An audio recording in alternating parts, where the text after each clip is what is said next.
There it is. I was like, just a black screen. What's going on? Pause that. Yeah. And yeah. Vulcanist shuttle just heading to Vulcanist for a load of greens. Green logistics. Working on the very beginnings of this logistics distribution system. So we've got on Vulcanist now, we've worked a little bit in between streams and ramping up a little bit of production here. We've got way more rockets, which is nice. A lot more science. We've got 100,000 sitting in here, so that's nice. And I got all the logistics stuff set up over here. So we've got the green tier ready to go. I still want to plumb in the tungsten plate rather than have a bot deliver it, because some of these, like the undergrounds, take like 40. This is a lot for each one of those for bots, because we're going to be going through thousands of that. So it's going to be, I'd rather push it in via belt and have it just pull off a belt. But it's neither here nor there. And the entirety of Vulcanus is now on green belt. I did a mass upgrade planner, so it's all green tier stuff now, which is nice. And yes, I do have a little bit of a sunburn. Everybody's wondering. I was out and about outside quite some time yesterday. So now, are we requesting? Okay, yes. A huge amount of material. Good. So I have a tentative setup to upcraft all the stuff on Novice. So I've disabled the crafting of new, right? So new belts don't get crafted, but everything gets upcrafted and upgraded to blue, right? So the dregs, what little is remaining in here, I'll just move it manually. So there's still quite a bit of belt to be moved here. And as we upgrade the main base to green, all of that blue will get funneled in and then launched into space, and then sent to Vulcanus and then upcrafted to green. So do we need to do that? No, but I like to do stuff like that just because it's kind of the intention of the game, and it's nice to be able to upcraft everything, kind of see the progress of that. So we have a little bit of delivery right now with greens, but we're still sort of dipping our toe into this process. All requests not satisfied. It needs a lot more stuff.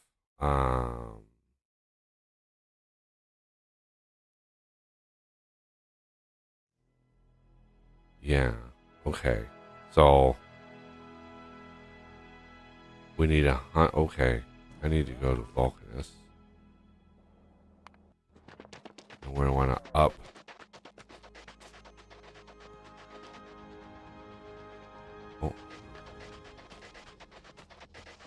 Up the limit to 100 of these. And 100 of these. 100 of these.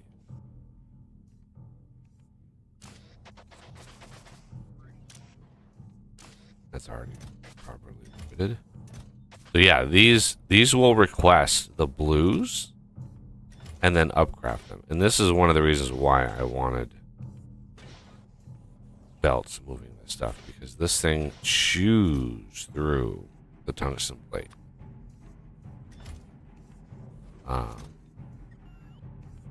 You see logistics storage, there's 0 in storage because this production here is not too fast. We'll get more of that. I do have now 5 levels of productivity research. Well, that took a while. 5 levels for this and 5 levels for these over here. It took a while for those researches to finish. So most of what I did in between episodes, other than do a little cleanup here, I moved this back, so this is now a cohesive line. Because remember, it was split up by cliffs, and so since we got rid of the cliffs, we can clean that up. I did also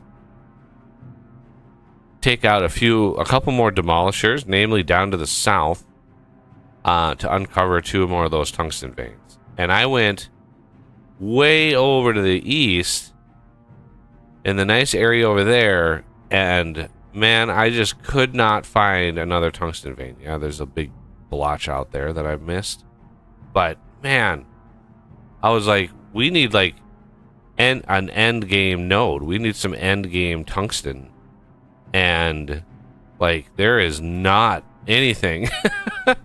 We got this little one up here, and the tough part about this tungsten on this planet is most of the time when it spawns, it's like dense but tiny.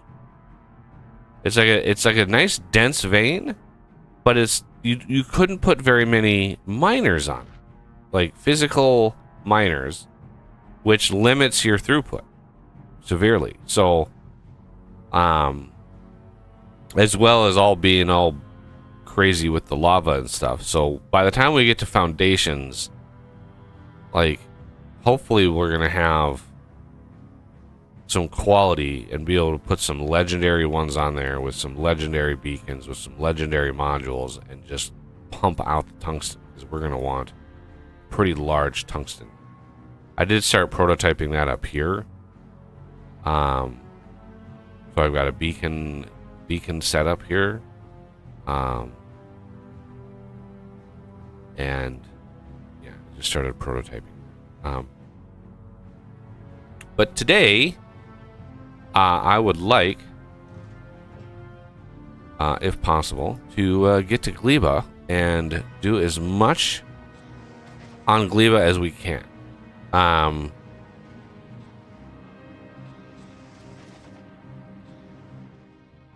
With the refrigeration mod, Gleba becomes less of a pain.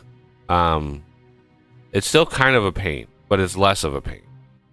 And I did automate the refrigeration units right here, because we're going to need the logistics refrigeration chests eventually. Let me go drop off.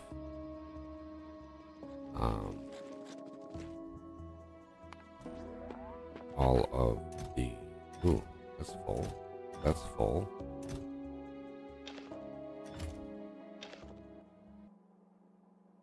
Take all that copper back. And we did finally burn through all of the base game nodes that we were grinding out. What happened to the stone? I disassembled, if that's what you're looking for. I was looking for the oh, there's a requester chest over here. Ah, yes, that I moved also. Like, I know I had a system for a buffer here somewhere.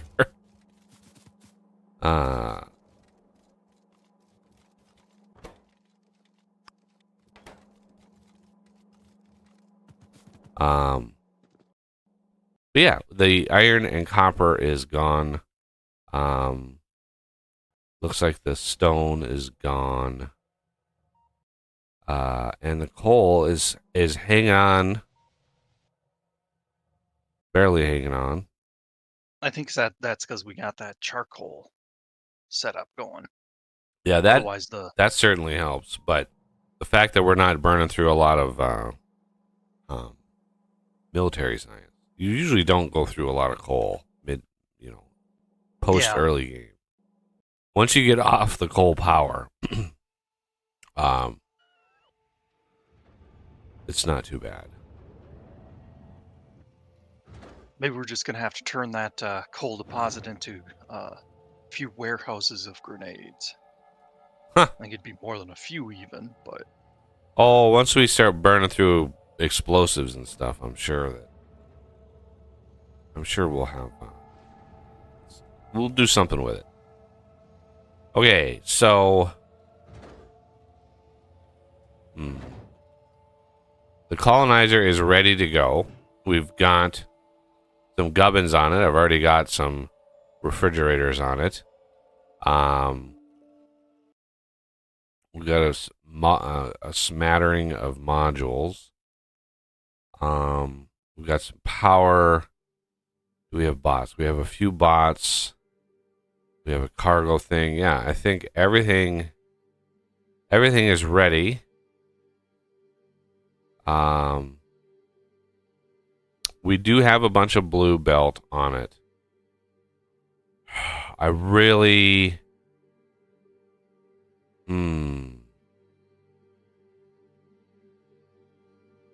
should we, wondering if we should do green instead. yeah.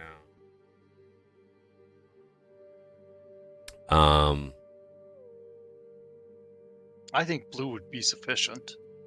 I think it would be sufficient, but it would make yet another planet that I would need to shuffle belt and stuff to, because no planet now are we going to have a stockpile of blue belt. Now we can craft it on Gleba for sure. We could craft blue belt, but yeah, I think we'll just deal with it for now.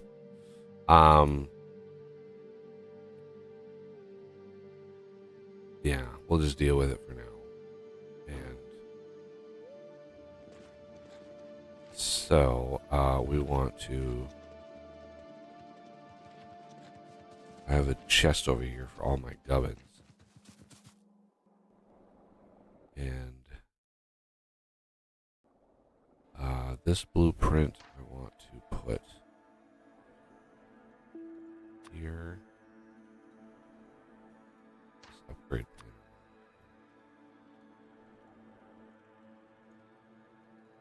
Turn off my personal logistics. Which also means, yeah, see, on my personal logistics, I have 0. I have it voiding blue belt. This is what's really frustrating, or going to be frustrating about Gleba, is having 2 different sets of logistics belt requests for my personal logistics. I migrated over to green, so then going to another planet with blue belt is going to be stupid, because it's like I'm requesting green.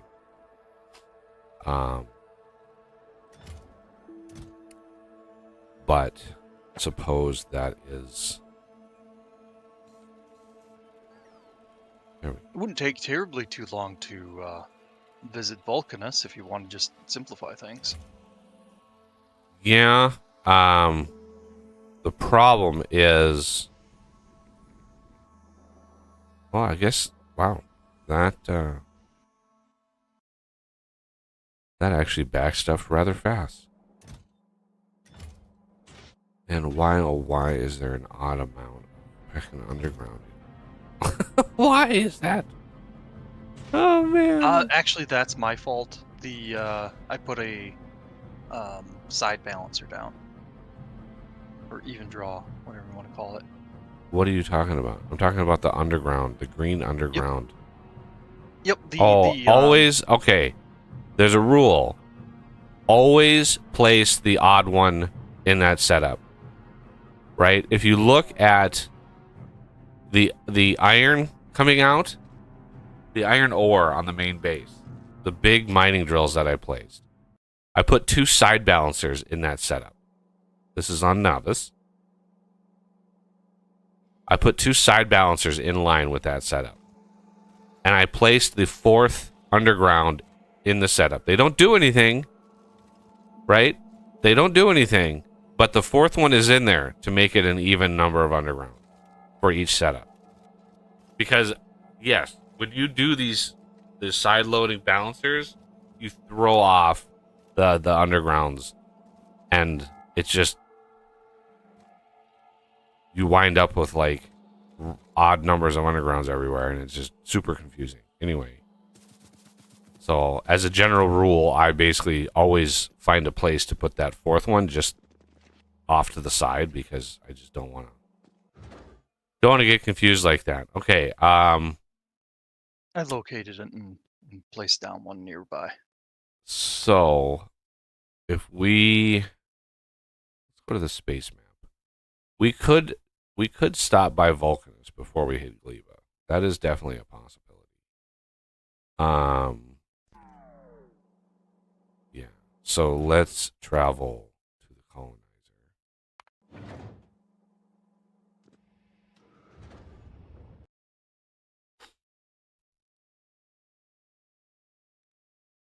Once we have a foothold on Gleba, then it'll be a lot easier to shuttle things around. All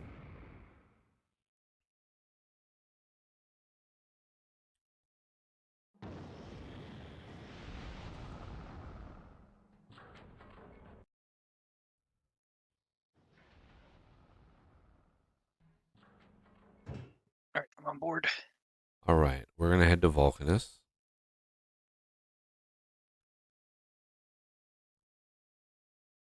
This is going to be green. This is going to be green.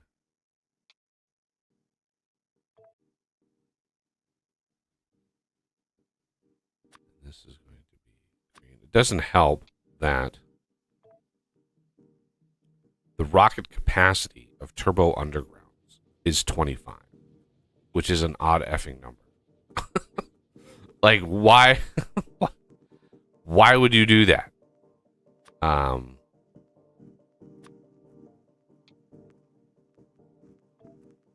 right, that's gonna be a lot of rockets. Yeah, Vulcanus is gonna be a very, very busy planet, which is why we've worked a little bit on beefing up LDS, blue circuits, all the things.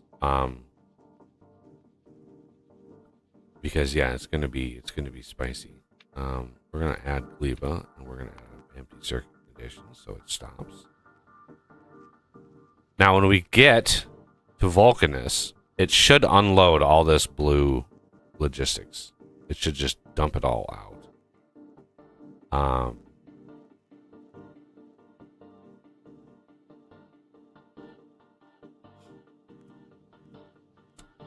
What is our speed? Not bad. Can I do any more projectile damage? And that's 8,000 research right there. That's going to take...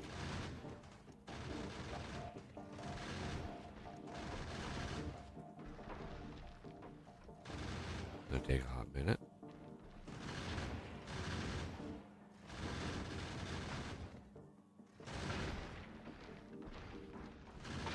I did so much research in the last couple days. I literally went like, as I was hanging out with my dad yesterday.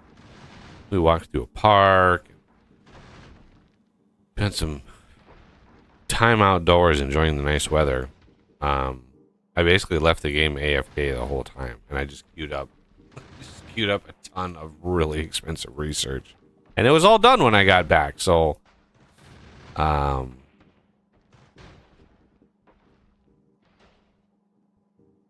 yeah, I don't have the server like always on right now. I could. I just last time I logged into it, I forgot to. Oh, Vincent Rivers, thanks for the sub. Welcome to the channel.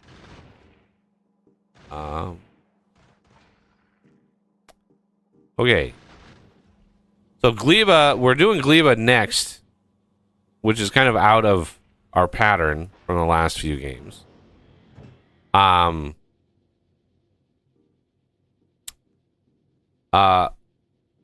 one, to break, kind of break it up a little bit and try something different. But two, Gleba unlocks the stacking tech, which, for now, like, we could really use the stacking tech. For one, the big mining drills will automatically stack their output if it's enabled, right? So that is very beneficial in terms of like mining throughputs. All right, why are we not launching the other things and stuff? Are we just out of rockets?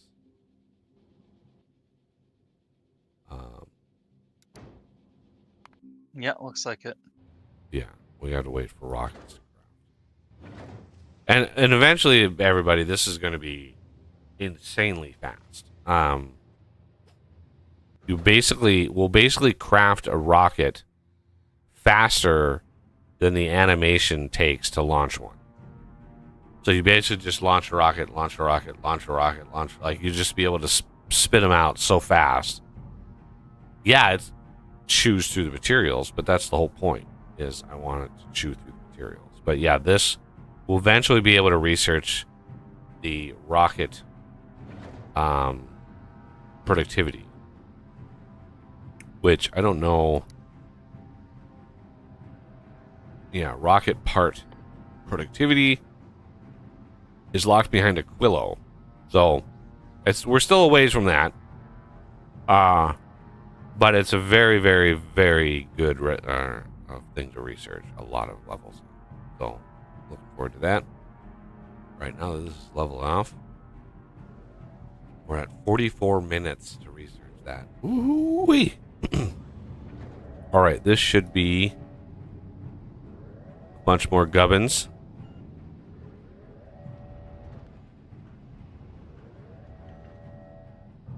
Yes, and I do have a mod that speeds up the launches, of course. Otherwise, we would be sitting here for 30 minutes before this actually finished. Yeah, still in the early days of rocket launches. All right, so we need another 4 rockets of undergrounds. We need another rocket of splitters, and we need another rocket of odors. So, yeah, one more set will be good. As long as these get crafting. Yeah, we got... The limit is how fast we're making the tungsten plate. We are very, very limited.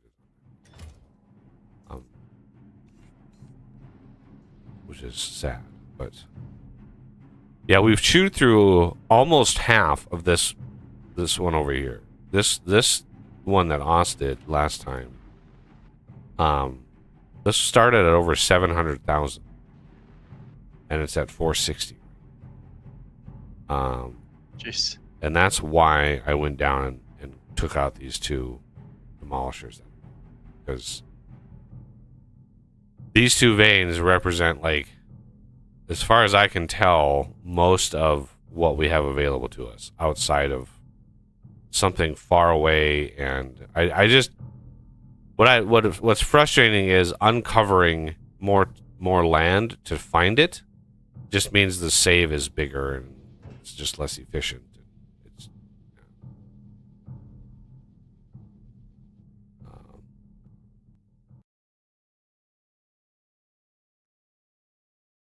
okay, we have those coming in. We have those coming in.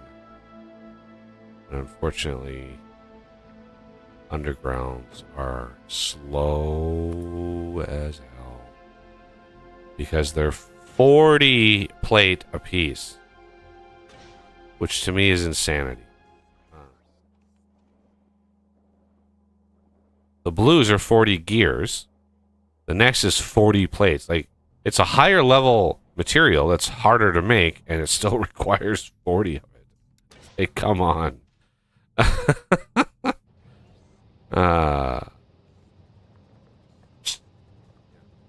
Cat's in a mood. And our production of that, I mean, we've got a lot of foundries making it, but it just comes out so slowly. Yeah, I could probably spit out 5 more levels of tungsten plate productivity, but it is... I mean, it starts right now at 6,000. So it would be like 6,000 and then 8,000 and then... Or 6,000 and then something like maybe 7,500 and then... Oh my god, it would be so horribly expensive, and it would take so long because we're not at a high science per minute right now. We're at about 166 to 167, right in there. Any higher than that, and we wouldn't be able to do really much anyway. One of the things I want to do, and this is going to kind of boost our base again, is I want to set a new limit on these, and I want to up our limit from 20,000 to 200,000.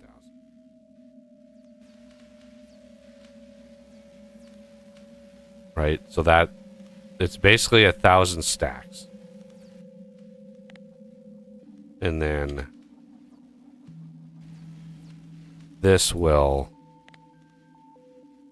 ensure that we can like do like a burst amount of research for the lower level items,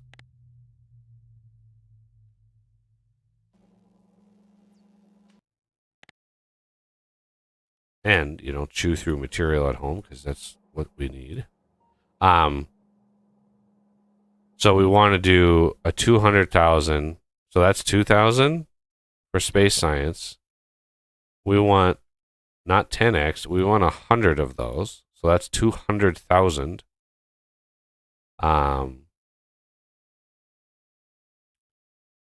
Space science and metallurgic science. I'm going to leave right now because we're not actually using metallurgic science for a lot of these productivity researches. And right now I'm focused on making logistics, making stuff for Gleba. If I ramp up metallurgic, well, then the shuttle is going to go back and forth to try to pull in as much metallurgic, which uses more tungsten plate. So it would slow down the logistics crafting.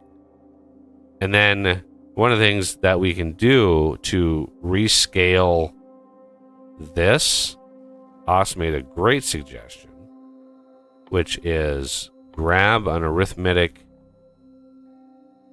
combinator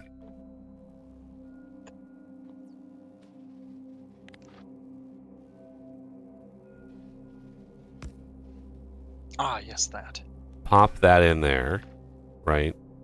We're gonna remove this from here. Oh, I forgot. Those should not be making noise. You didn't do the output. I know, but these should not be making noise. I set these. I set these to no volume. Okay, that just scared the bejesus out of me. Okay, so this is getting all of these. So we want to do each divided by 10, I think. Okay, and then output each.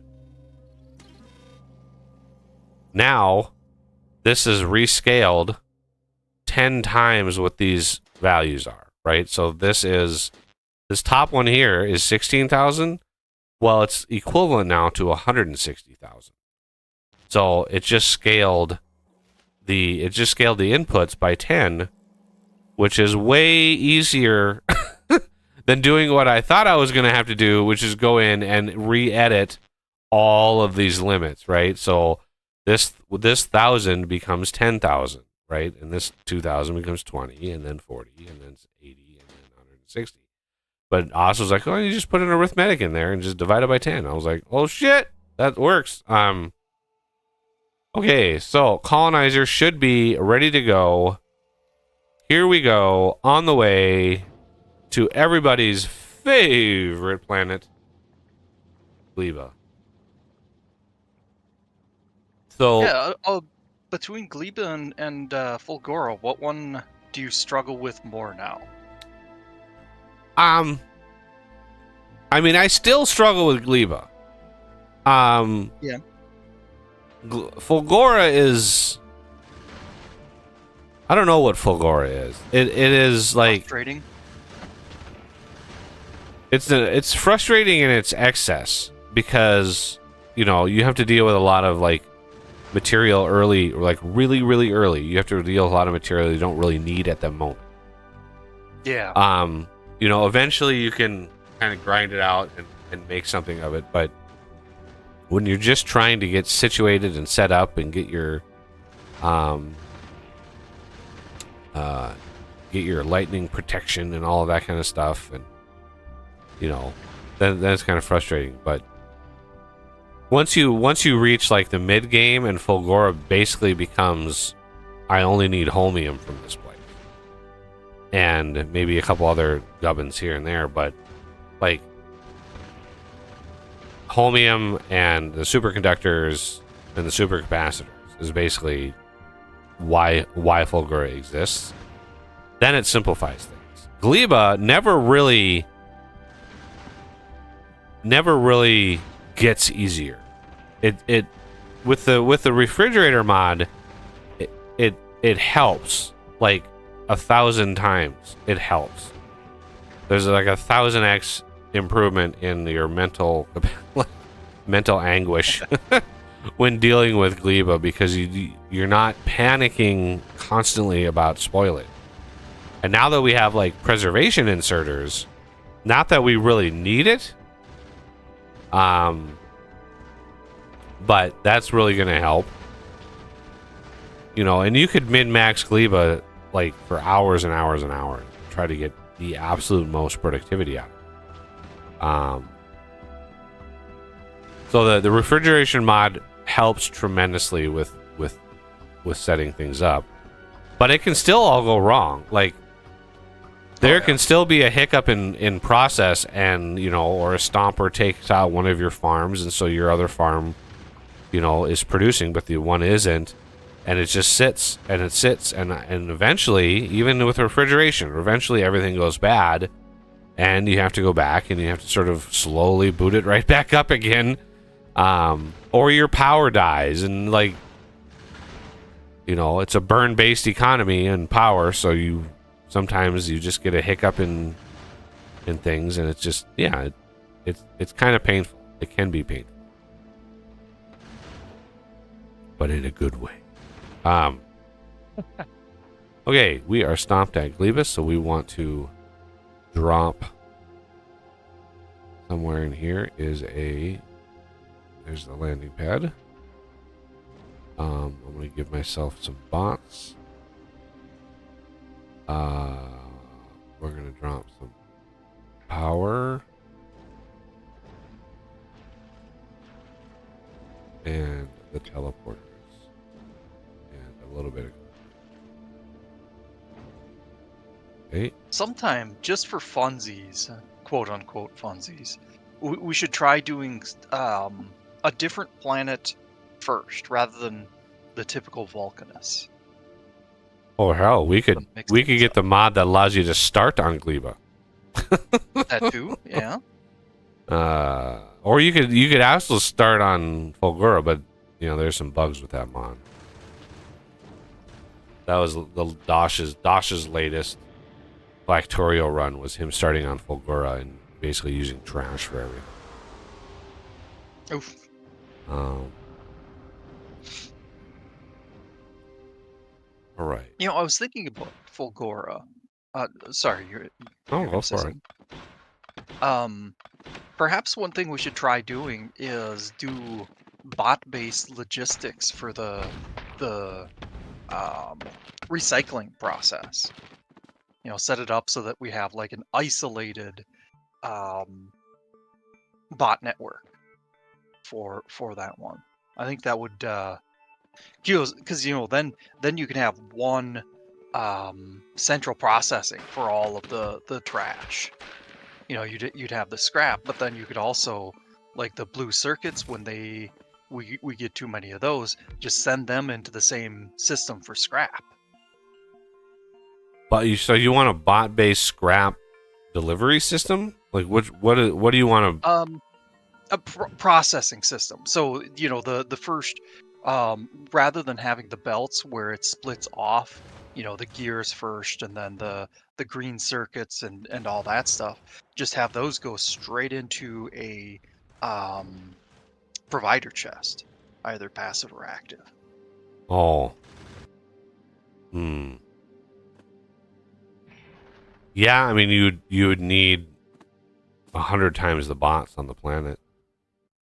Um, Well, with the cargo capacity, I think it wouldn't be too bad.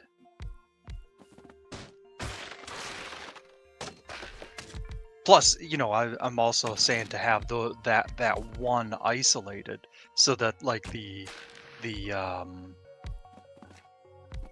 it wouldn't be buffer. Well, yeah, probably buffer chests.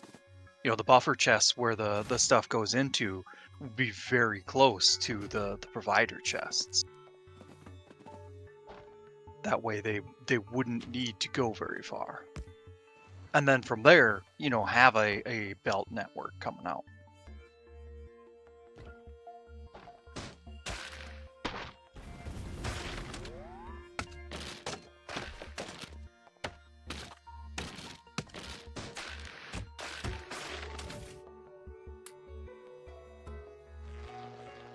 Oh, I saw damage, and the icon was the landmine, but that was um, yeah, it's the the teleporter. teleporter.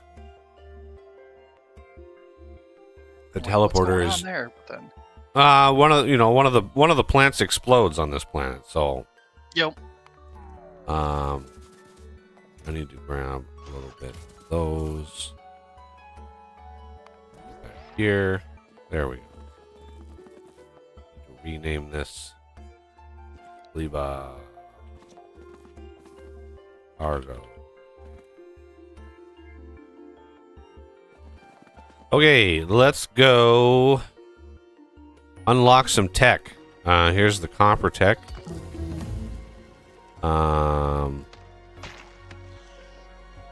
And we should have, there's probably, grab a plant of this stuff. It's just the boom poofs that explode, right? Yeah. Yeah, so this entire biome is like, Yeah.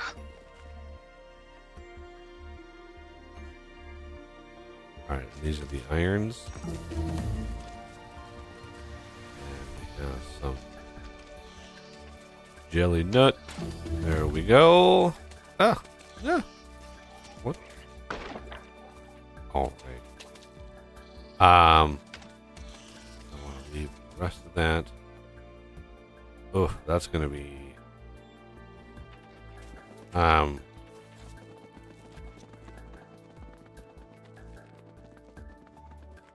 So let's get. We have the tech ready to go. Let's get the other stuff now that we have some place for it to land. We can start dropping.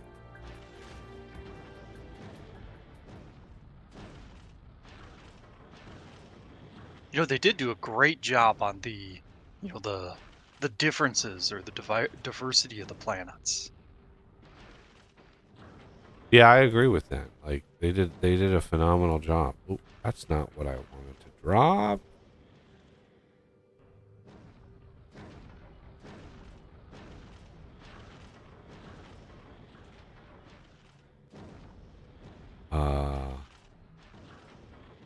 There's the miners. We need to get a little mining and smelting setup going for brick.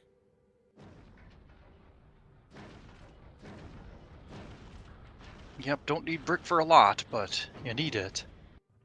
And further you go in, the higher quantity you need. Yeah, I think it. I mean, I think it's used for this. No, that's concrete. Oh, boilers. Yeah, we need boilers to make the heating tower. So, boilers take the stone furnace, which stone furnace takes. Oh, that's just stone. Oh. I was thinking there was something we needed brick for. It's just been a while. It's been a while. I'm probably thinking of the concrete. Definitely go through a lot of concrete on this planet. Like concrete it up. And I assume we're going straight for the big mining drills, not going to bother with the mid-tier. No, we don't. Low tier. Yeah, we're gonna. That's why I brought like 40 or 60 big mining drills. Nice. Okay, so the other thing we can do, to help jumpstart this planet, right? All the wood that we're grabbing, the miscellaneous little bits and pieces of wood that you grab on this planet, we can then turn into coal and burn that for power. So it helps a little bit.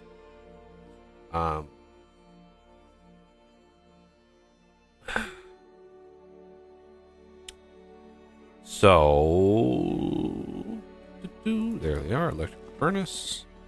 Oh man, look at all the weird deposits of stone. I haven't seen that on this planet before. Yeah, stone. I mean, I. This is how stone appears on this planet. There's no way to get a nice cohesive blob of stone. This is about the best you're gonna get in terms of like deposit size. And I did make them frequent enough that we're not gonna run out of stone on this planet. We could definitely like min-max stone, but let's get. Okay, I've got those. Let's get a solar setup to jumpstart this process. And I think I have a blueprint in here. There it is. Solar farm. For some reason. Why is that all derpy?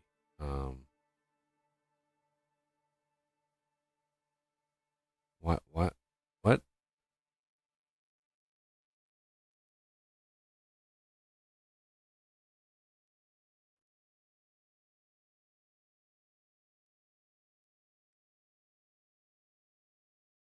Is this furnace set up for the brick? The furnace setup is for the wood to charcoal. Ah, okay. I don't understand why that. How is this offset so far up? There we go. Save. I think I offset it because it it bumped into something before, so I was just like. Has the frame dropping issue gotten worse again? It looks pretty bad. Yeah, it's bad today. It's really bad. 65%. So weird. If you're on the YouTube side, there's a link to the Rumble side in the description. It's a YouTube thing. It has to be. Yeah. Last time I streamed, we were less than 2% frame drops. Today, literally, I rebooted. Everything is the same, rebooted and everything, and yeah, we're massive drop frames. Um,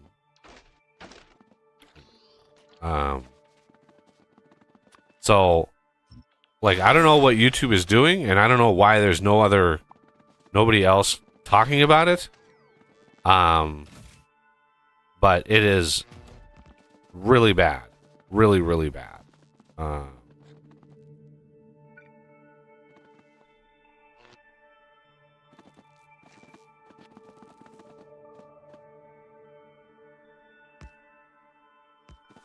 Okay. So I need a little bit of these.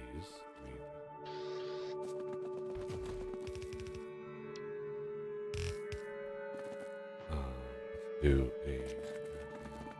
I just have nothing on me because we don't have the power. Well, let's maybe see if we can get a little bit of power.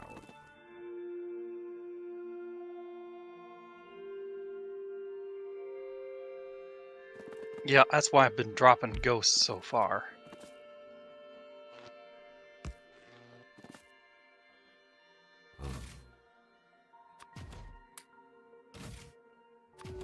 I don't know why, but that sounded like a euphemism. Dropping ghosts. Yeah.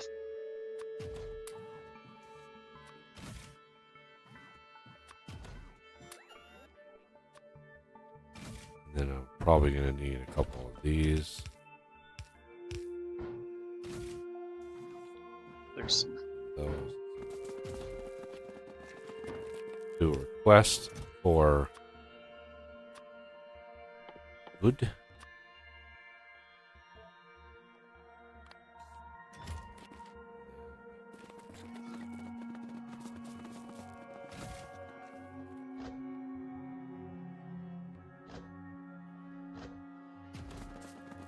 Thought I had gotten that. Okay.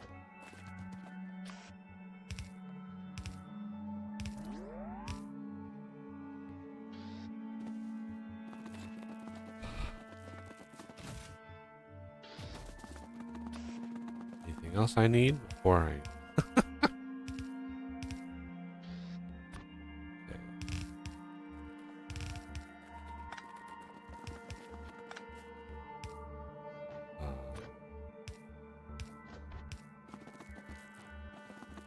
We're going to push this into a buffer chest. That is wire to enable when everything is less than.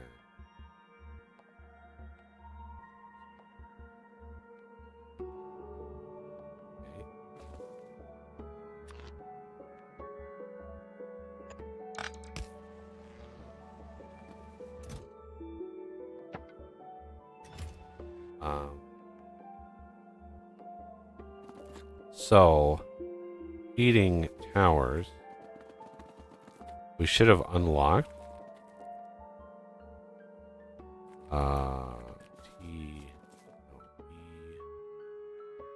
Yeah. So we need. I brought some concrete. I brought heat pipe. We just need some.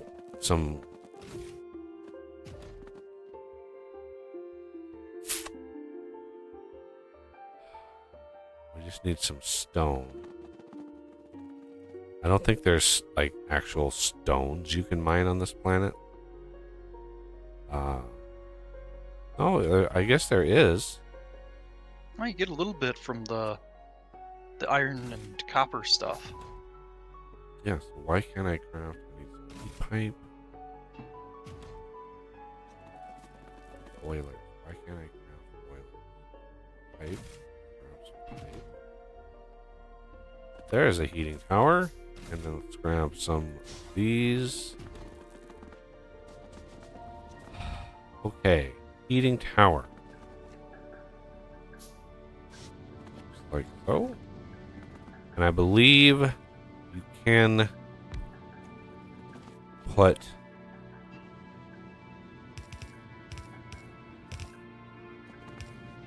we need heat exchangers.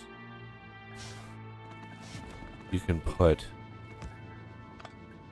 2, 4.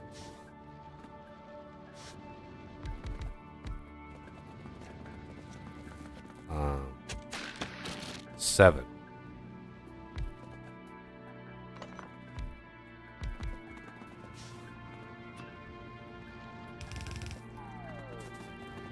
On there. Yeah, I think that's the. I think 7's the number. I think it's technically like 6.6 or something.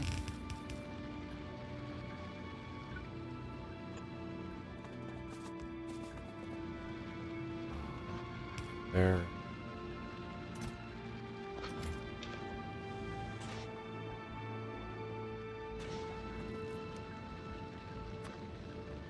Since we don't have... This has got to get pretty damn hot. So for now, let's just dump some of our spoilage in there for reasons. And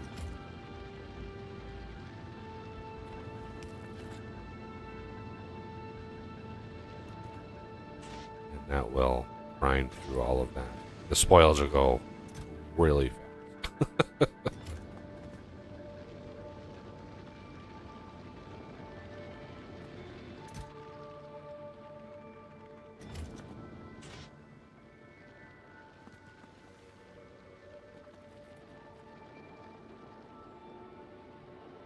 Yeah, it's an eighth of the fuel value.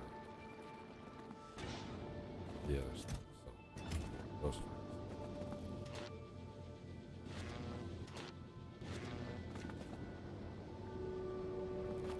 Yeah, that should kick on a little bit of power for us. Now,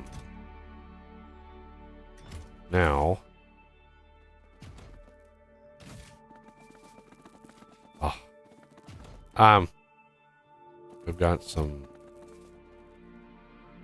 Well, let's put these in.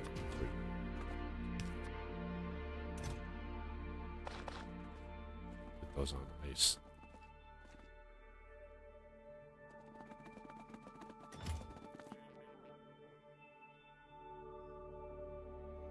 Yeah, may as well.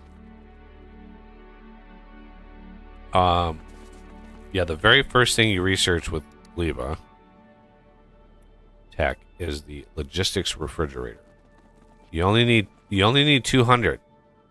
But oh my god, does that unlock all the things and stuff for you. Like, it's amazing.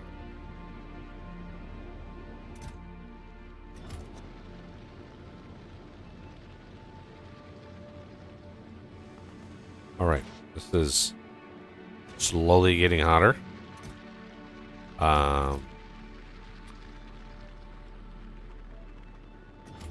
Now,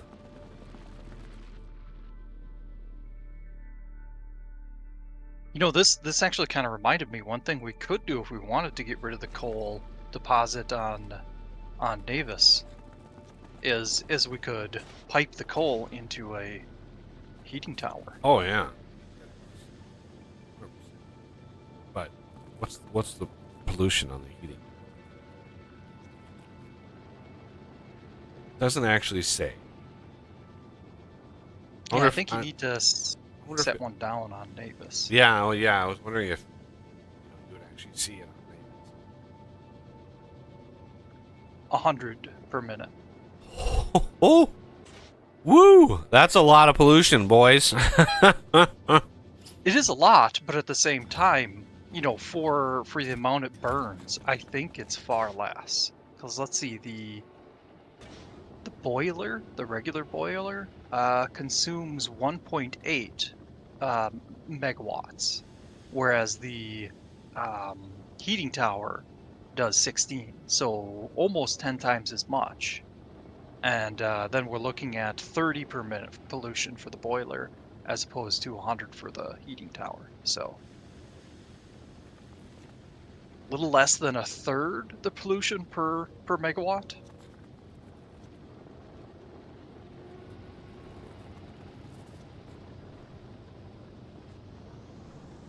I could do more precise math, but that sounds like work.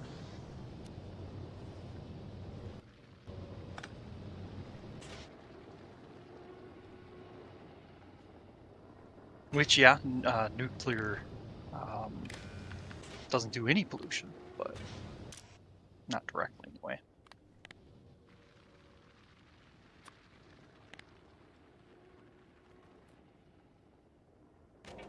There. Got that wired up, ready to go. Why is this not? Oh. Power's maxed. That's why. Yep. I was like, why is this not doing anything? It's like, oh, we don't need the power right now. Of course, right when it kicks on, it's like, no, I don't need it right now. Yeah, just poof, done. Okay, so we have some things and stuff ready to go.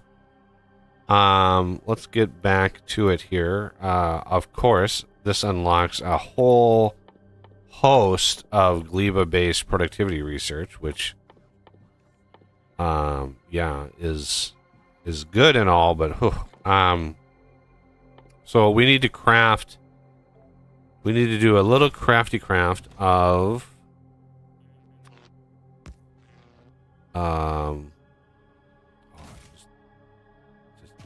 gonna turn my logistics on just because I need all the things. We need a craft of nutrients from spoilage, which we have a little bit of spoilage. There we go. I think we need 5 or something. Like, maybe 10? I have no idea. Craft 500. Oh no, that's that. 10. There it is. Looked at the wrong research. I was like, what? So these nutrients we can toss in there as well, and you can kind of watch the refrigerator. So the script on this, like, it's kind of derpy. I wish there was an easier way to do this, or at least something you could set on the container that was like spoilage rate. But right now it's done via script. So the script, like, updates. It does a tick update, and you can see the time remaining. It ticks down and then goes back up, and then ticks down and goes back up, and then periodically it goes down and then doesn't go back up, and that's your tunable spoilage rate. That's the script basically resetting the freshness over time. So yeah, I wish there was just a way to have a chest that was like, hey, spoil stuff slower in this chest. And that way the game would handle it with, not in a mod, which would be really nice. And so now we want to set this, and we want to craft a biochamber, which is pentapod eggs and all of the gubbins. So we are going to need landfill, a lot of landfill. So the stone that you're mining up there, like that little patch, just dump it into a crafter, and for now just make landfill because we're gonna need a lot of it.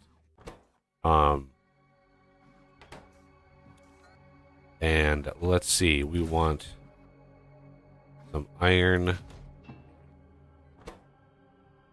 nutrients, green circuits, and just a single pentapod egg, and a single landfill, and 5 nutrients, which we already have.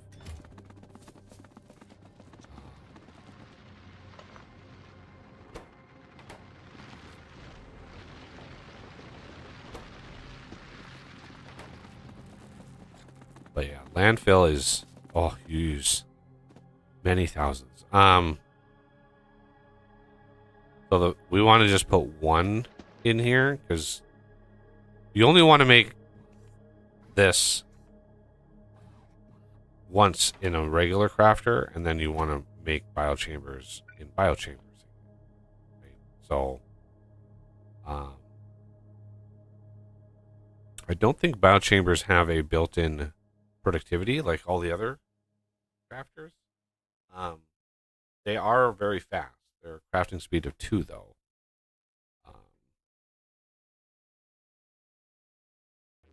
And they need nutrients to operate, which is kind of a pain in the ass. But we need to go. Oh, I didn't bring any ammo, did we? Oh, nope. We could send some of the first tier ammo from the ship. True.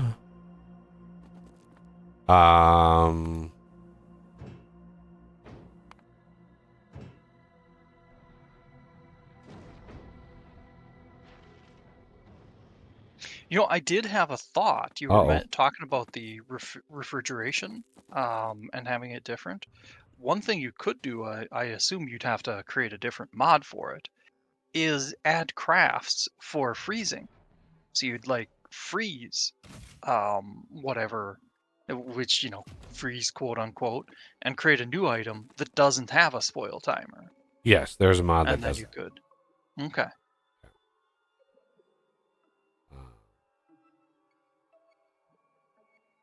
All right. Ammo. I dropped. Did you grab an ammo? Oh, no, there it is. Nope. I was like, I dropped 2. Boy, it took a while for that one to come down. Okay. Yeah. We need to go find a willing participant, aka victim.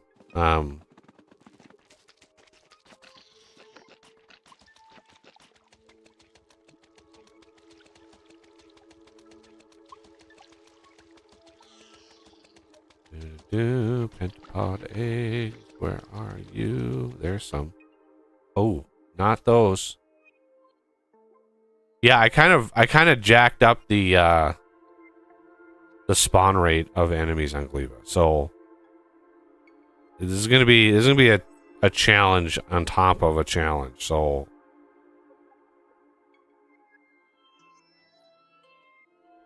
the enemies get a little spicy on this planet the further you go out. Okay, let's see. I'm looking for a red dot somewhere. Please let there be a red dot somewhere.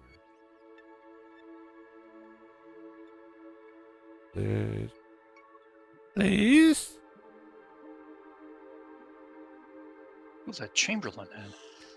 Please. Elfling. There's something down. Oh, nope. Not there either. Come on. Let there be an easy egg or 5. There's another stomp. Oh, man. Oh, snap. There's a lot of big enemies around. Ooh, this is going to be... We might have to come in heavy. It's an interesting little biome right here. God, there's usually always... Ooh. Yes, please. Yes. Oh. Woo! I've got a single egg. This is not good. I was hoping for more. We need more because we can't actually craft any more eggs. I mean, we could, but we need a biochamber to do it. We need an egg to make a biochamber. We need a biochamber to make more eggs. So we're gonna need at least 1 or 2.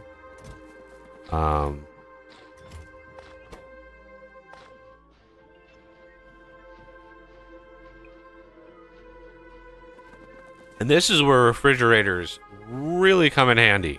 Is when you have like eggs and you want to like you want to manage them.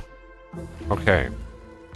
So that now unlocks all of the things.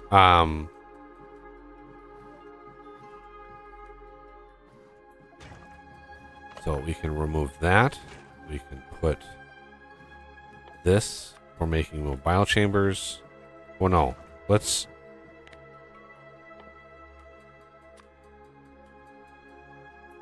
We need more eggs. We can make another biochamber thing here with very little fanfare. The problem is going to be we need some more eggs.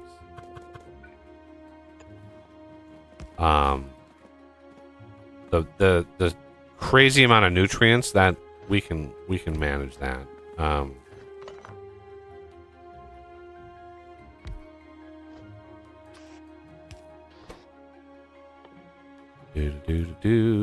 Nutrients. See, there's another base up here to the north. Should I take them out for their eggs? Those are gonna have side sweepers.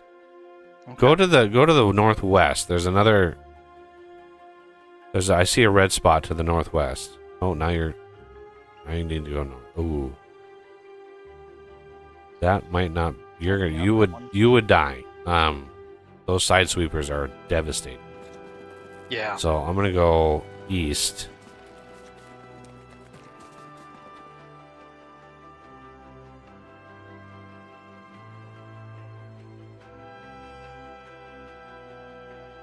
And hope to God we come across another. Ooh. Yes, there it is. No. No touchy. 3 eggs. All right. They're gonna run for it.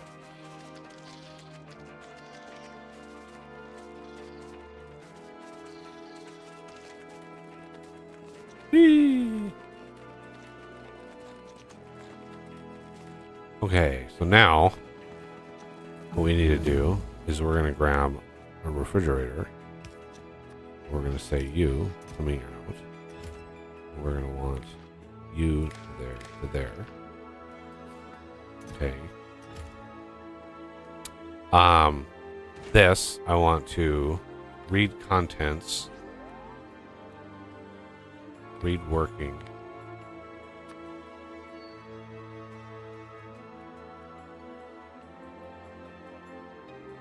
include fuel.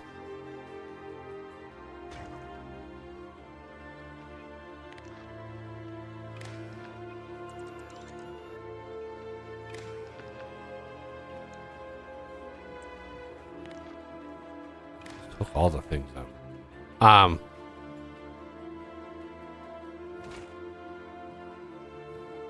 So this, yeah, I think we are gonna want a decider.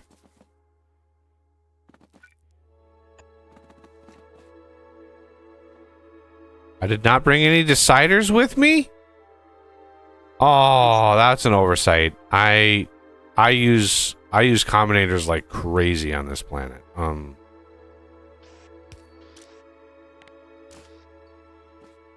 Like crazy. Okay, so we're gonna do this. And we are gonna, if working, well, yeah, I use deciders so often on here. I'm tempted just to go to this. Grab some. Nope. Do not do 5 at a time. Okay, so this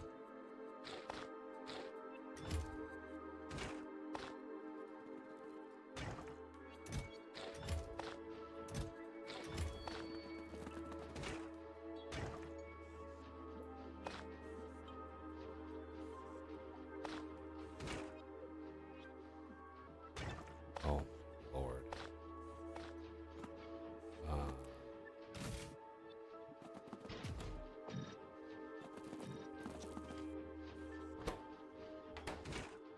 Yeah, I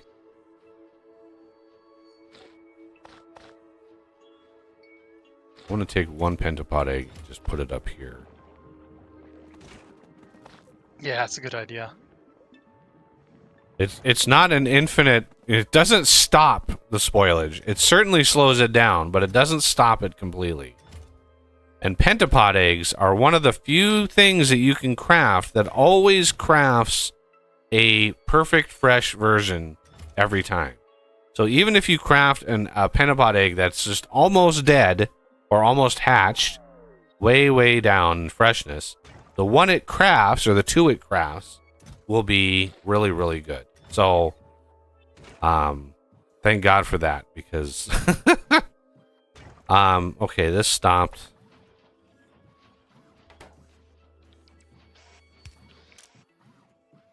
Let's keep that flowing. We want I don't even know.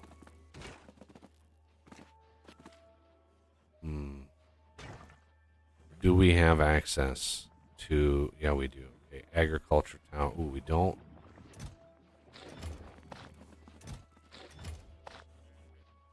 Agriculture tower, spoilage, landfill, steel. We have all of that. So let me grab steel.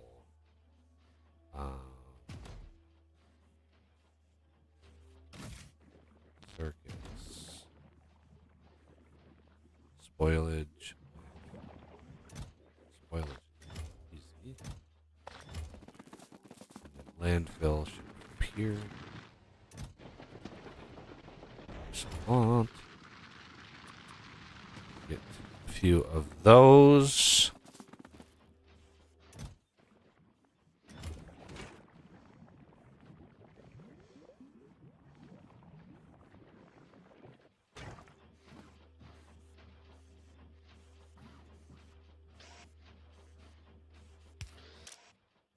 It's using up the miners for a little while, but I'm trying to chew up as much of the, like the outskirts of the stone deposit, quick as I can.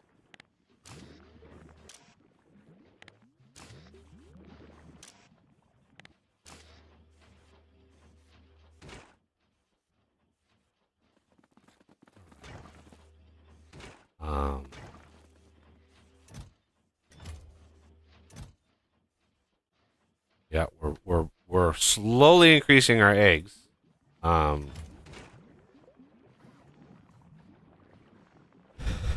Spoil timer on these I have at 30 minutes to start. Okay, so that's good.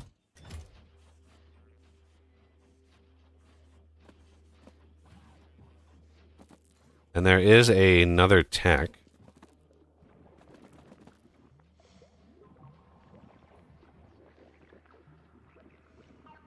Yeah, the freezing technology. So this warehouse freezing technology, it just stops the spoilage completely.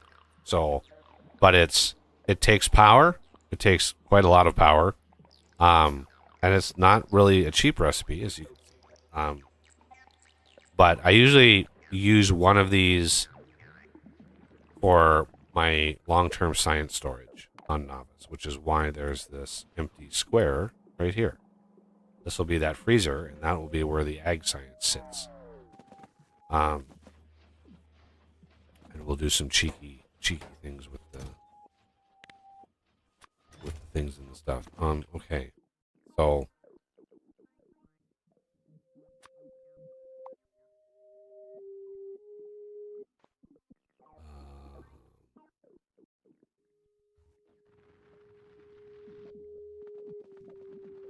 now we're gonna dip our toe into, plants and things, but the problem is, which direction do we go? Let me grab. Do we have enough for a radar or two? Iron.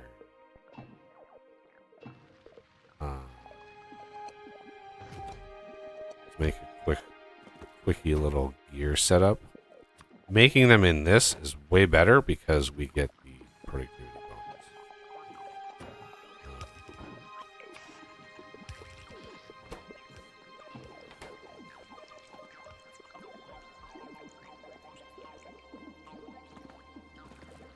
That just ate all of my belt.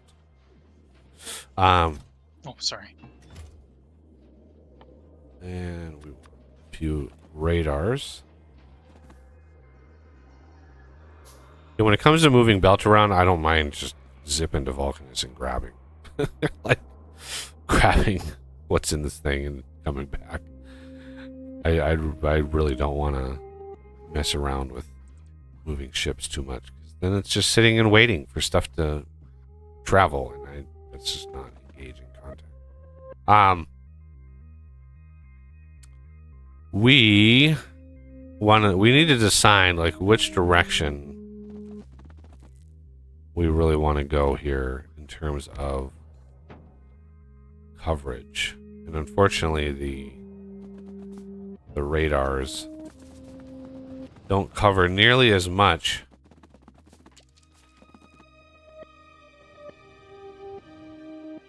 Yeah, it's looking like the northeast is probably where we want to get the jelly stems. Right, probably right there. Because Yeah. the southern ones, yeah. I'm more deciding which direction we need to build actually the base, because if we build to the south, we're gonna run into that base real quick. Right? If we build to the north, there's another base over there that we're running into real quick. So it's like we're stuck between a rock and a hard place right now, and I'm just trying to figure out.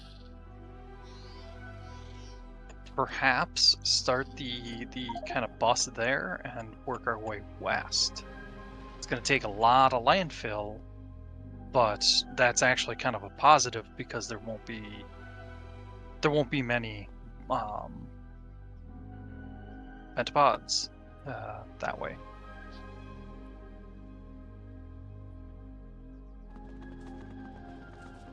Okay, let's put the radars there.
Like, why? That's not. Is that out? It's out. Wow.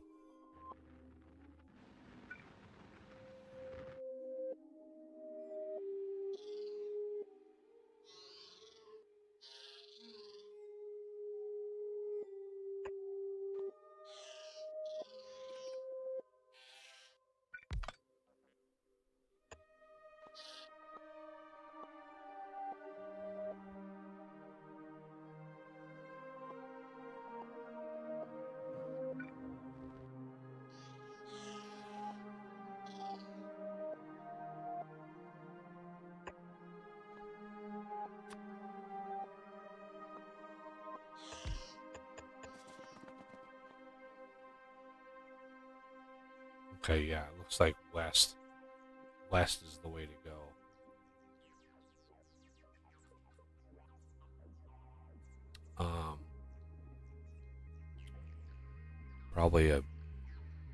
Probably above the solar.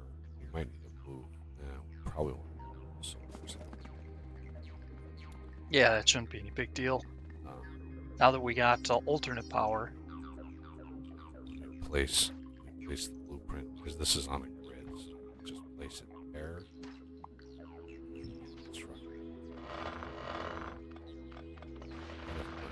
picks up all of the gubbins. Yeah, of course.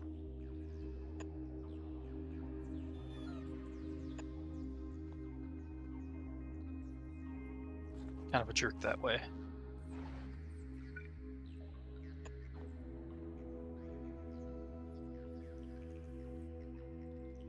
Okay.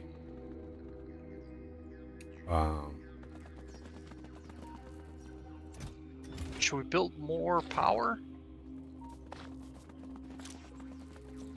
Or should I just scale back the miners we have? We already tapping that power? Yeah. Doesn't seem right. Oh, okay. No, that was just something up with it, apparently. What's going on? Make sure you put modules in those. Like, let's.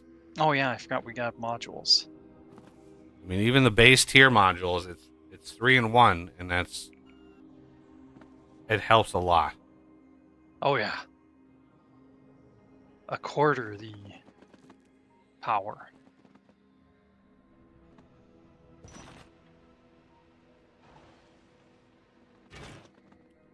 Okay. Let's plan on having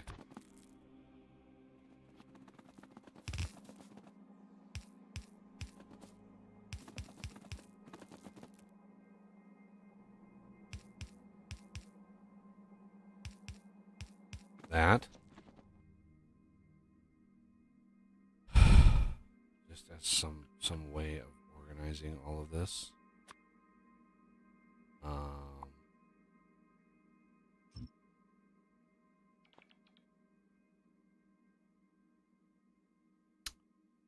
Okay. So probably a good idea to do the Yamako processing down here, since it's going to be really close to the setup.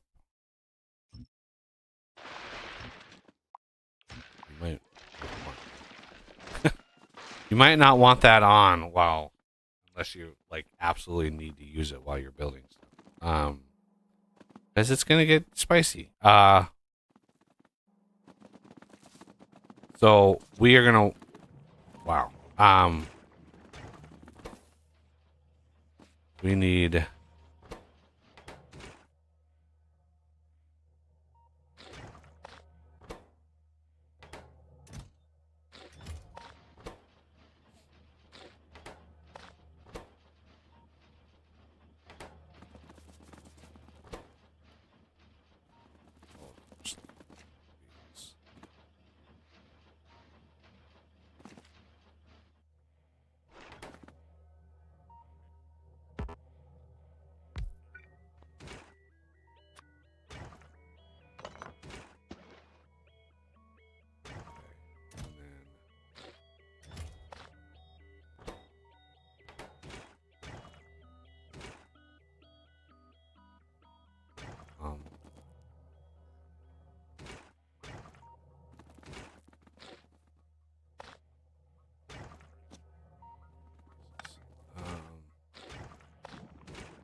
Yeah, I was wondering that myself. Oh, this stupid. Oh my god. Oh, I didn't. Yeah. Filters are key in this. Like, you have to be very, very careful with what goes where and how many, and oh my god, it's crazy. Okay, so this output. Those we want.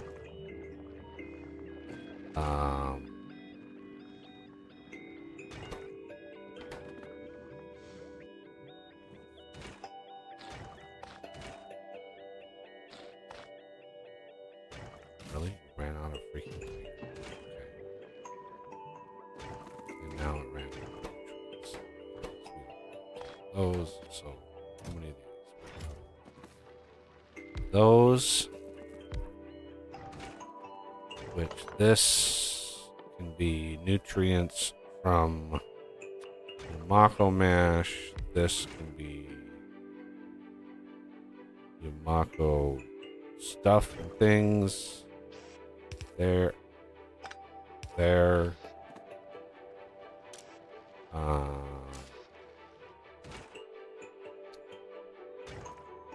This will be mesh.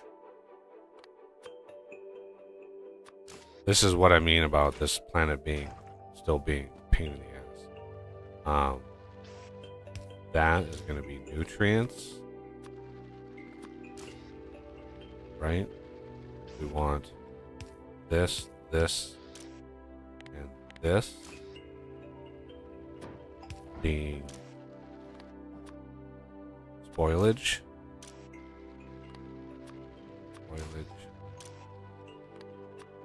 Spoilage. Okay. Now,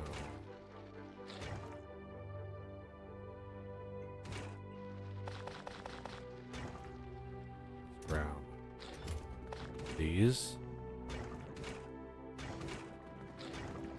Stay in there. Spoilage. Or, things and stuff. Okay, so now we need one of these to be seeds. And then we want this.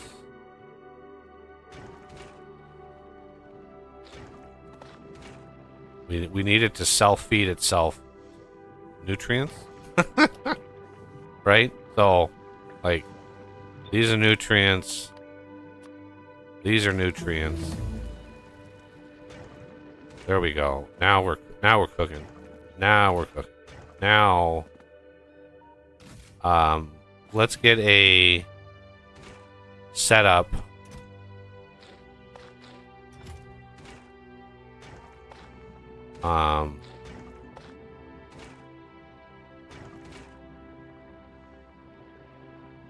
Let's get a little smelting setup for iron ore for now. We don't have any calcite here, so we can't initially mess with things, but yeah, we need a lot of rockets before that's terribly feasible. Right about here, I think it's going to be temporary. I would kind of do it away a little bit. It doesn't need to be anywhere near the bus. Do not go that direction. From where those belts are west, that's going to be all factory. So this is going to be a basic setup, a little setup for copper and iron. perhaps down here. Yeah, that's fine. Okay, what? Jesus, these things chew up a lot of iron plate. It's 20 a piece. Crazy amount of iron plate. These file chambers.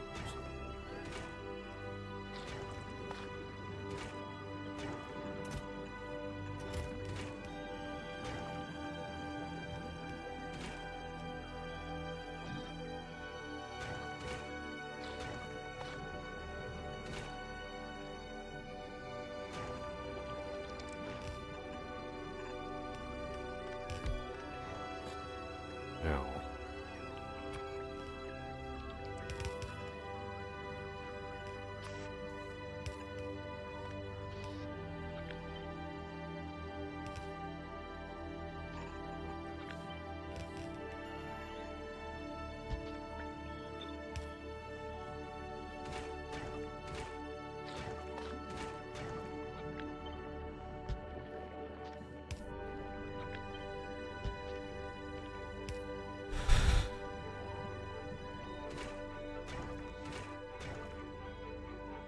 I think that was it.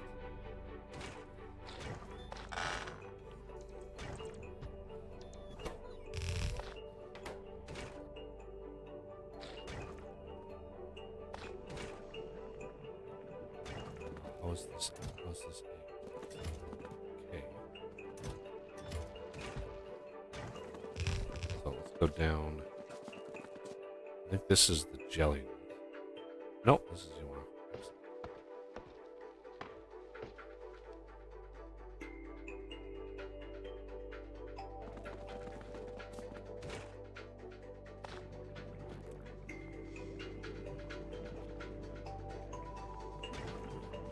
guess this does have a base productivity. That's good. That's nice to see.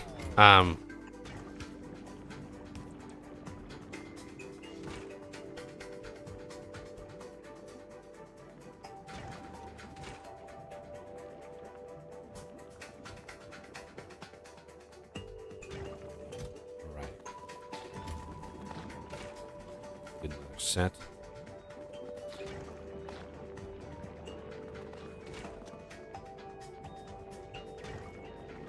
I'm trying to build up as many biochambers as I can manually before we go nuts on farming, because once you start setting up those ag centers, your spore cloud starts to, and that is what the stompers don't like.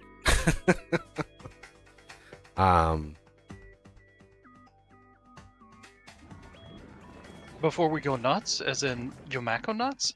Yes.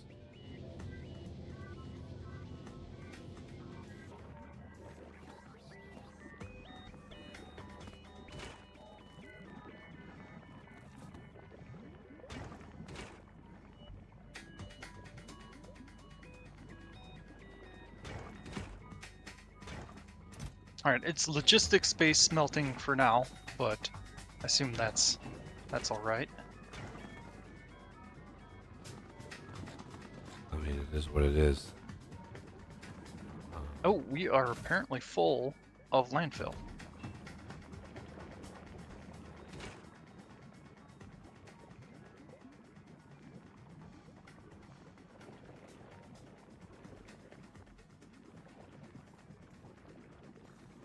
Wow, why is 20-second crafting?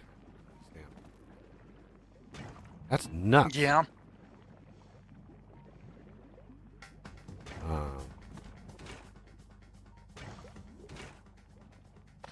One more set of these guys.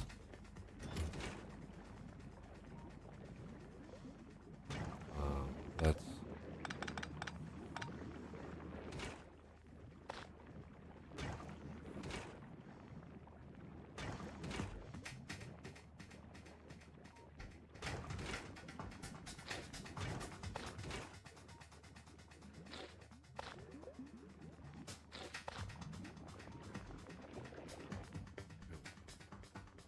One more.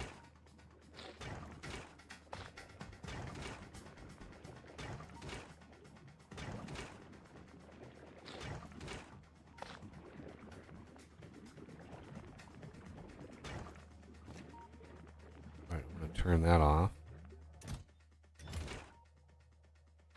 That can go in there. Are we doing anything with the? We need to do something with the iron. We need to like put it into something.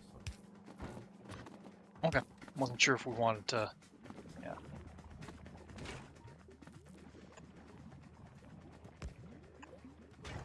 File chambers. Yeah, you just to get a basic, like a super basic setup. You need a sort of a critical mass of biochambers. And I know speedrunners like Nephrons and stuff, they do this entire planet with like 6 biochambers. And they're just like, they land, they have this tiny little base, and then they leave again. And it's just like, it's enough. And I'm like, no, it's not. that's like anti-Factorio mentality.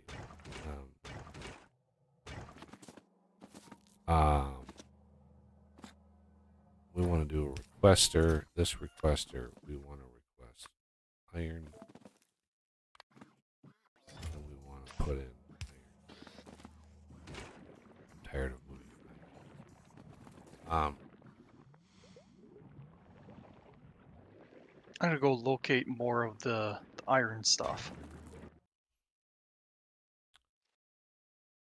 Yeah, the iron nodes are to the east, for the globules. Which we will. Don't mine them all because we need the bacteria. Yeah.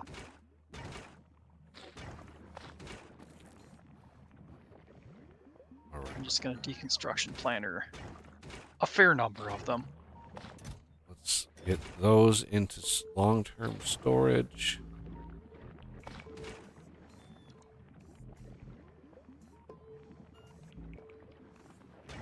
Go. Okay. So the designs and stuff that I started using on this planet are like little self-contained pockets, rather than having like an entire line, like a huge number of crafters.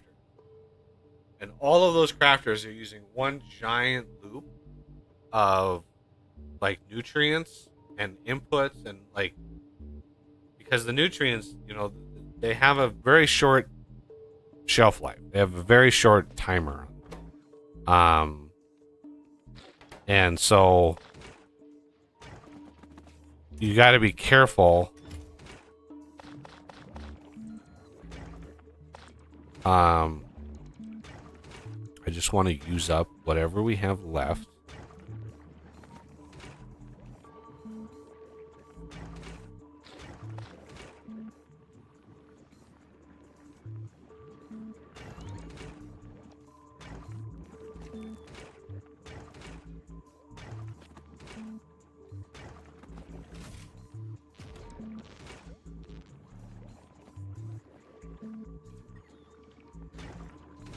Some of it's going to go to waste, I think.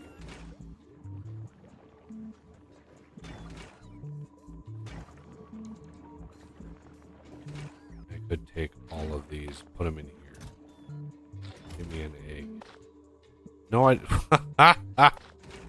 I did not want to put all of them in there. Thank you very much.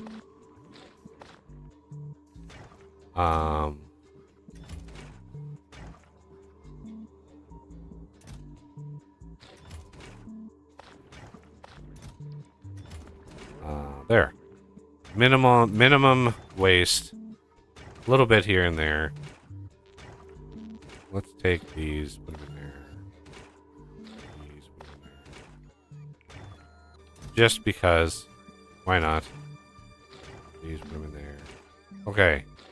So yeah, the designs basically I started using, and I've got to sort of like, I got to think vertically now, because literally every base that I've done this in, it was horizontal. The bus was vertical, so all of my designs were horizontal going across. So now we've flipped it, so now my designs have to go up and down. All right, let's get the biochamber in here. And first things first, we want like to design a little, so we offset it from the bus a little bit, and we go a little self-contained system like this. Enough basically for a single beacon, right? You can put a beacon on 4 of these. If we do that, you can see there's a beacon you can put right in here. And then you have a little loop for the nutrients.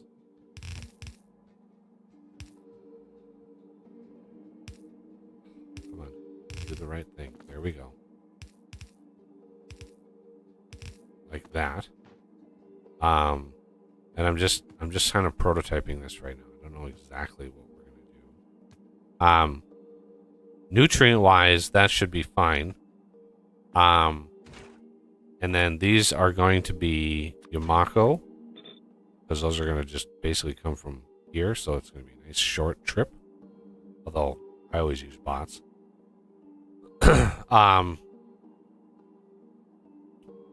Now these are going to be the nutrients here.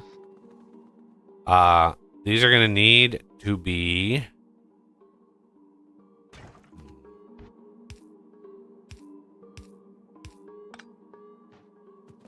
and I know it's bad time.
All right.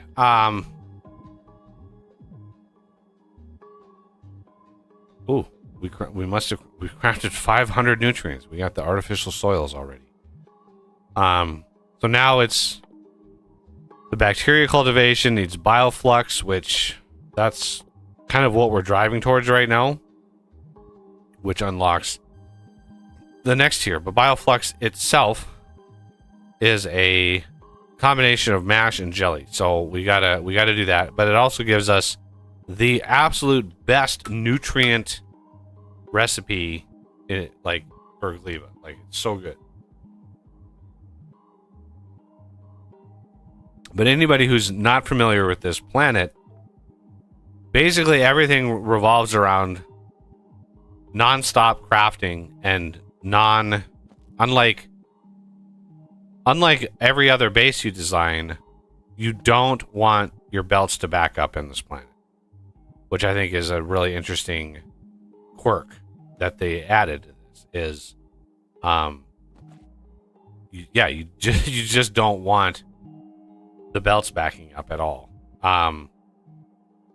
So what we're gonna do here is add a mash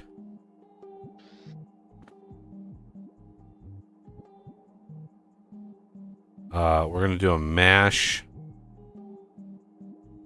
We need to do a filter out. Well, do we need it this long? I don't think we do.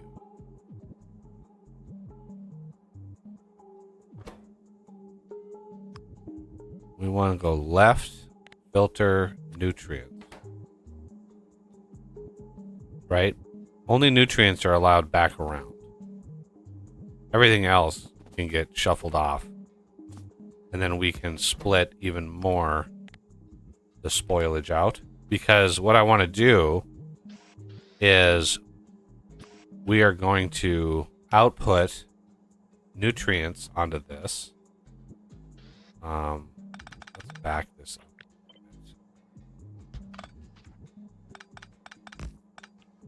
Because I don't need... I'm trying to make this nice and compact. Basically within these bounds. Okay. So this output will be basically mash. I need an input for nutrients. These are going to be input nutrients, but these are also going to be output seeds.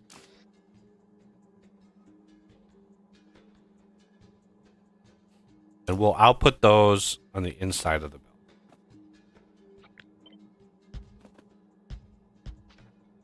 So the outside of the belt, this one will get pushed out on nutrients on this inner lane, and the seeds will get pushed out on this outer lane here, which then will both get filtered out.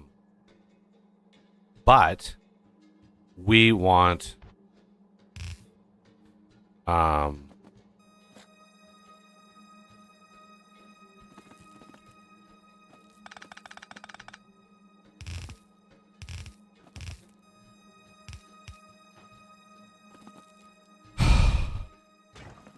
I'm just trying to think this through.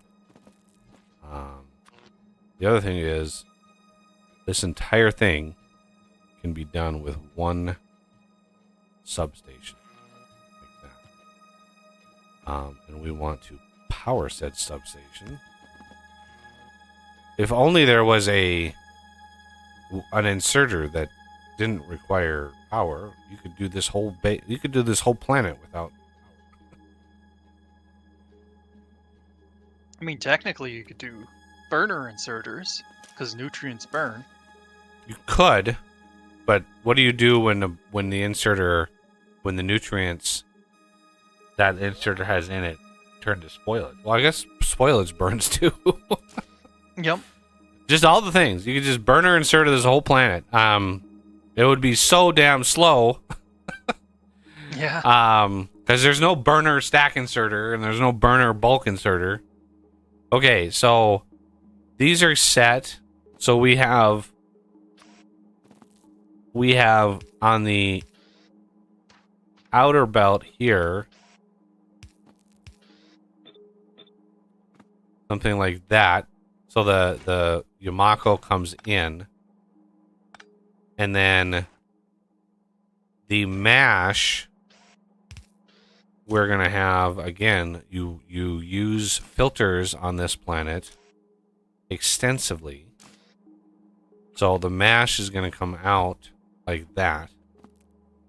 And then the mash goes in on this one. Right? Because this one is the nutrients. The mash sort of feeds into that. So now we want to regulate the amount of nutrients that this thing has. Because we do not want to fill this belt up with nutrients. So we're going to connect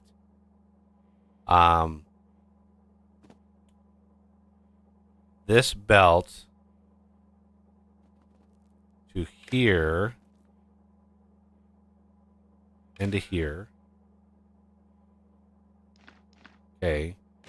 This is going to read an all. So the whole thing is going to read.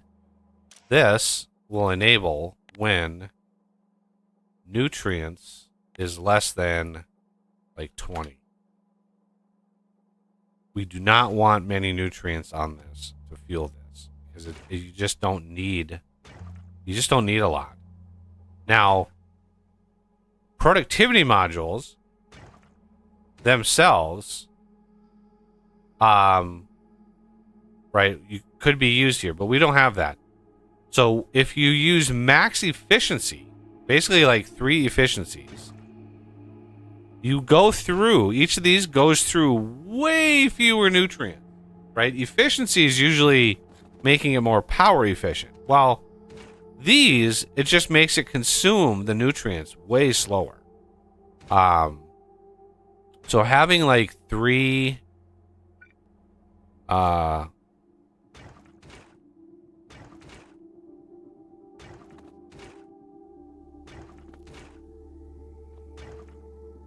each of those will go a long ways in reducing how many shenanigans we have to deal with.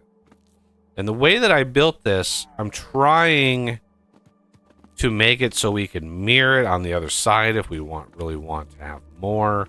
We could expand it downwards if we want to just do that. But you don't want to boot this system up yet.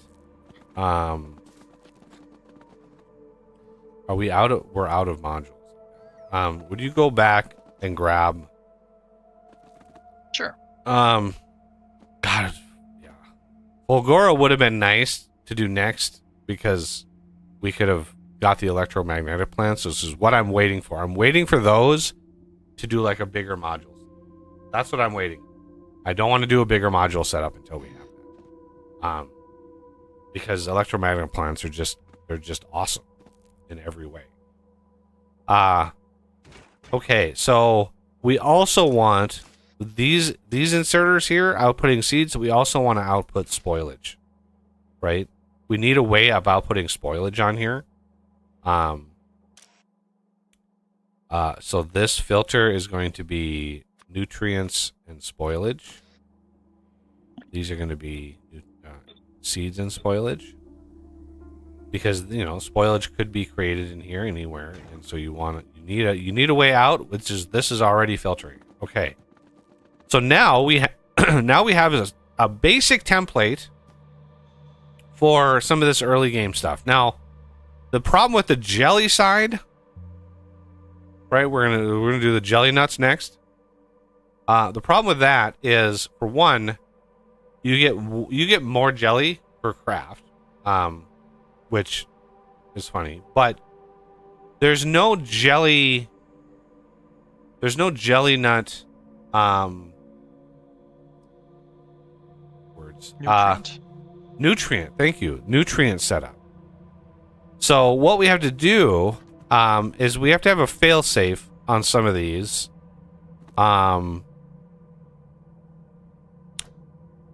So first of all, we want to ensure that we have a spot in here for a beacon, right? Because the beacon will be able to hit all of these.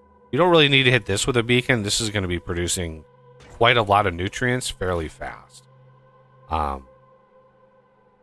Yeah, this is a 4-second craft, and these are more than capable.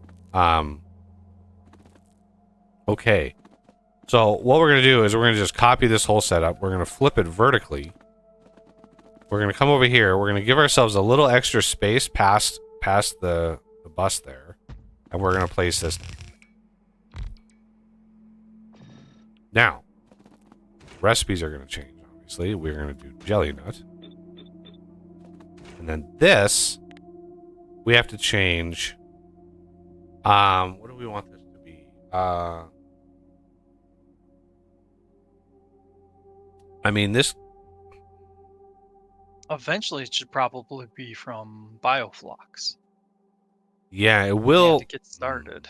Yeah, it will be eventually from Bioflux. So...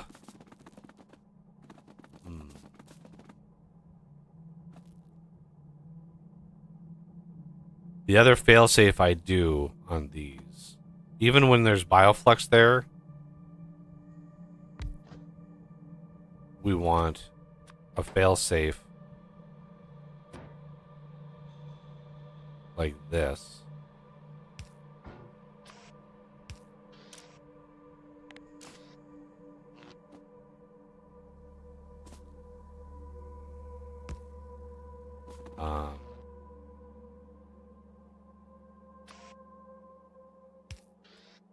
And then we don't want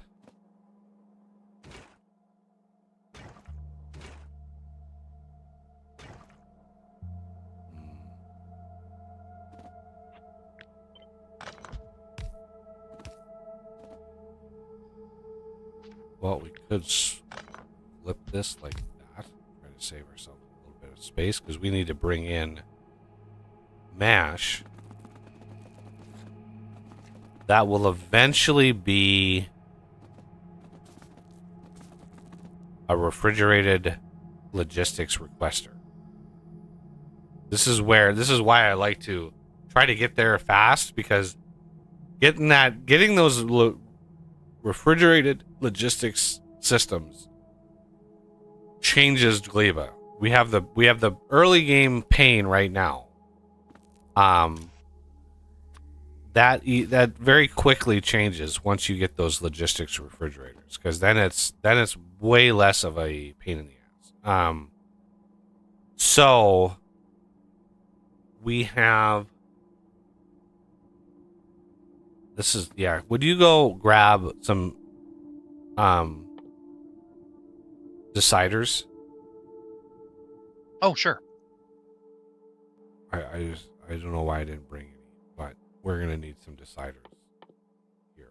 Should I grab some arithmetic as well, just in case? You might as well grab some arithmetic and constant. We're gonna need a planetary logistics requester thing on here, which is a constant, a couple deciders, arithmetic.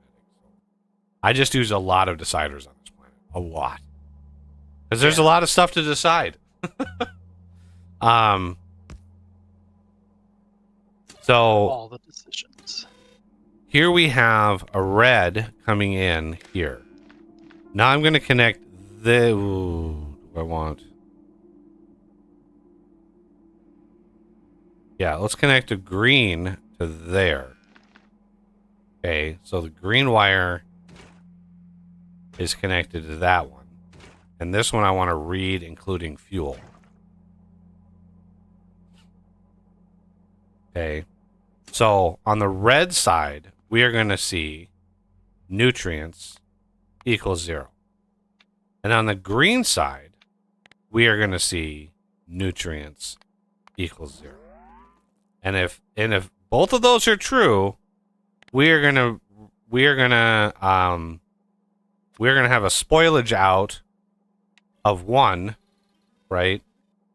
And the spoilage out of 1 is going to dictate this, right? We want this one, which is inserting spoilage into this, which doesn't need nutrients. That's why this is a failsafe. This doesn't need nutrients. This one will then enable when spoilage equals 0 or greater than 0. The other thing we want to do is read working control signal W.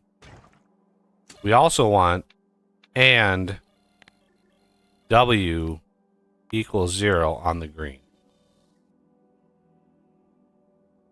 Because if this thing is actively working, that means it has enough spoilage and we need to stop inserting nutrients. Right? If as soon as it triggers, we want to stop converting it because it's bad and wrong. We don't want to do that. The other thing we're going to want is a way of grabbing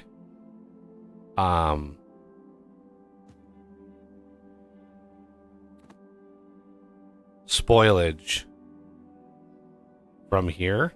So this has the potential, if we output nutrients, right, and they just sit in here, they'll turn to spoilage and it'll stop this setup. So you need to be able to output spoilage out of this. Okay, now these obviously need to be converted to jelly.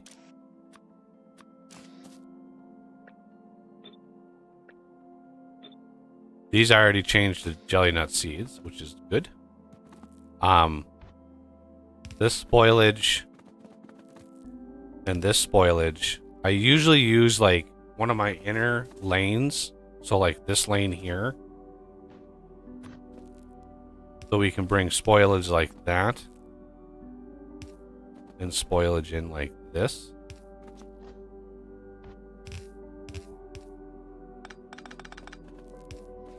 Right? And then this bank of 4 will be spoilage all the way down. Now, do you need 4? You usually don't need 4, but I want to leave enough stuff. You don't need a lot of these. Like 2 of these will come back. We'll have 1 iron and 1 copper.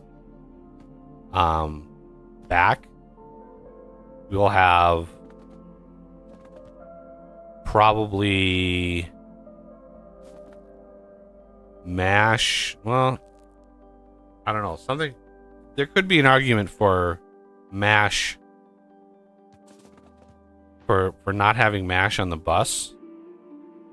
But I think I usually put it on the bus because whatever, YOLO.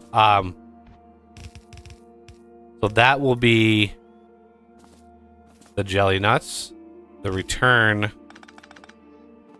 will be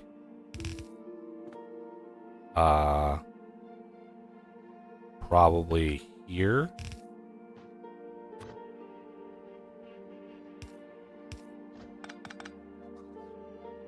Okay.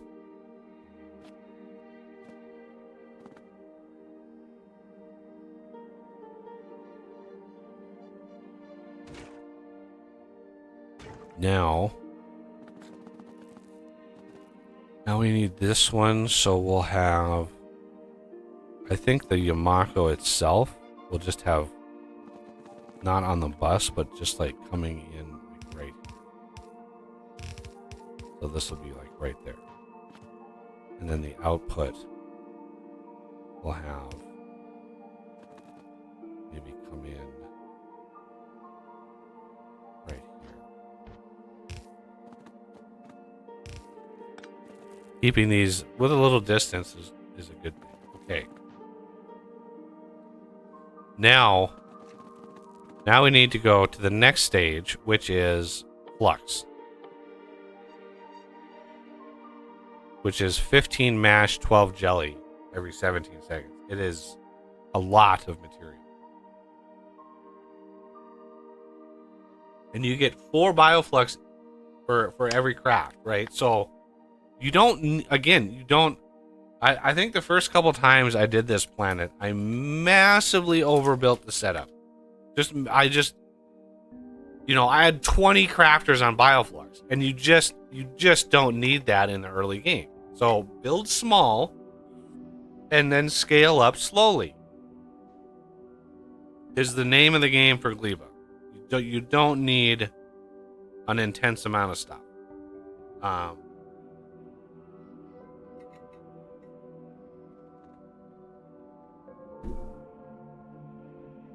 At least not at first. So we're gonna go with the same sort of system here. We're gonna offset it, give yourself lots of space, right? Give yourself a decent amount of space in between for shenanigans, because shenanigans will always occur. We are going to then bring this out and join it up with this. I'm not running the belt at all. I'm kind of trying to be conservative a little bit with that. So this one, since this is going to be a Bioflux setup, we're going to do Bioflux, right?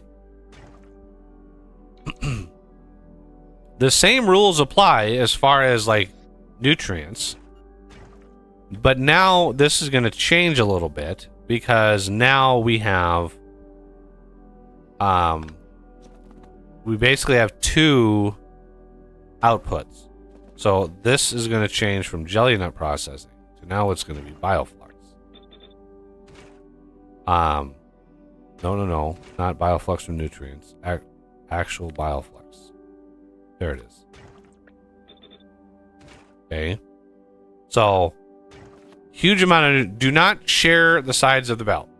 Right? Don't have one side be jelly. Don't do that. Don't mix your belts. Bad. Bad and wrong. Don't do it.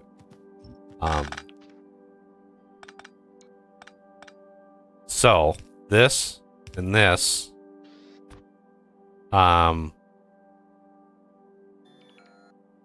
And what do we want to do? Actually, let's do this. And then we're going to do this. And then no, don't. I gotta take I gotta take those off.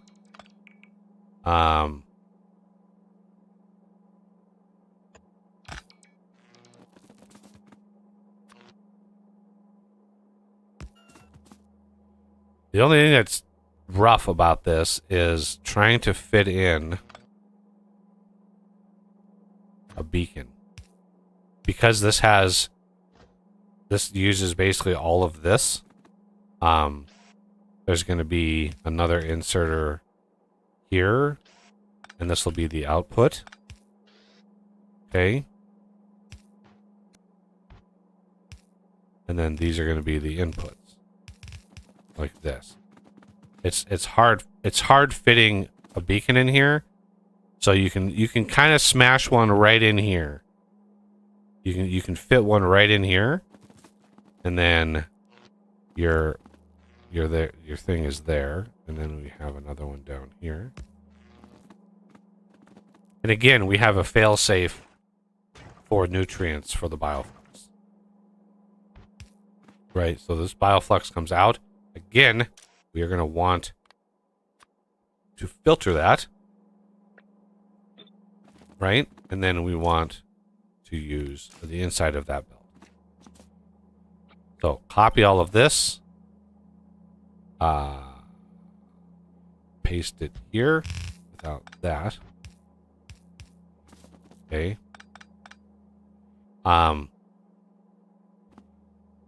Obviously, we don't need seeds here, but we still need a way to output spoilage if it happens. And then what we do is this is going to go into a refrigerator.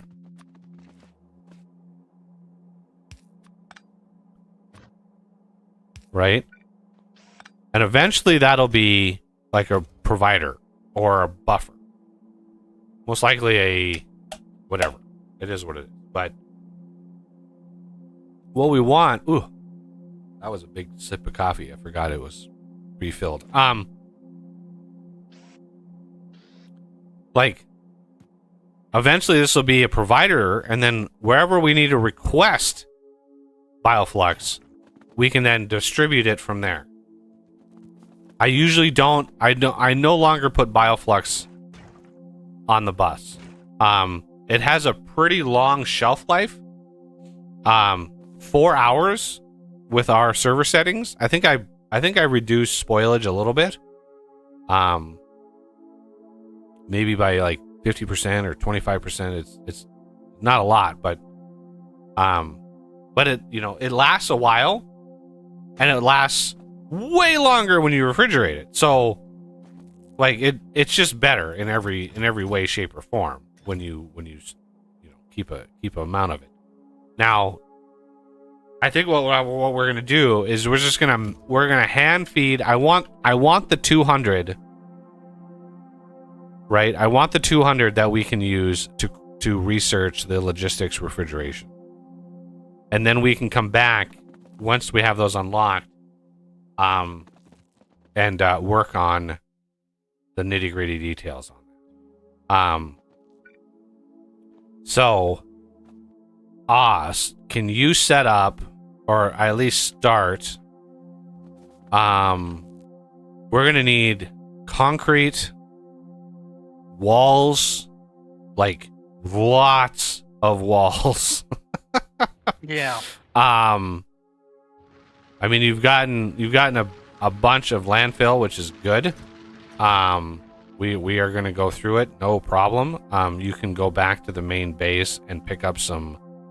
I think I have a buffer warehouse and a buffer storage house store thingy.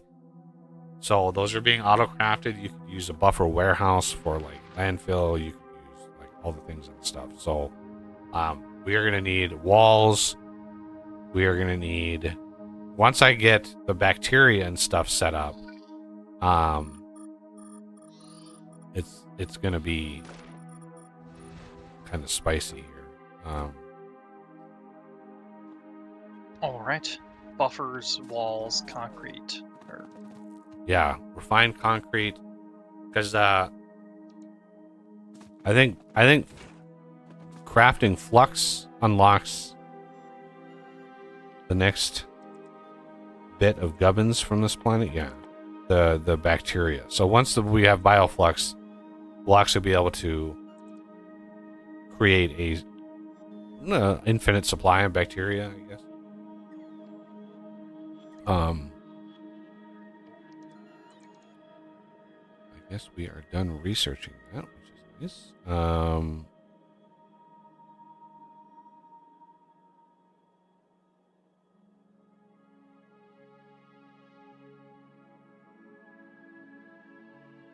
not sure what to research next.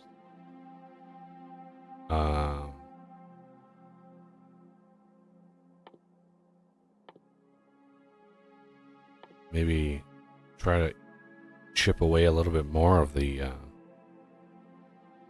advanced circuits. As long as the... You do go ahead. pentapod eggs. Ooh. Yeah, you can already do all the early pentapod eggs. Gleba stuff. That is a spicy, yeah. That's a good thing to spend some research on. Okay. What was I doing? I was doing things and stuff.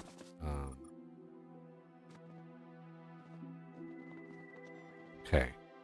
So, once we have, like, how many of the bio chambers do we have? We have quite a few left. How are the eggs doing? The eggs are not doing too bad. Let's turn that off.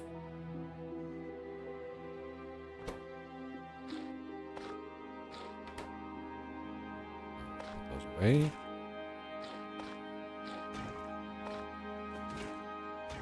Just clear out any spoilage you have in the system.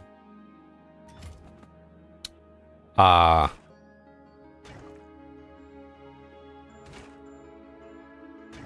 right, we have like 29, almost, no, 49.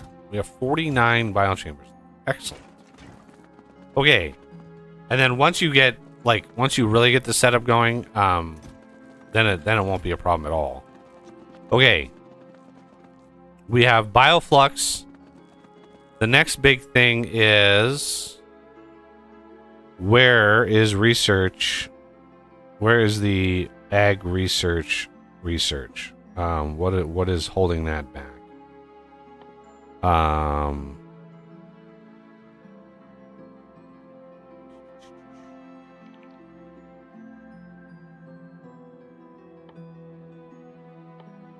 There it is.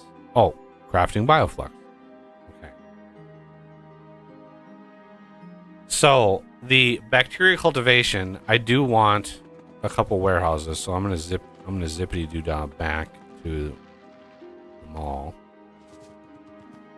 Grab a bunch of these. I don't need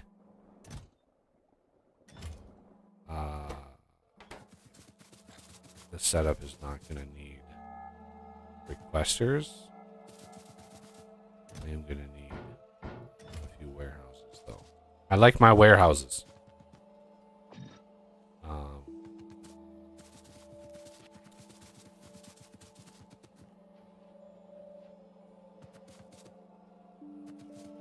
Okay.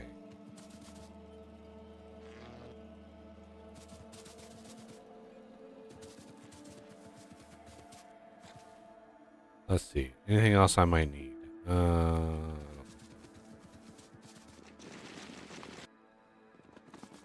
Okay. So once we craft an amount of those,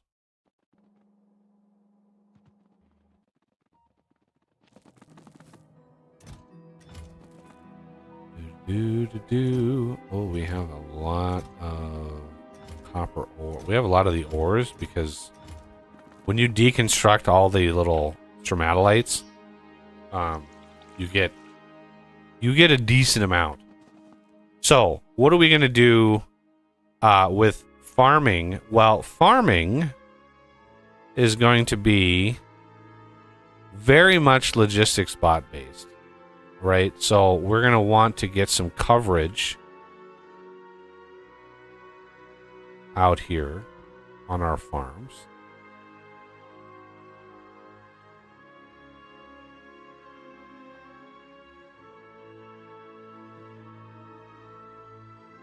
This is going to drain quite a lot of power. Look at that base. Oh my god, look at the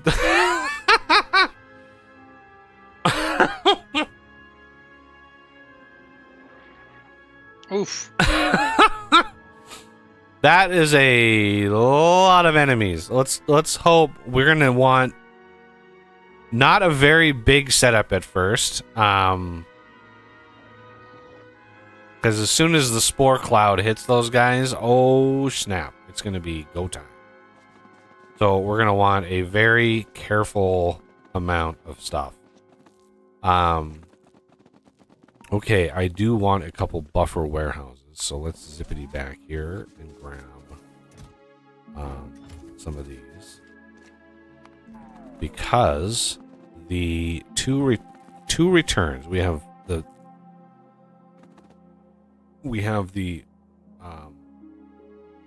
spoilage there, but then we have the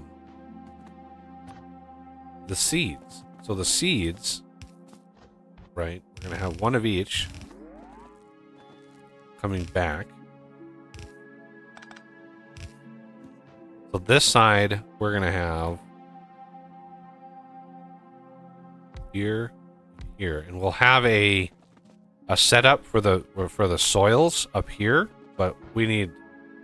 I usually never give myself enough space, right? I'm always like packed in where the cargo bay and so I really want to make sure we have a lot of vertical space here for the soils, because part of the last step of the soils require biter eggs. So I really want to make sure that we're set with that. So these are going to be the seeds. So the bottom one is going to be what is this? Yamako seed, right? So we want to request Yamako seed, and these stack to 10. So this is going to be 18,000 Yamako seed. This one is going to be the jelly nut. So we're going to do 18,000 there. Because they only stack to 10, which is kind of crazy. But I usually fill this up. So I'm going to make sure that I remind myself and say, hey, don't build right next to this. Give yourself enough space for another one of these. Because this one goes into there. This is the request. If these fill up and I spread them up to here, and this one fills up again, then I'll be able to do like a burn. I'll be able to like output them to be burned or just trapped, whatever. Okay. So, do we want to do science next? Science is mostly going to be bot based because it's all going to be refrigerated. The whole enchilada in science is going to be all refrigerated. The inputs, the eggs, all of that stuff is going to have refrigeration.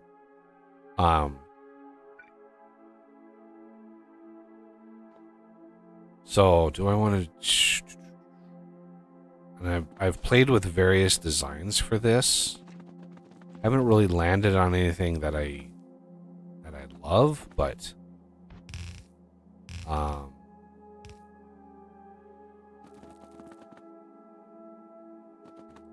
which one is the highest?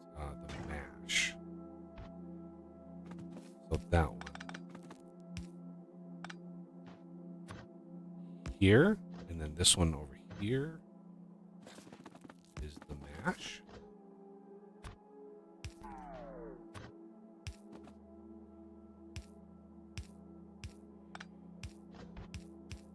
Okay.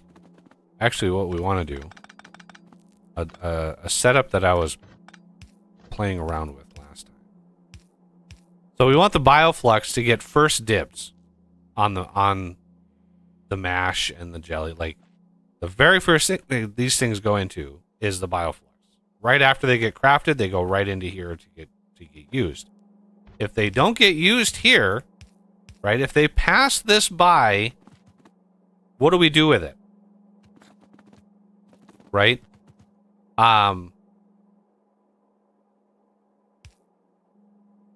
So what I want to do, give ourselves a couple squares, and we're going to go right back out. Right? We're going to go right back out on the bus because there's other crafts that use this. So we're going to go right back out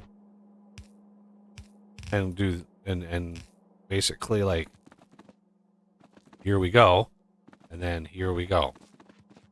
Never stop. Always use the fresh. If you loop this back around, well, now the stuff you craft is going to be slightly less fresh, and it will get progressively less and less and less fresh, which impacts every craft you do thereafter.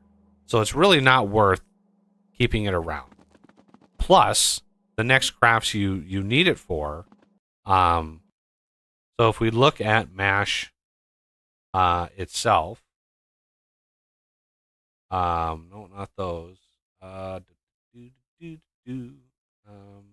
is it? They must not be unlocked yet because reasons.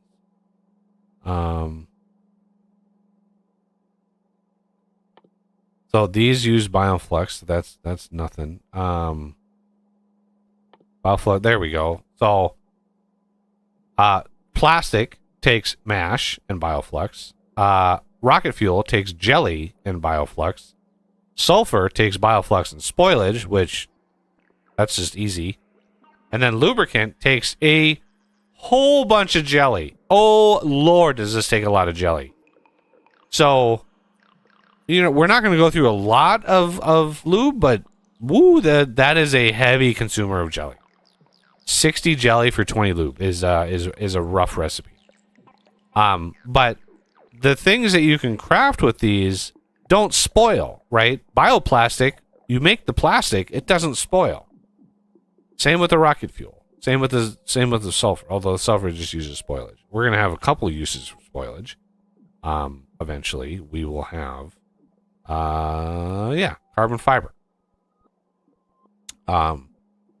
Which we get from spoilage. Or carbon, technically, but you can make carbon out of spoilage. So, and this is also a mash. So carbon fiber is a big mash user. So yeah, we've got a few things that we can do with these ingredients.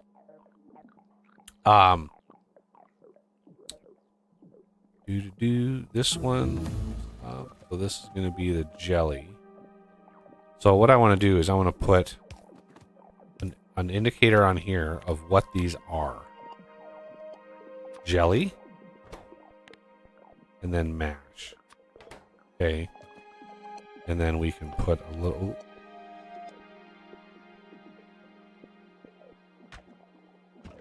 something like that, sort of make it stick out. Okay, jelly and mash. Now we want research. So research, how are we going to do this? What we can do... This is going to be tough. One of the tough things about this is research itself. Somewhere in here is my ag science. It's in here somewhere.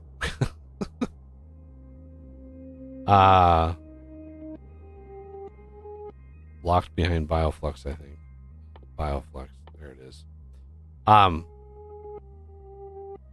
Uses bioflux and pentapod eggs. And you remember pentapod eggs, which is what we're researching, they require a huge amount of nutrients. Right? So the research itself takes 4 seconds. The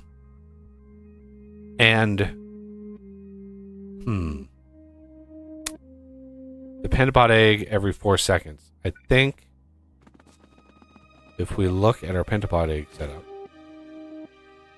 this produces 2 every 15 seconds.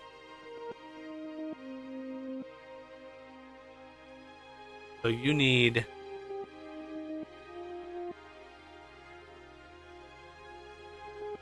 Well, and this gets a base of 50% productivity. So it's technically what, 3? Every 15 seconds?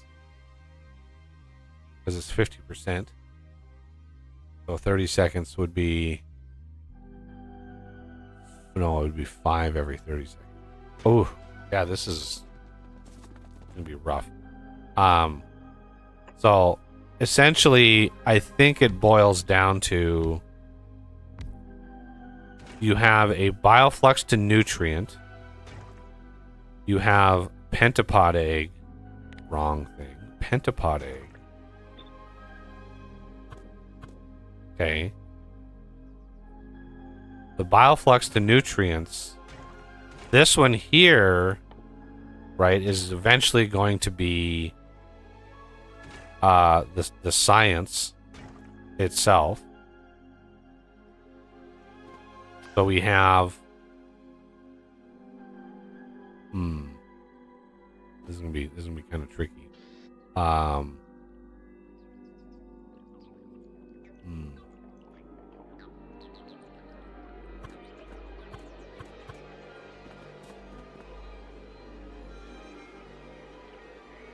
We have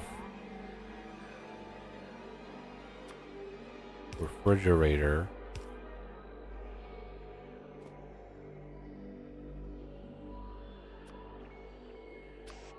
I want to like prototype this.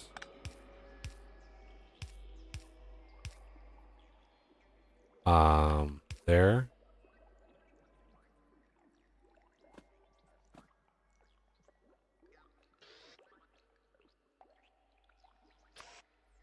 There.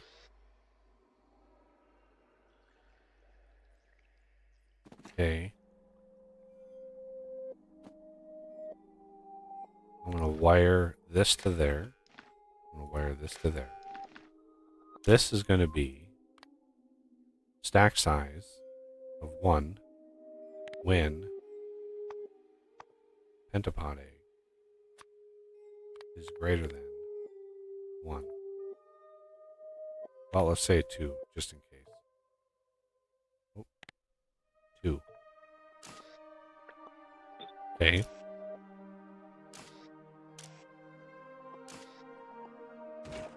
Because I think the science is just like 1 egg. I'm pretty sure. Yeah, 1 egg. It's just the fact that these things craft so damn slow. So this will only insert when this has more than 1 pentapod egg. And then we want to return craft. Oh. Like this. Wire this up. Right? This will have a stack size of 2. And this will be when pentapod egg is less than 2.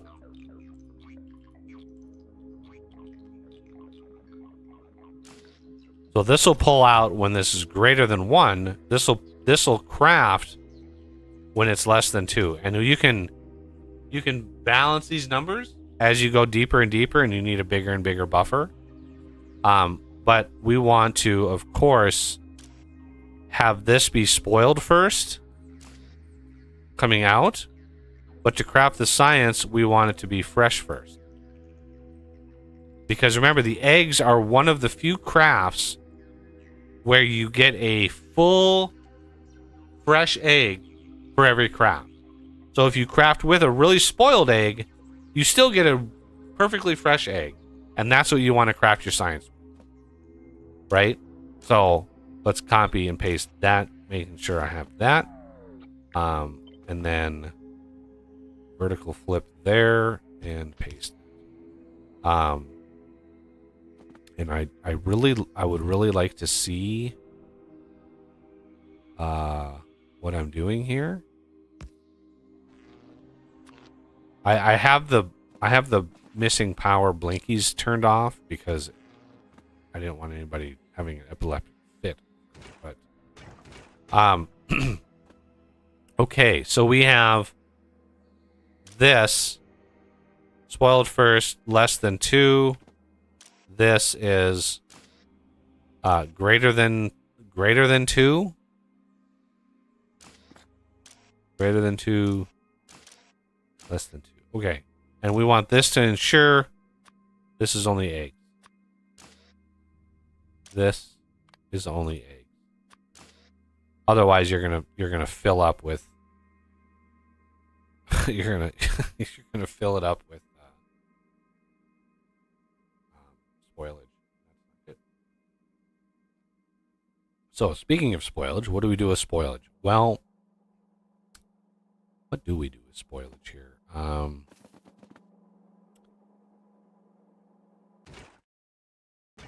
I would like to grab a...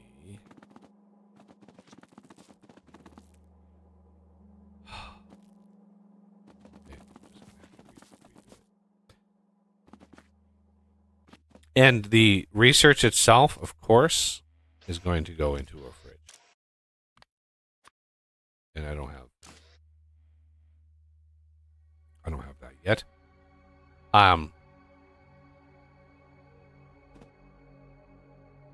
So all 4 of these can produce spoilage.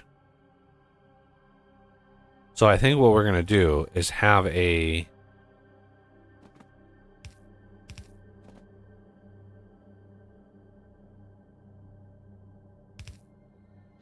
thing like this. Now,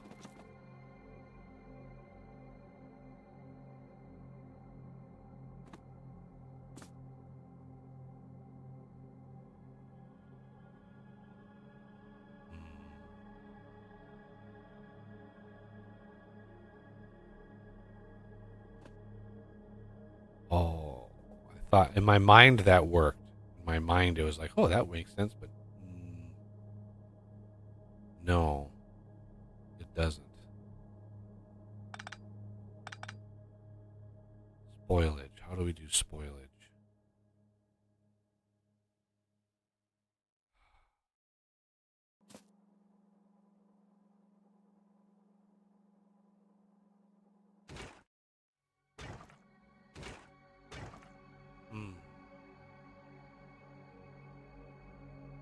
The obvious easy answer is just push it into a active provider, but I don't want to do that.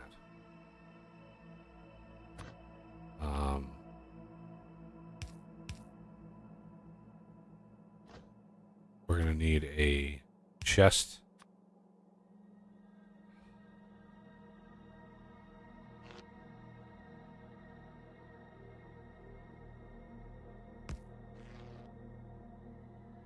Or input of bioflux. Remember, bioflux itself is going to be an input.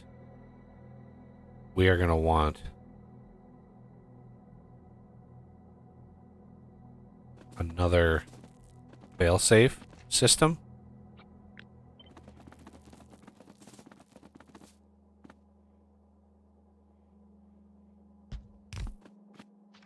Like this. And then this will be there. We'll have a decider here. This will actually be here.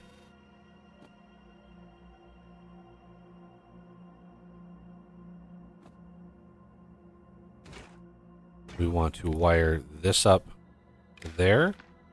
This will be read, include fuel, and then don't include in crafting. Just the fuel. Okay. And then we're going to want when nutrients equals 0, output spoilage 1. Then this goes in there. And then with this is spoilage is greater than 0. And then we can tweak, we can tweak this setup and change this around. This planet by far has I use deciders. I use combinators in general, like way more than any other planet. Except maybe Navis. In the late game, Navis I use quite a lot of circuitry to manage like biter eggs and stuff.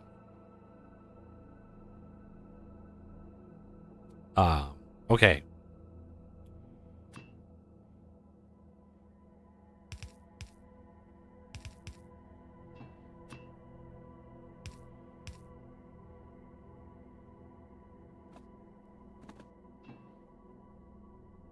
And if you want to tile this, right? This is why I build the way that I do, so you can tile it down.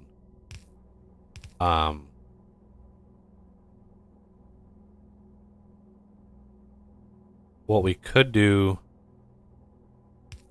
is do like a spoilage like this, right? And then a spoilage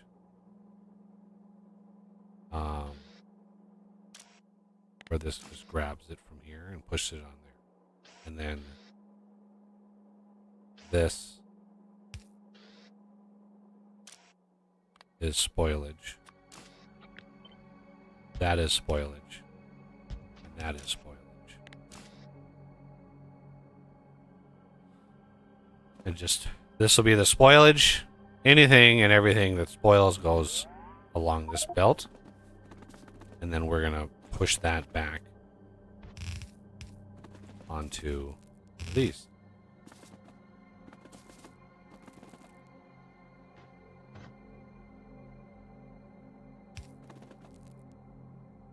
Oh, of course.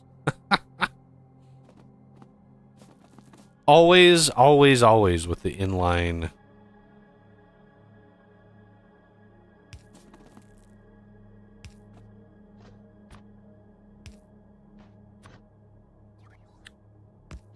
This, I need to do a filter on fish or something to prevent it from pushing stuff onto this belt. And even that I could do.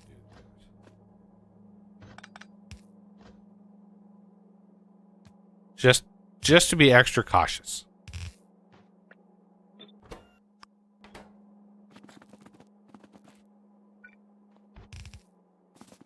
Okay. And then this can come out. Because if I copy it, I would copy it like right along here. I would copy these pipes as what those will actually be overlapping if I build this in another set. Okay. All of this is basically ready. Oh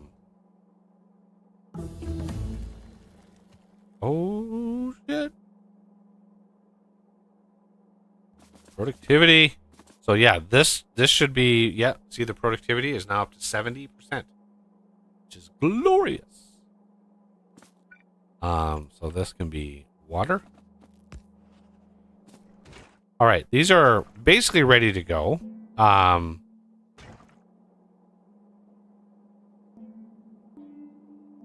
These are good. This is good.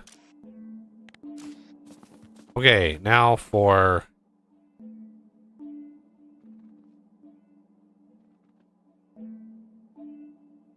what is my catalyst for researching for unlocking some of these?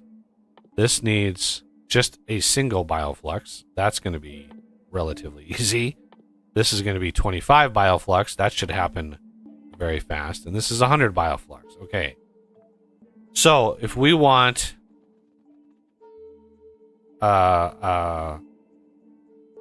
some iron and copper and shenanigans there, we are going to come out here and say, all right, turn off our personal logistics. We are going to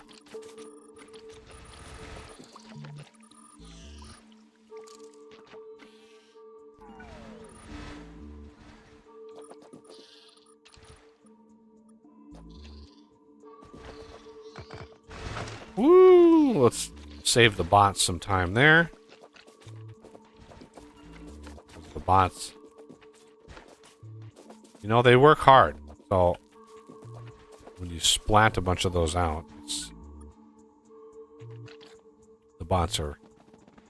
I don't want them to unionize. That would be bad. Good. He's got steel up and running as well. Excellent. I'm gonna put these in here just for funsies. Yep, needed the steel for reinforced concrete.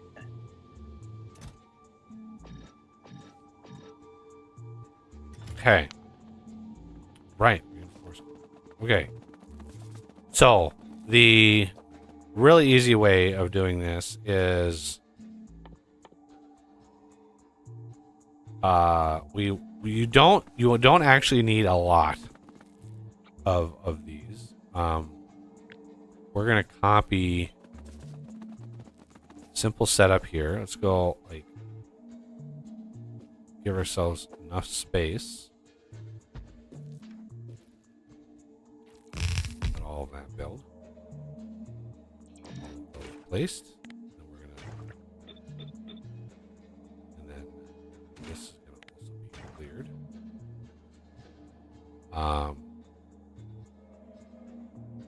Because this is gonna kind of change. These I want to be.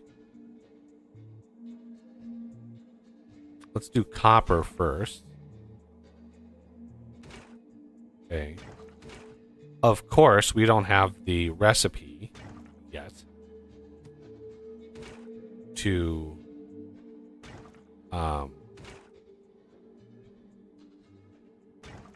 we need to craft a single bioflux to unlock this. But we can try to prototype this Um, the main issue here is going to be the nutrients, which we're going to have a separate, unlike these other setups where it's going to be kind of in line. We're going to have a separate system on this side for nutrients. Still gated like this, but this is not going to produce nutrients. This is going to produce copper bacteria. Now, it does have the possibility of making spoilage, right? Because it's only a 10% chance to make the bacteria. But this craft, this basic craft here is kind of how you jumpstart. If you run out of bacteria, if the whole thing sort of dies, oh my god, my hiccups. Breakfast I ate, it's just not, it's not settling well. So we want, instead of this, we want to say, hey, this is going to be copper bacteria. This is going to actually go this direction. We don't need this one. This one, this one, this one. These are going to pull in the copper bacteria. Right? And then turn that around. That around. So the one thing about this system is you want your input after, well,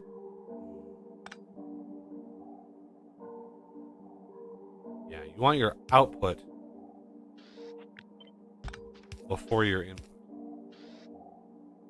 because this will input copper bacteria.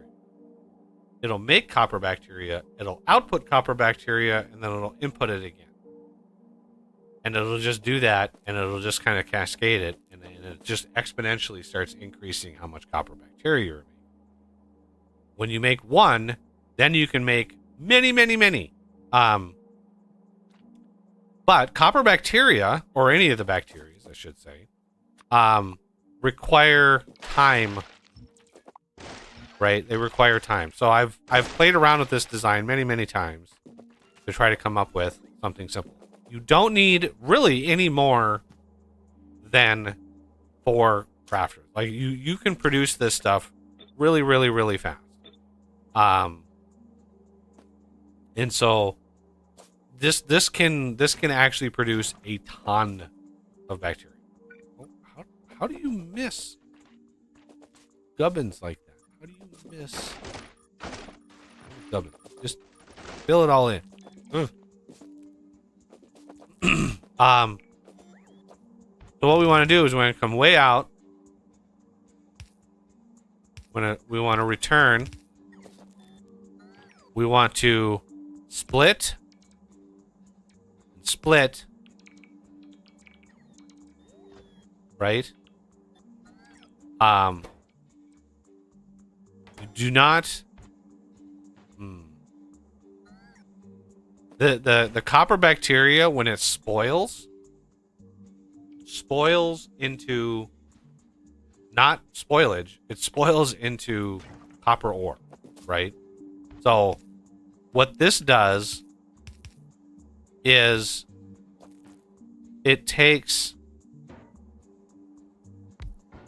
and first thing it does is divide it in by half. So now you have 50%, 50%. And the next one does another 50% split. So now you just have here, right? You just have 25% of the copper, right? Bacteria that you produced up here, you just have a quarter of it coming up here. And then this is basically 75% of what you make. And then this can come up and loop back around. And you know, we can deal with like sidedness and shenanigans like that all we want. But basically what this does is allows you to connect this up here, we're gonna read and hold all belts. This is also the planet where you read all of the belts. And then we are gonna want here a basic like mash requester, or like I don't know, do we want to do a requester, or do we want to just pull off the mash here? What I usually do is do this, do a splitter thingy, like something like this, and then I just enable this via circuit. But I think that if we just have like an inline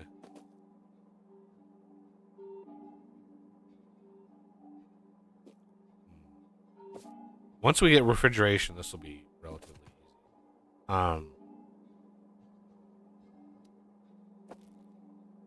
We could do requester here. Nope. It's not powered.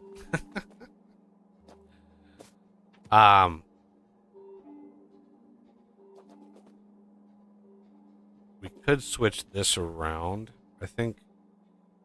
Do I want to leave more room for another one of these, or is this going to be enough? I kind of want to leave it. I could switch this warehouse thing down to here and then route it back. Kind of want to keep it where it's at. Okay, we want one of these.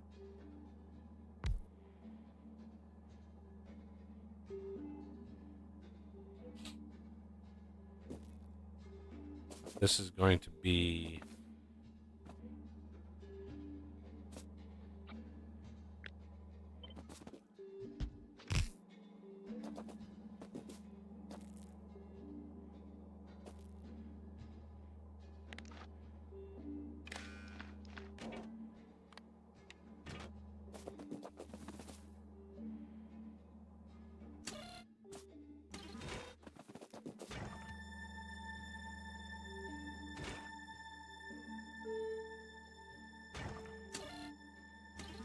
Right, so this circuit is reading nutrients on here, as well as the nutrients in here.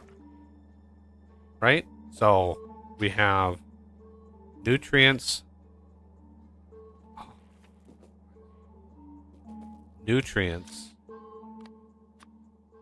and spoilage.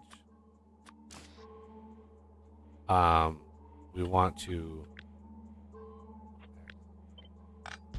switch those. So this will output nutrients and then input nutrients. Because remember, the nutrients we get from this are going to be immediately 50% spoiled. Right? It's icky. And then spoilage from here.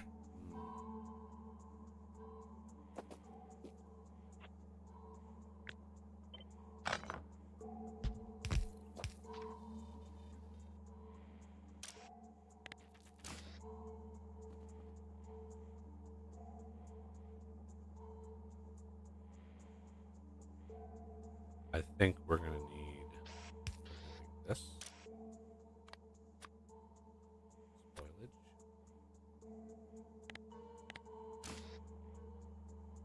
Just in case. Something.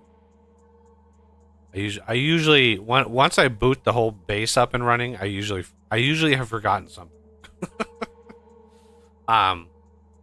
So we want, rather than this red there, we wanna connect this with green to there to there. We want to remove the red line because I need this read to be a different so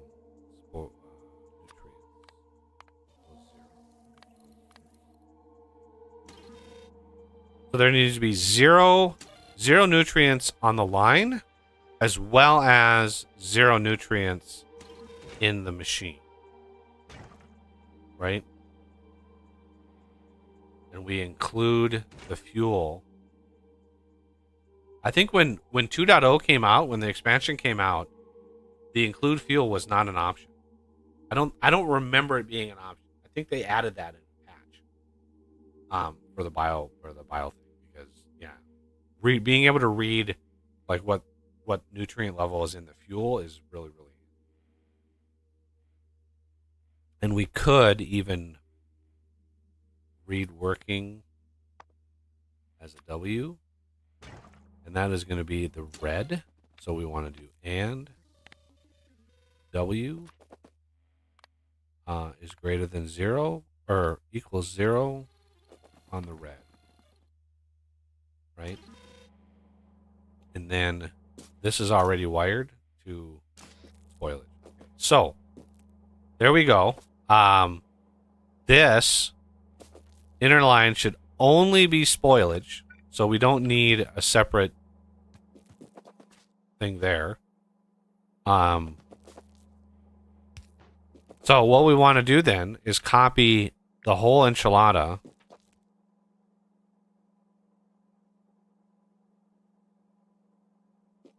and we want to I wanted a little bit more space than that.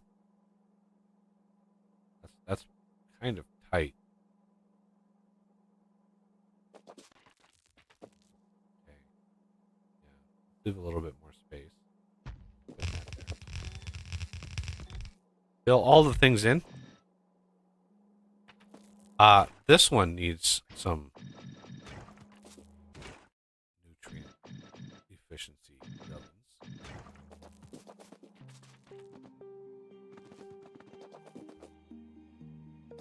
Oh, I don't have these. That's a huge oversight.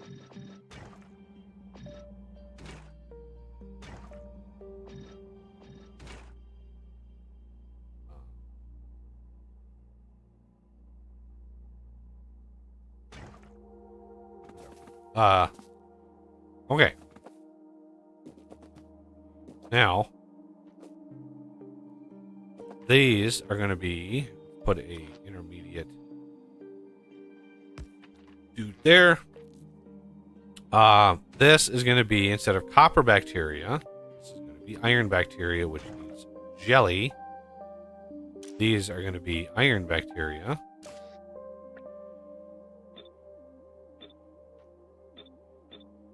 Okay. I need these to be iron bacteria. Oh, I didn't put these here. We go here, here. There we go.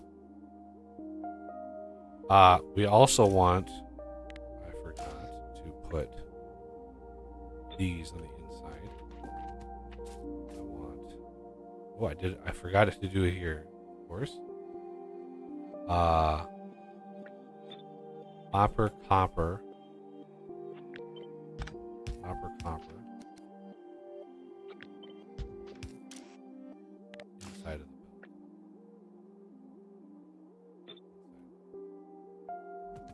belt. You fully utilize that belt is a good idea. The same sort of thing. So then the output of these, we only want the actual ore, right? So we're going to use filters. The first one is going to be copper ore. And the second one is going to be iron ore. So the bacteria will just sit in here. Right? It'll just sit in here, and as soon as it converts, this thing will spit it out. And I've already got 2 lines ready to go.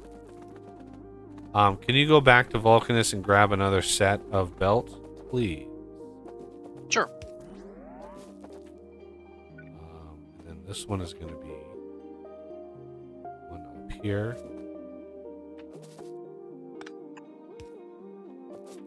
Okay.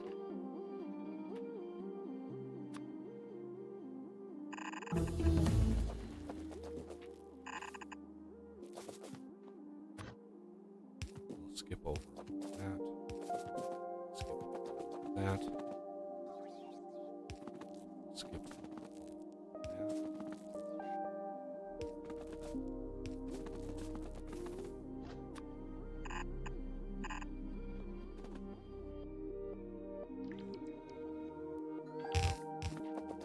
Oh.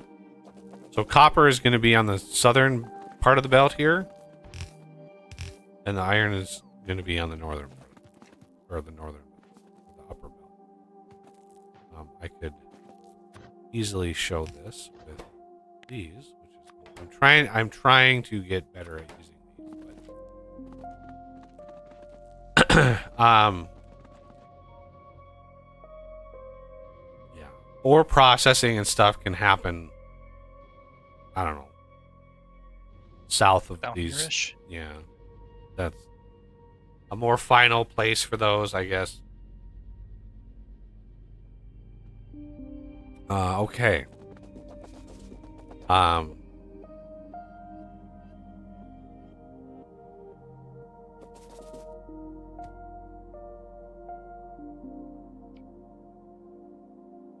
one thing we could do, put this up here. Have a requester outputting.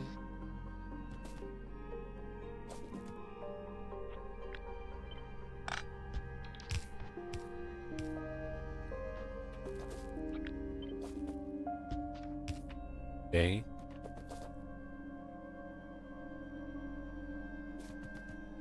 Because we're going to have, if we do like a mass deconstruction,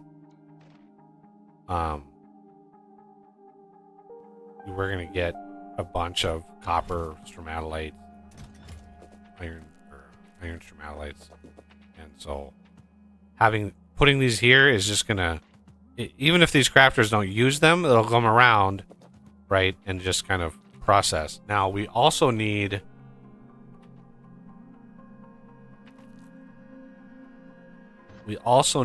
a filter for iron ore.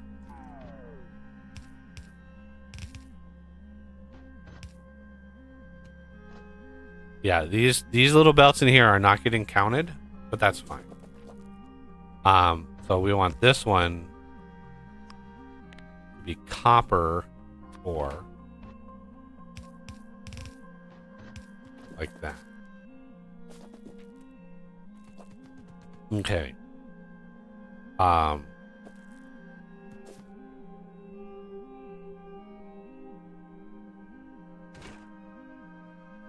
Until we get like major refrigeration going.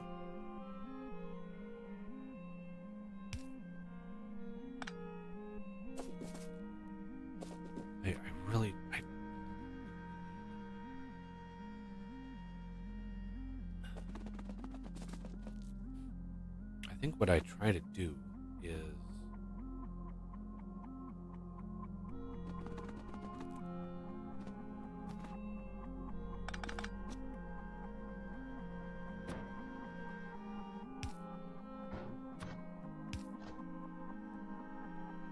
one feature missing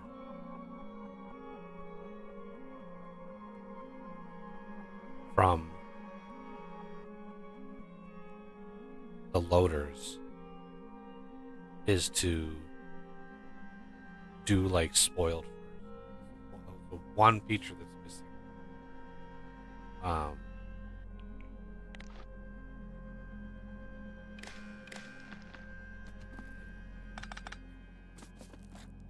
So this is going to be when everything is less than 100. When everything is greater than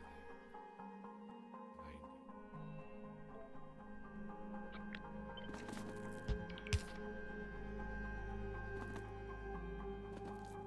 Now, I should probably make this like 50.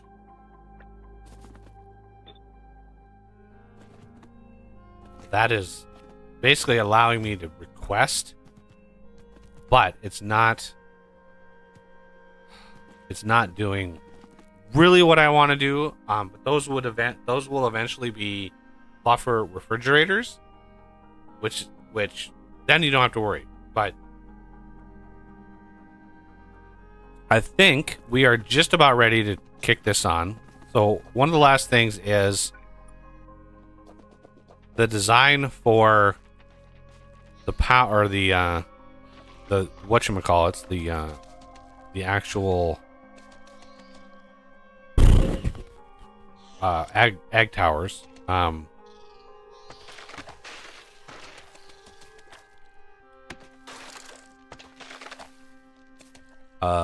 Can I like do this and blacklist Yamako trees?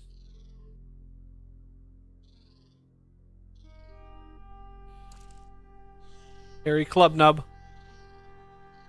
Man, no need to swear about it. Yeah, why? Oh, Yamako tree.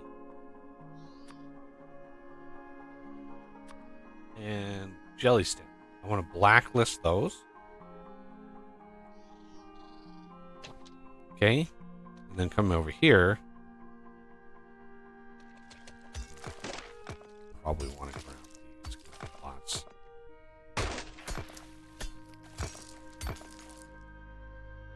Those two. Grab all of this except for the good stuff.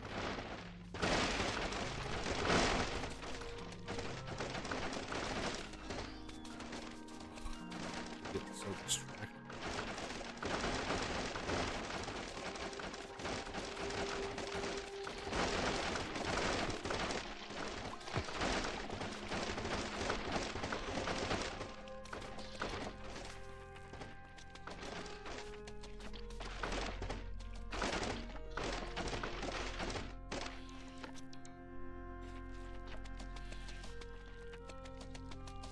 Ooh, that gave me a lot of gubbins. I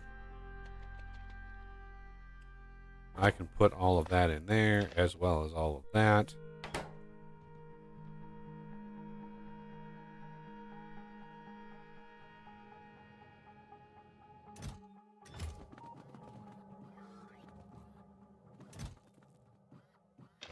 Grab all of the copper ore.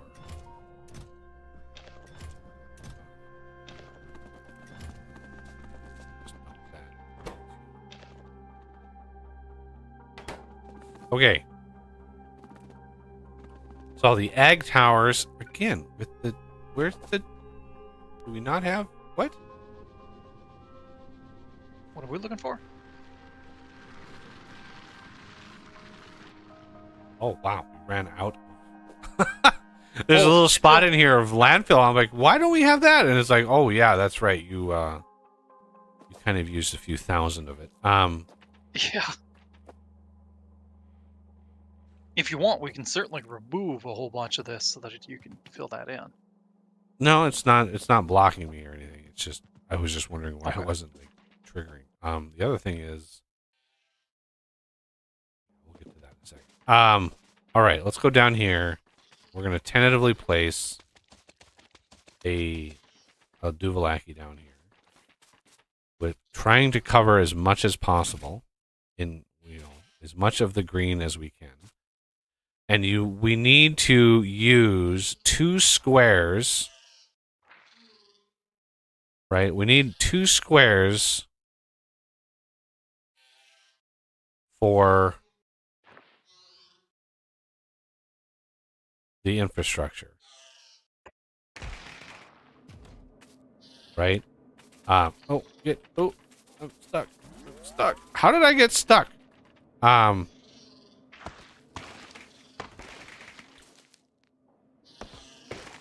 Okay. So, first thing, we want a power. Okay. We want a provider chest. which I don't know if we... Oh, I have a couple. Right? So we have a provider chest. We have a requester chest for the insertion of seeds. We don't need a super fancy one. Provider chest we can put there. We can put one of these. Ideally, we would use... yeah, I think we're going to need...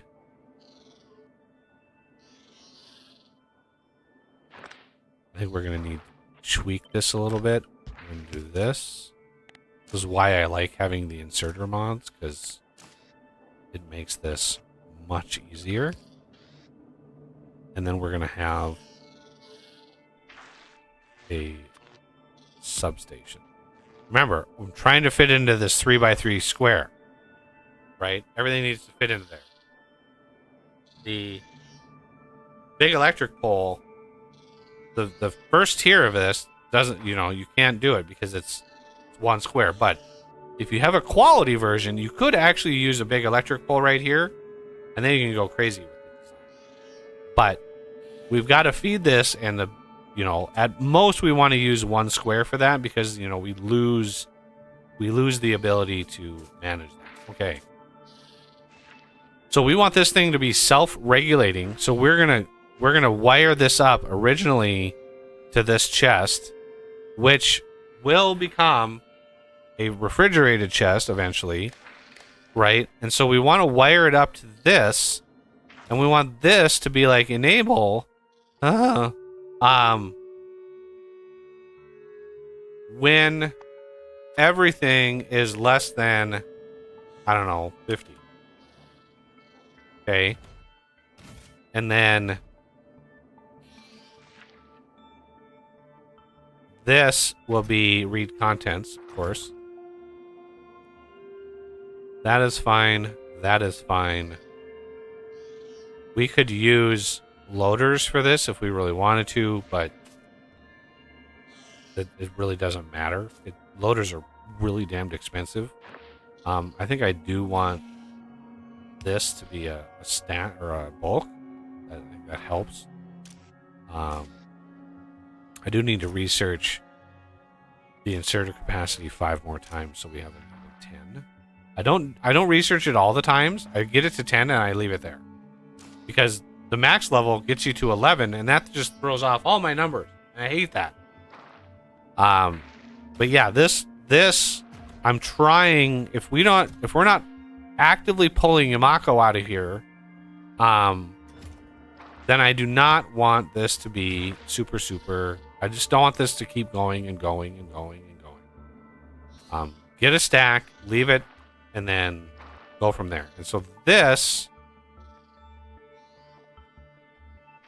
I'm going to want seeds, Yamako seed. Yeah, Yamako seed.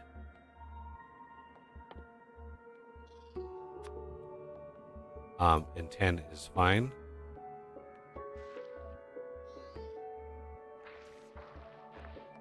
Okay. We're going to put these in here. Right? And then power, we can come way off like this and power it.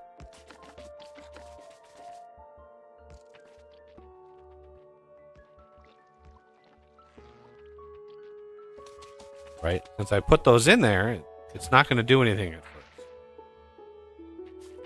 Now we need to do the same setup. We're going to blueprint this. And this is going to be Yamako.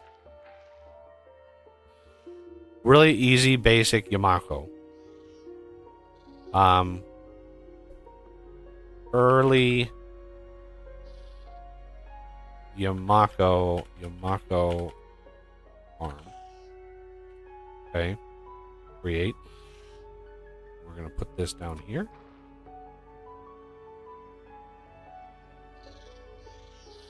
And we're going to do the same thing for the jelly nut.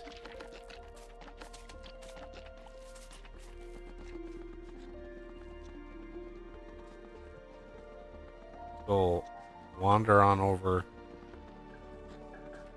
to the jelly nut side of things.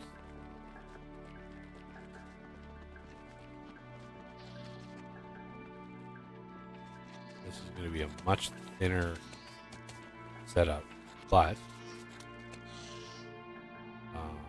this, we can then take all of this.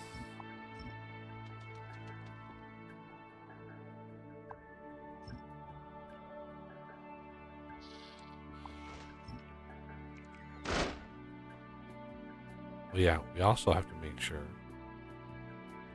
Okay, all those are.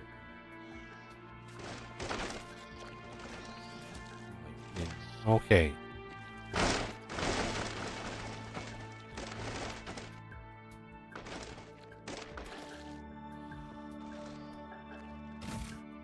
Again, we want to try to maximize. Yeah, these are going to be tough.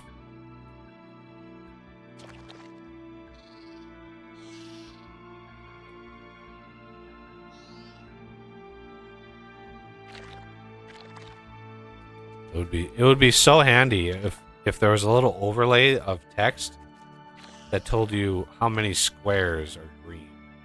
But there's no red squares, which means we could get some of that artificial soil and sort of fill this in and maximize our profits. Like that. We're gonna have a Duvalaki here. We're gonna have a wet, just Western chest, divider chest. Oh, that's gonna be thingy McGoogle. Okay. This is gonna be that. This is gonna be requesting jelly nut seeds. Okay. This is gonna be wired just like the other one. Enable, disable when everything is less than 50. The seeds don't spoil, so it doesn't really matter where they go. And you could parameterize this and turn this request into a parameter. That way when you place it down, it asks you like which seed is it. You know, that would be the smart way to do this.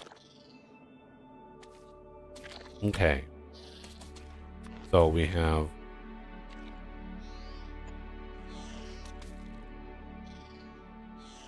then we want a blueprint.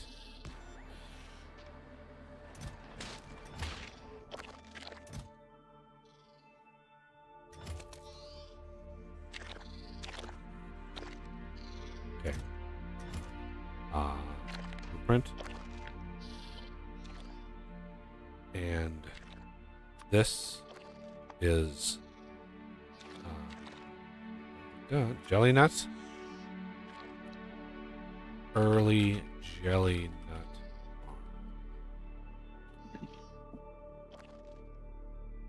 And yeah, you could make the snap to grid relative and then set the exact grid size of the farm.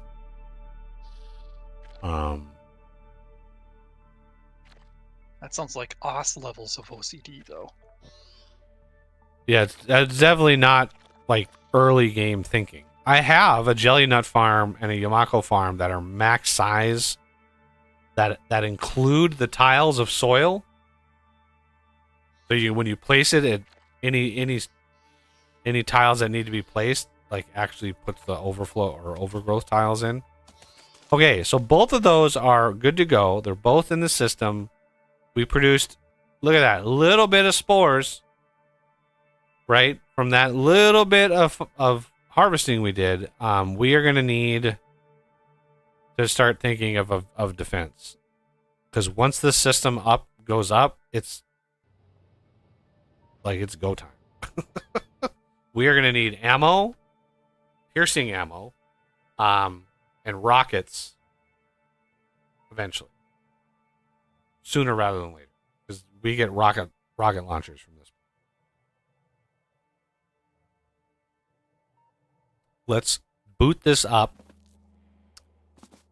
And again, we are going to do a little system here where we have a requester and we have this thing going here. We have this reading all the belts. This when this is going to be jelly nuts is less than 20 or something. I don't know what a good number is. And then what I'm going to do here is recycle these.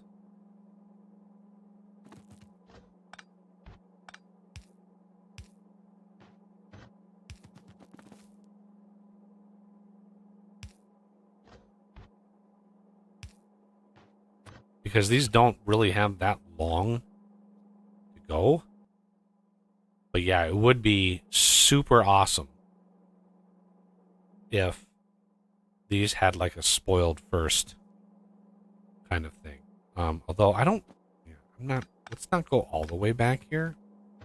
Let's go to like back here.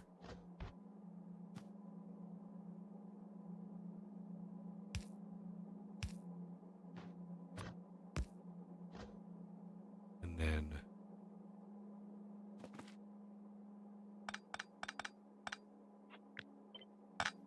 So should I do some belt shenanigans here, or should we like move these warehouses? What do you think? For the getting the copper and iron ore over here. We can I just, could just bring them down. yeah, we can just move then- these. We can just move these like up. Like right there. All right. Because these are just going to be seeds. So Yeah. this shouldn't be a problem. Okay. Should I favor this side? Favor over here for the smelting stacks? You know, kind of start it right here. No, don't. Or give Try not to come over. What you probably want to do is build down, right? Because you assume we are going to be getting calcite. The whole thing is going to be migrating towards casting. Okay. Okay, so this is good for early game, getting these resources up, and we could manually feed some of these if we really get desperate for like iron. Looks like iron is actually pretty low. But like, yeah, I'm about to trigger the research or the unlocking of these recipes, which will go a long ways to get a basic infinite amount of the iron and copper. So yeah.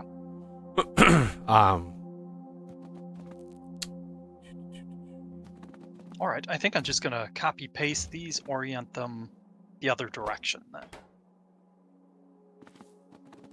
And then down here,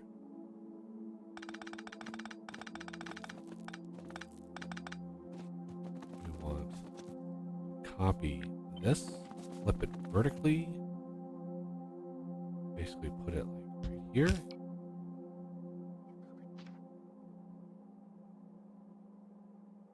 And then this goes up like that. Now, I think it might be wise to filter spoilage here.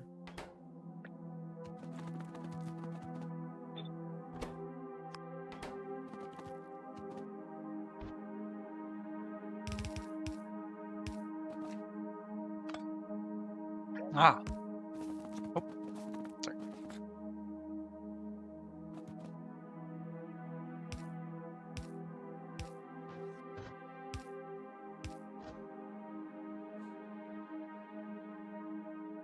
Okay, so this will do that, and then this is reading all the belts, and then this is going to be when Yamako is less than 20. Now we can tune that 20, right, with what we need to keep this running at a relatively consistent rate. But the first batch of this is going to be like a lot of it's going to go to waste. I'm gonna disconnect the pushing of these because we're gonna spoil quite a bit of this at first, which is okay. So this one down here we want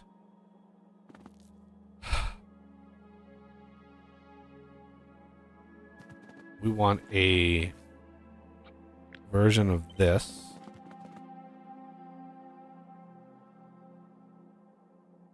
Like here. This is going to come into there. Actually, there. I don't want it to connect to this. This is only when spoilage, right, equals 0. So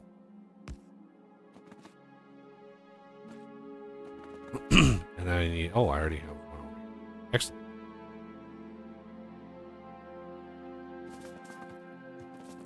I don't have a way of delivering it.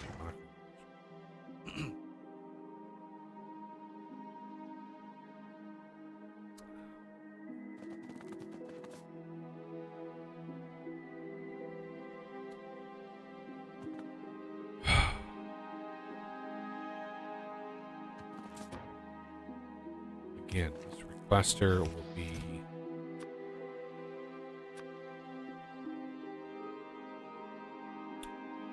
eventually a refrigerator, but this I want to request spoilage. Like 100.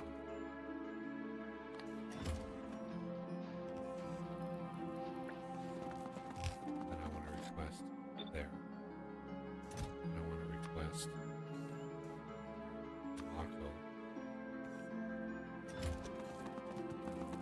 Request Jelly.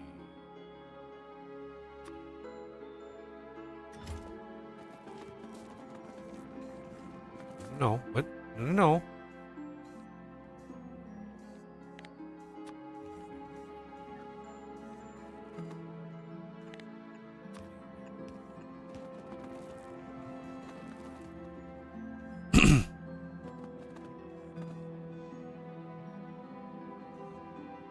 And I need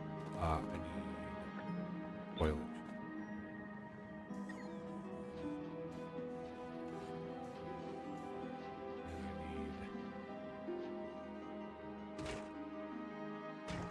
Nutrients.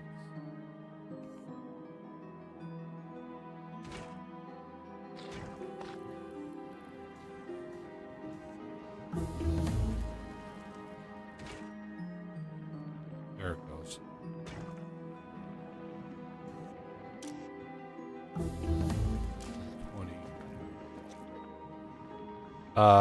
Oops.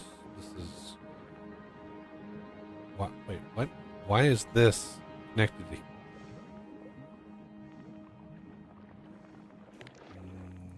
None of that. This. We don't want to connect that.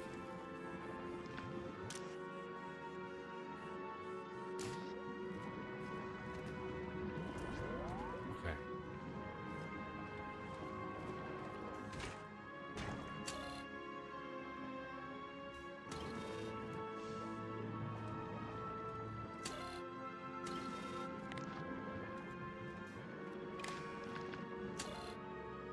There we go.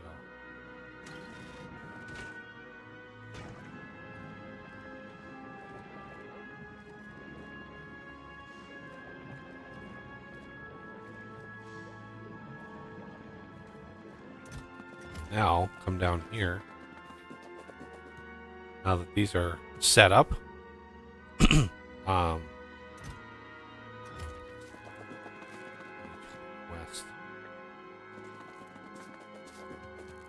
Spoilage here. Spoilage here. Now, I forgot to switch this off in some way. So,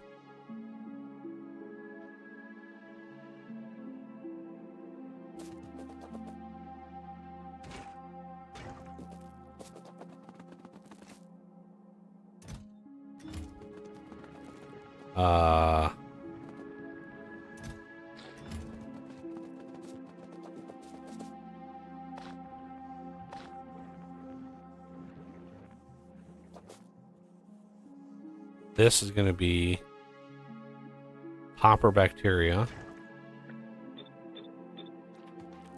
This is going to be iron bacteria.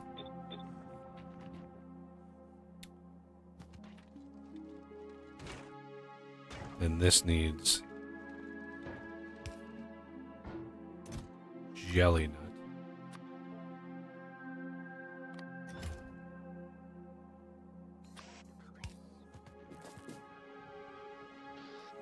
And this needs mash.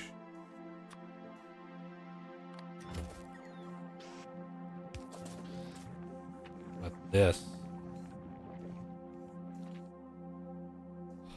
I need a buffer chat or a buffer warehouse for each of the ores. I need to know how much we have in storage. Do I want a buffer warehouse? Should I just We could buffer just put the warehouse? buffer warehouses in line. Yeah. Cause, And then gate the inserts. yeah, I need to. Shit.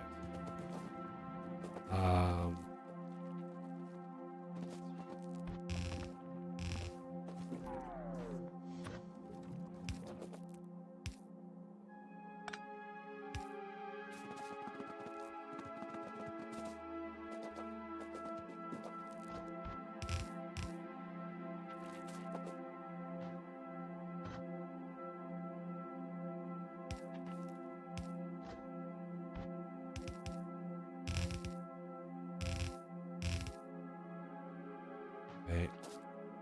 Push that in. Push that in. Why is this? This should be.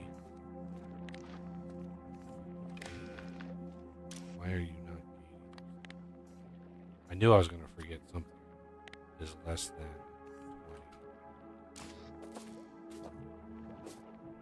20.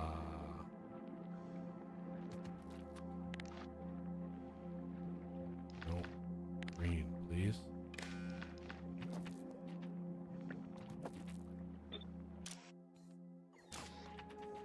Come on. Move some things and stuff around. Thank you.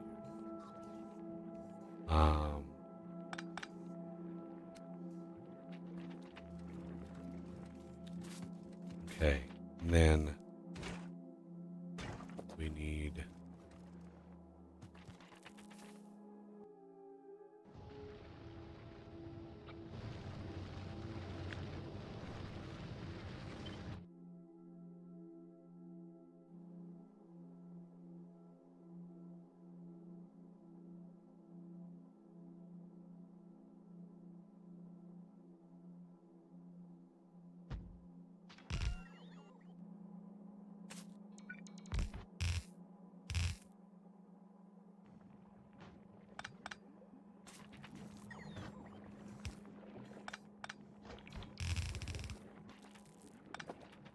don't I have another?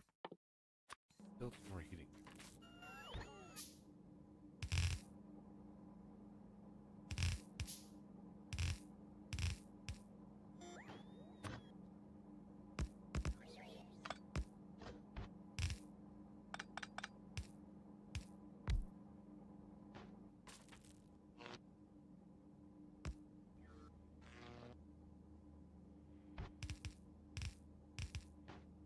We need this stuff to go somewhere.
I forgot these need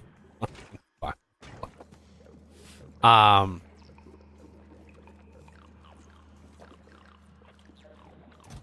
okay, let me take this.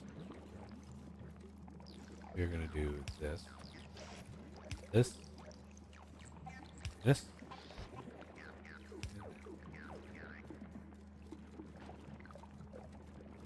We're gonna stop that. Switch this. Spoilage.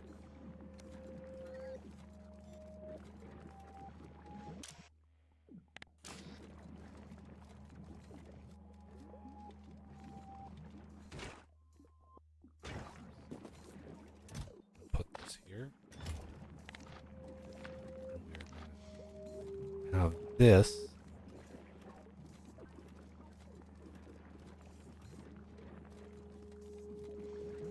Also go to there and enable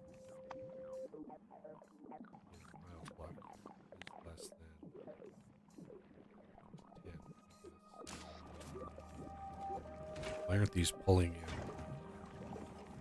That's right. We need to also put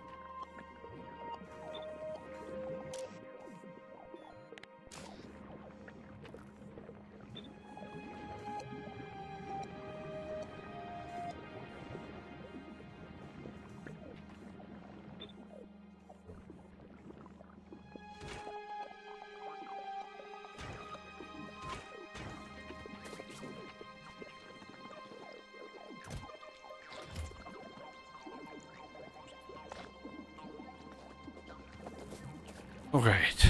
Iron should be eventually. Yes, we are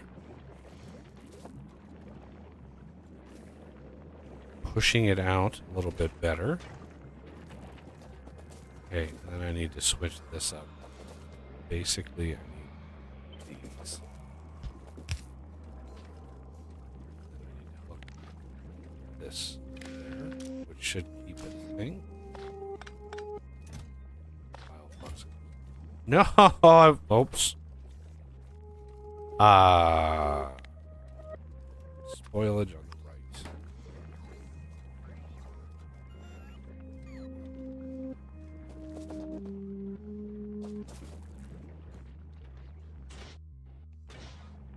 Okay. How are we doing spore-wise? Doing okay for now.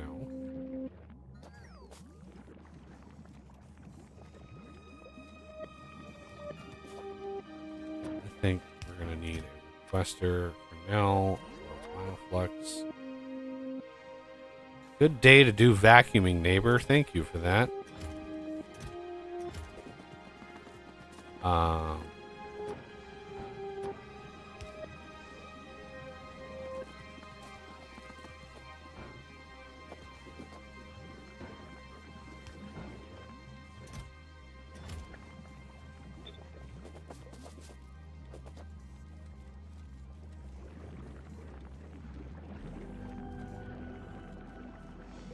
Okay, so we want this also.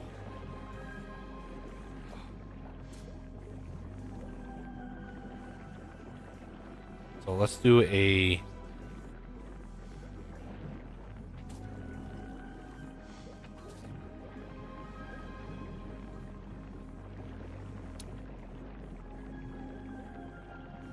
there's really no easy way of wiring this in unless we put it like here and wired it all together.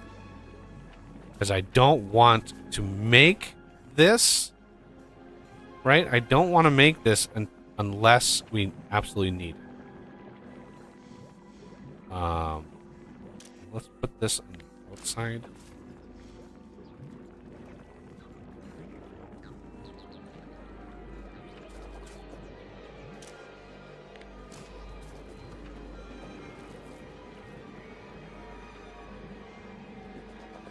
And we should be able to trigger this as well. So this is also going to be spoilage.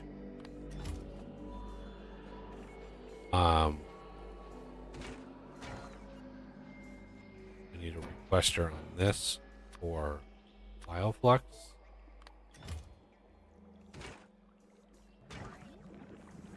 This is going to be research, which also needs bioflux.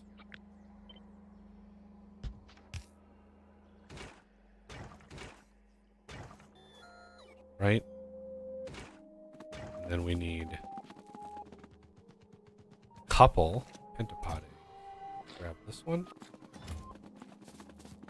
Put it into there. Grab one more.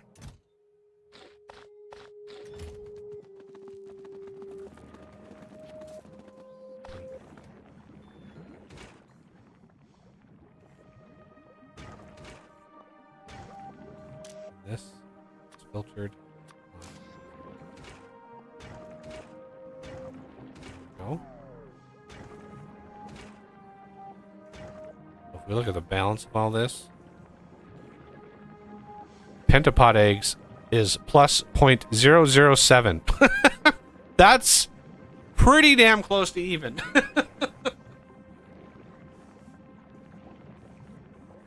7/1000ths of a item per second is what we're in excess of. So you can see every other craft we get 2, right? So there's 1, there's 2, there's 1, and we have maximum efficiency. So we're doing pretty good. We're not gonna make a lot. And why did this stop? This stopped is less than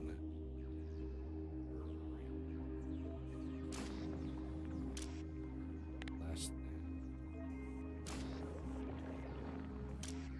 my god.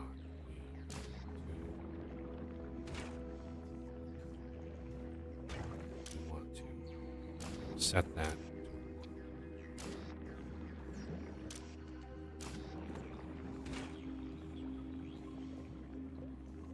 And we will revisit. We will definitely revisit this as soon as we can. This is a rough craft to get started, but yeah, eventually we'll be making thousands upon thousands upon thousands. These are out of nutrients. What? Why do the inserters... How do you do that? Either you insert... Did it go bad in the 2 ticks that it took to like deliver? Yeah,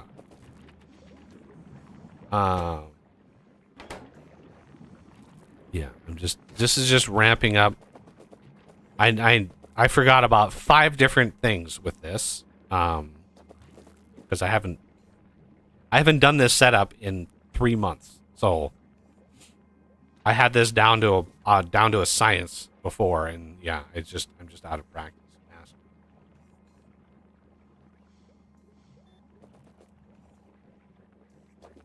Um, these should be again. I forgot copper, please. Copper.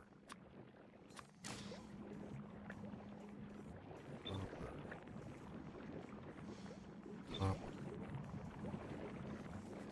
There we go. Now we're cooking. We're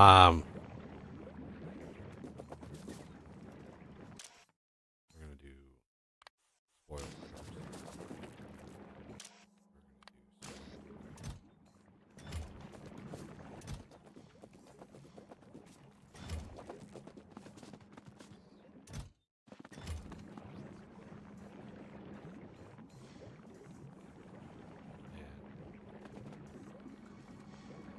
I just have a basic answer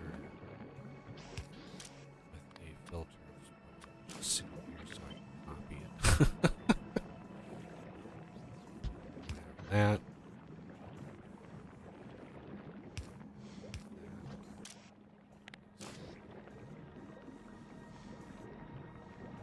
Because it's going to spoil, even though it'll last a while, 4 hours. It will eventually spoil if we just let it sit. And it looks like we also need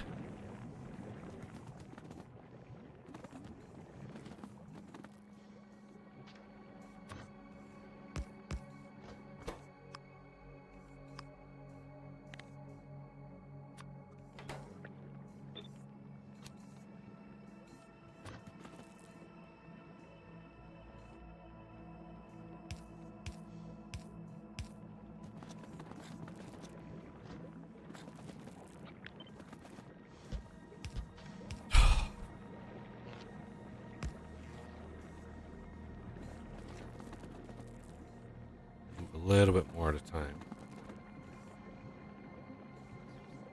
Not that it really needs it, because we're not really pushing the bioflux right now. We will eventually, but I'm waiting for the science. The science. Which we no, how much is it? There it is. It is 200. So we have the 200. But you want a little bit extra because it scales based on the freshness.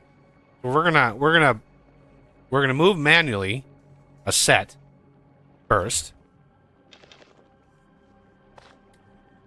So I want a little extra. Okay. And then we can hoof it.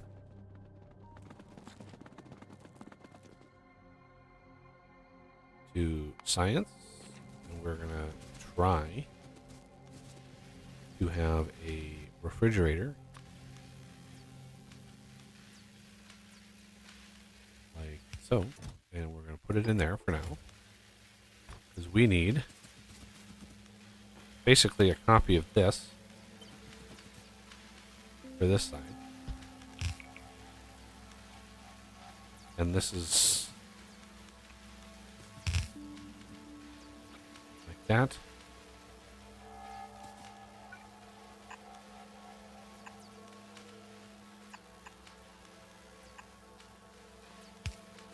Okay. So, as you can see, I kind of redid science a little bit. I added some extra things and stuff in here.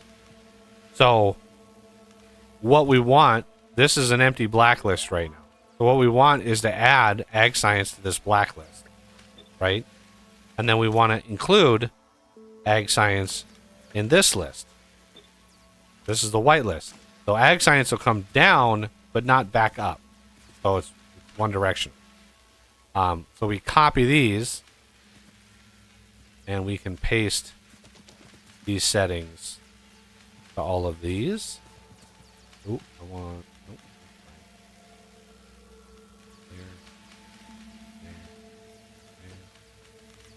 There.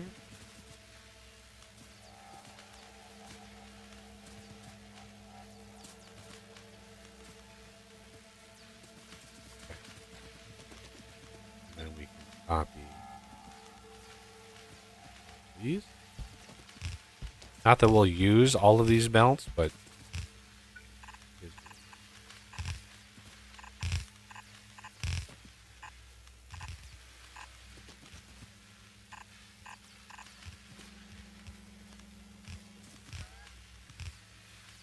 Pentagon Pentapod productivity 5 is just about done. We can wait for that to get done. And then what I want to do to show off this other mod that we added, I'm going to grab this. So the utility combinator updated mod, the original utility combinator, somebody updated it. That's the one we're using. We're going to put this down here. And then what I want to do is we are going to have this with a filter whitelist. So we're going to have this. I'm having an empty whitelist right now because I want to wire it up. So we're going to wire it up, right? And then we're going to enable when ag is greater than 0. Okay? And the filter doesn't really matter, but we're going to filter it on ag, of course. But as soon as the next research gets done, or as soon as this research gets done, and then this one triggers, it should output all of these ags. It should basically go through and, you know, at a minimum, it should put enough in the system that the research finishes. We don't have any like spoilage outputs on any of these sciences, so right now it's just kind of manually fed.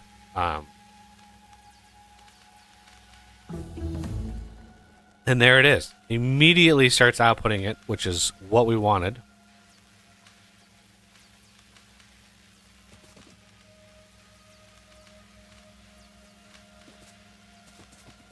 And there it goes. And it should hopefully finish, which will give us all the things. So let's go down to our mall here. I've got a little mini mall started. Whoa,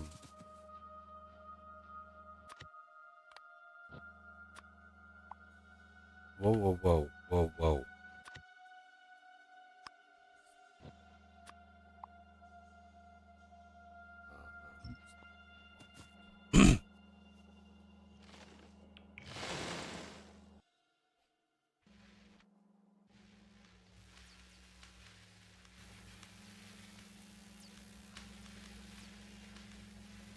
I mean, it's going to be close. It's going to be really, really close. I might have to bring in, you know, another 20 or something.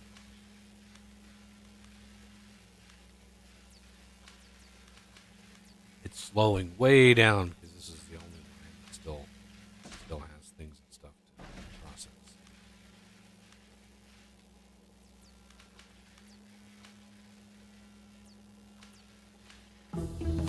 Bingo. Okay. So we want buffer, requester, and passive provider. Pretty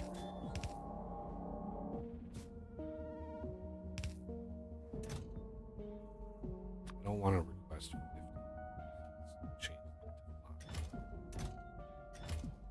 These are all the same.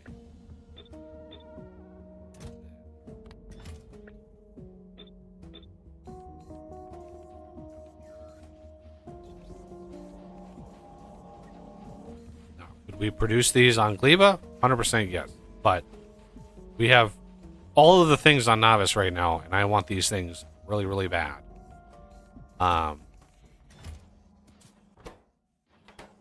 So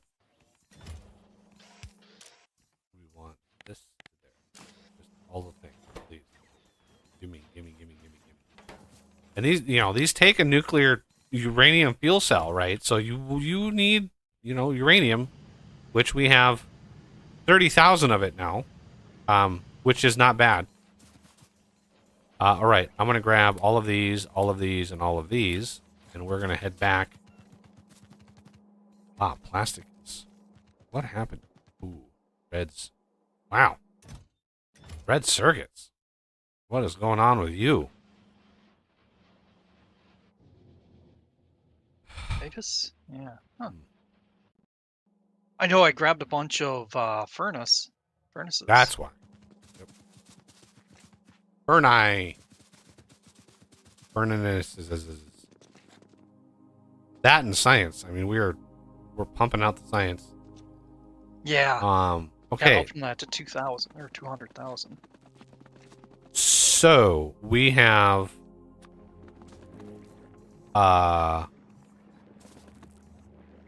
those.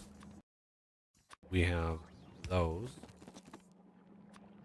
We have those and those.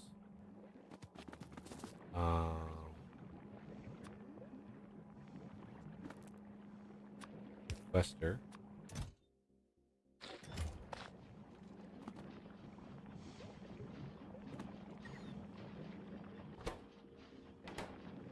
Okay.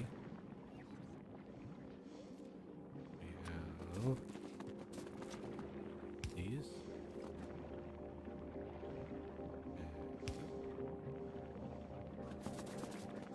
This. These are okay being regular. These are not requesting anything. These are basically buffer chests. I don't want a lot of like pentapod eggs floating around the base. That would be bad.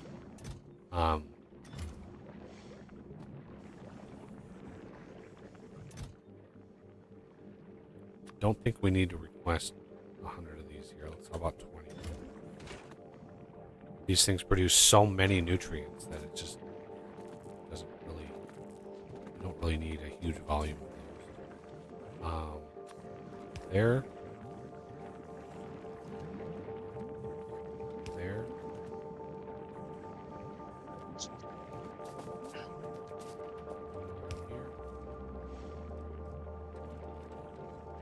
Here. I'm gonna take a bio break.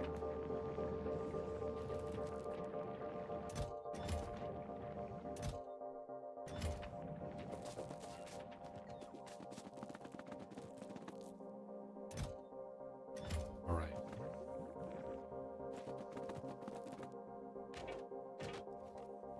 Why? Where?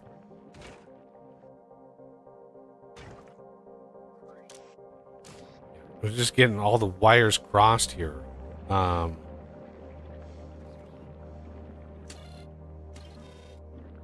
This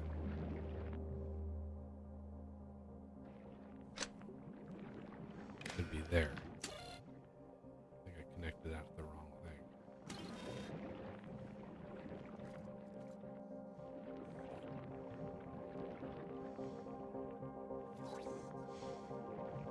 I don't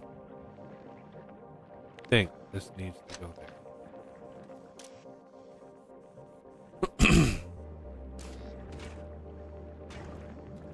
This is connected to that, right? So this should be like, hey, if this is out of nutrients, and then the green is if this is out of nutrients, right? And we're not working on nutrients, which is the W, right? If we're not working, we're out of nutrients. If we're out of nutrients, and we're not working on nutrients, then output the signal to make more.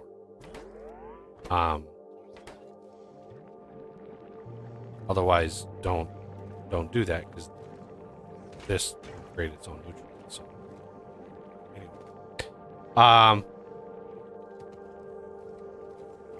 So you really only get a boost of your seed, your jelly nut and your mako seed. You really only get that. You get a sustainable amount of seed when you have productivity in these machines, because what is it? A chance, 2% chance. 2% chance is not a lot of chance. Um,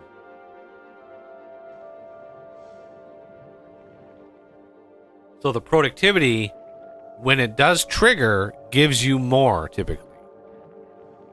So we probably want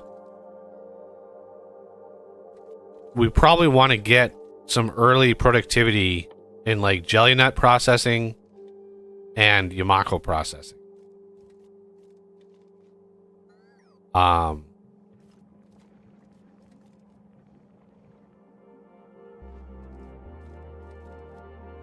Oh, we just unlocked a ton of research.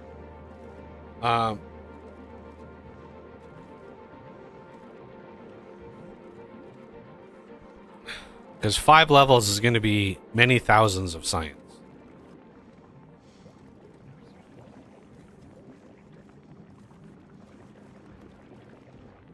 This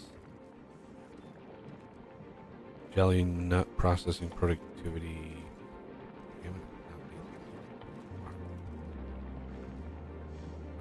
I think I'm going to do Yamako first, because Yamako we get half the amount out, I think. Jelly nut we get 4 at a time, and Yamako we get 2 at a time. So we process more Yamako per unit, you know, per seed, because you get half the amount. So I probably want to do Yamako first.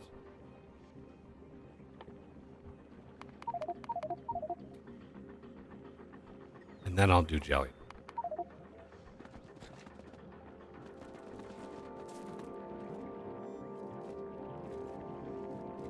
As you can see, Yamako is not doing so well.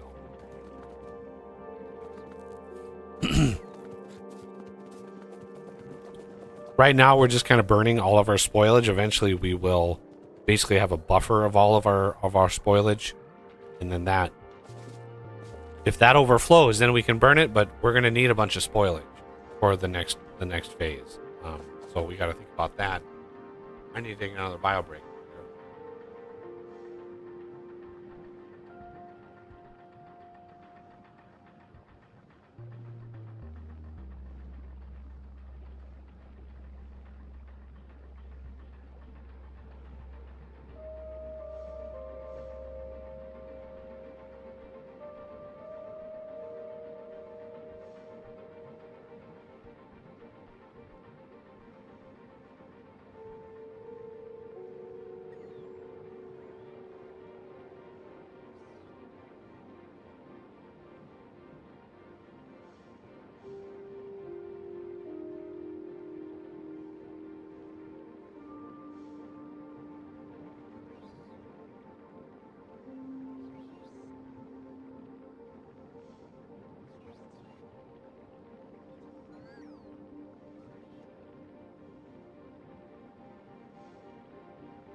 Right. Gleba.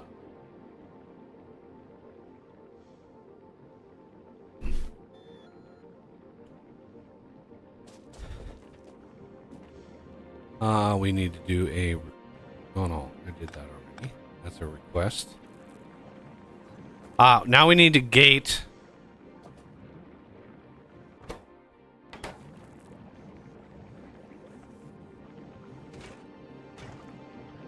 We need to gate the whole thing.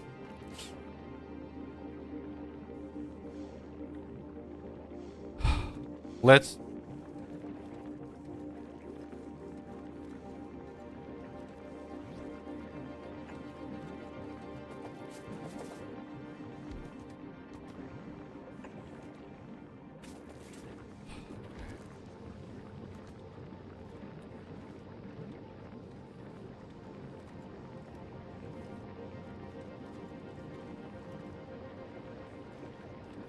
Probably a bad idea.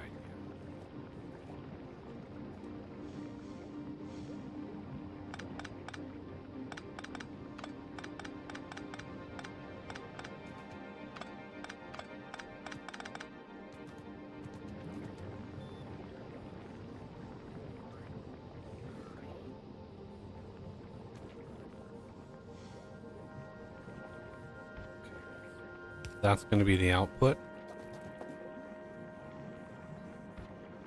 That's going to be the output.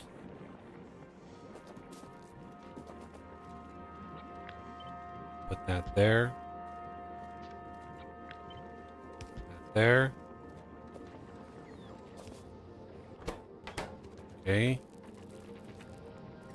I'm going to do the same sort of thing over here.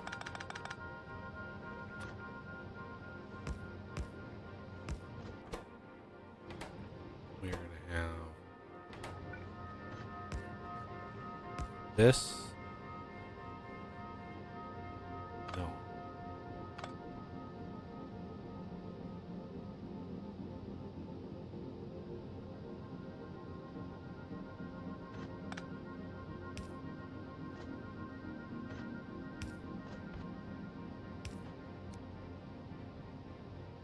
Okay.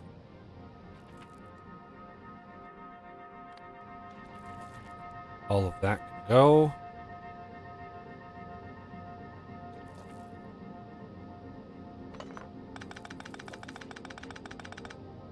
Okay. It would have been super smarter. It would have been so much smarter. Super smart. To put this like here.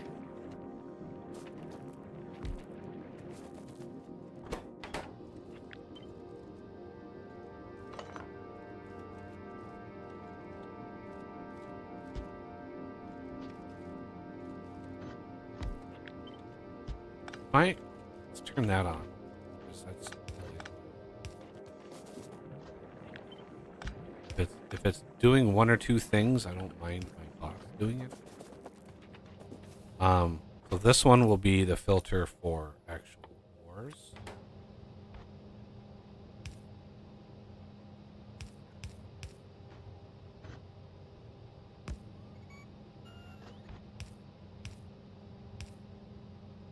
Okay. This. I don't know if there's just a good way to do this.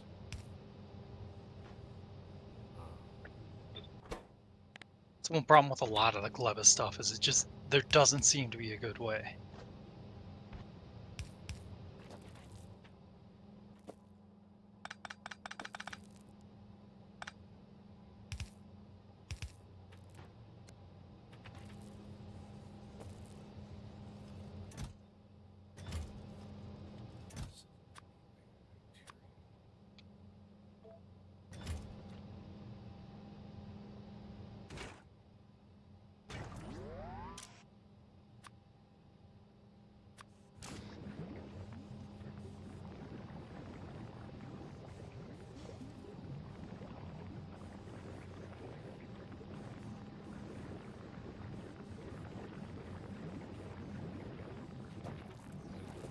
That on. What I was trying to do is get this so I can wire this up and basically turn off this. Connect this to the wire, right? Because this is our iron ore output. So I need to turn this off, right? When iron ore is less than, well, enable when iron ore, I don't know, equals 0. Right? And then what is our graph? 6? So let's change this to like 44. I don't need that. Okay. But I think we want to maybe refine this a little bit more. And this is where more deciders come.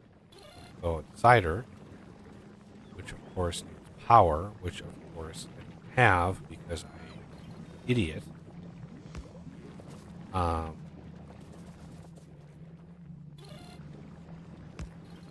So we want that to go in there.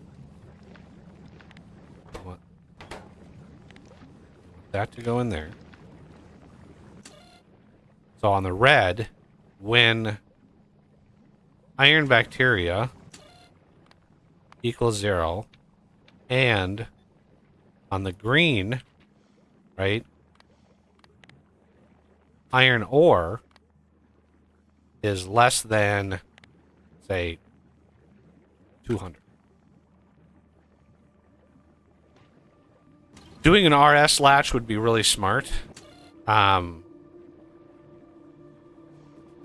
that'd be really smart, but those are a pain in the ass to set up.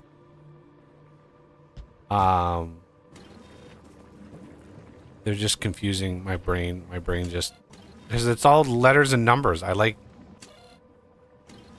Yeah, I can change it so it's. Well, I'll set this up the way that, the basic way with the limits, and then you can set up an RS latch to like make it be like a trigger when it's less than 200 ore, but then stop when it's like 20,000, right? So there's a huge buffer in there that it drains all out and then triggers.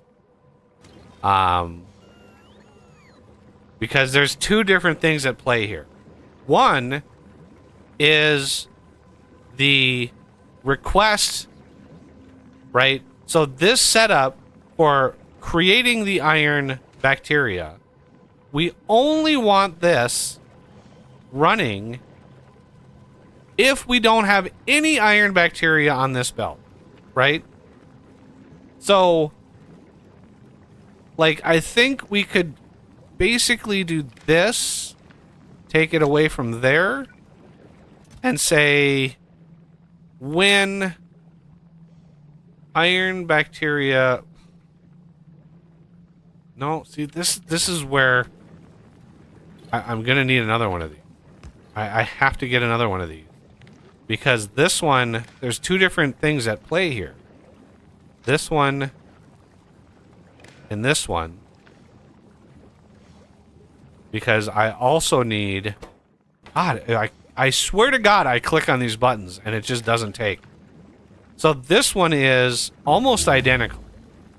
But when on the red, we want iron bacteria equals 0 and iron ore is less than like 200. Okay, then output jelly nut here. Okay, and then this is enabled when jelly nut is... No, that was the wrong fucking output. Let's do R for request. Nope, can't do that. How about Q? Can we do Q? Is Q a possibility? Q equals 1. So this, when Q greater than 0. Because I want to turn this request off if we don't, like, I just don't want to, there's no need for it. right? There's no need if there's stuff on the belt, we don't need it. And if we don't need to craft, we don't need it.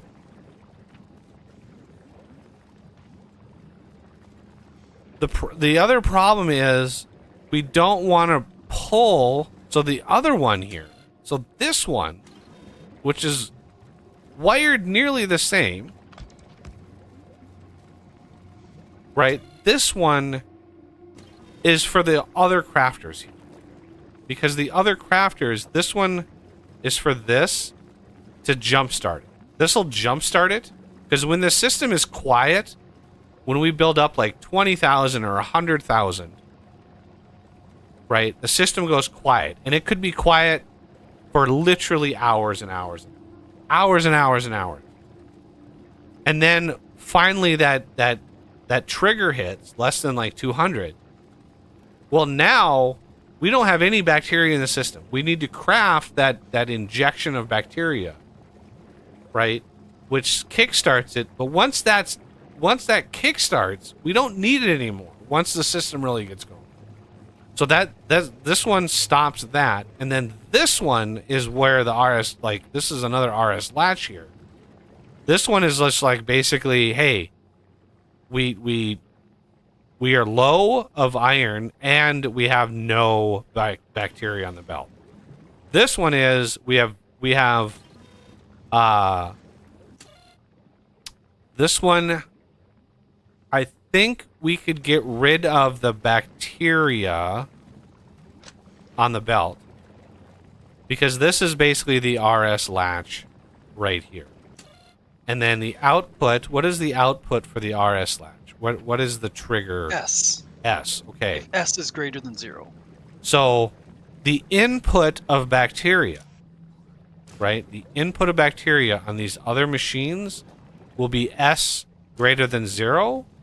So we can take this one away.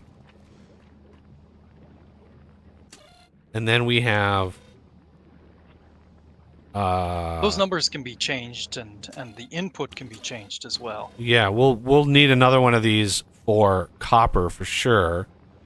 I'm just trying to figure out. Let me move this. No, there's nowhere to, well, put this. Probably here. right up here is the best place to put it, because then you can just copy it for the copper too. Well, I'm just gonna copy it, put it here. Oh, okay. I meant to copy it.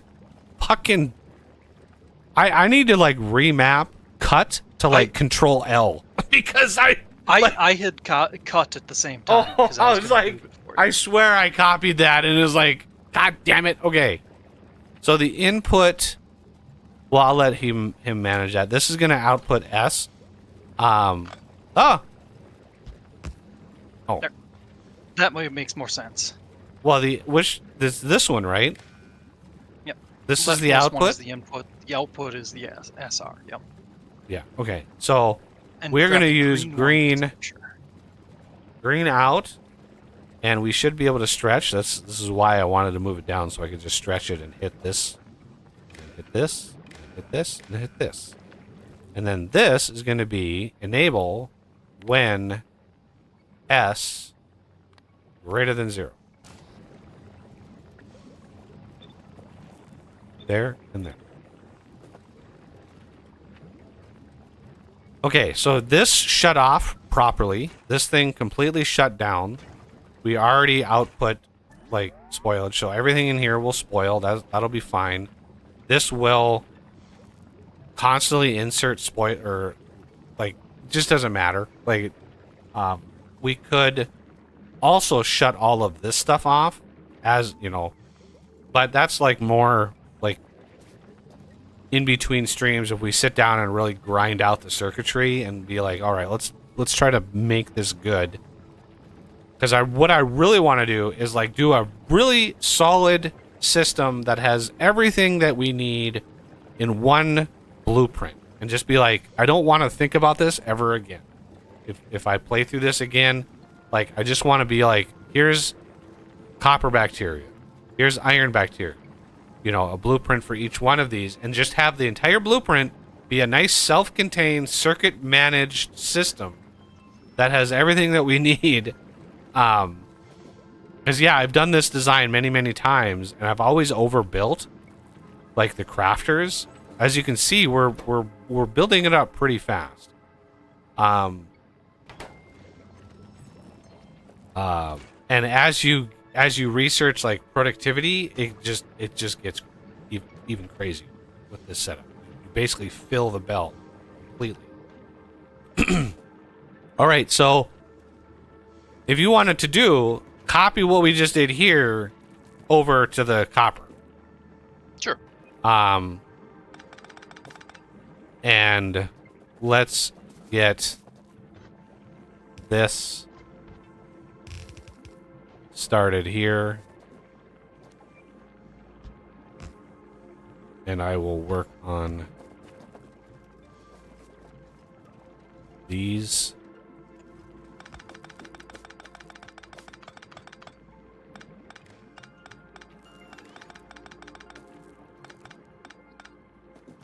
Get all of these moved down, because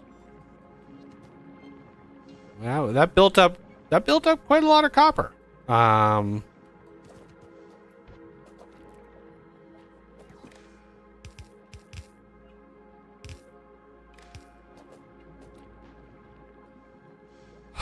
then these are going to be all of these right about here. This is going to be copper ore. I'm letting this drain out.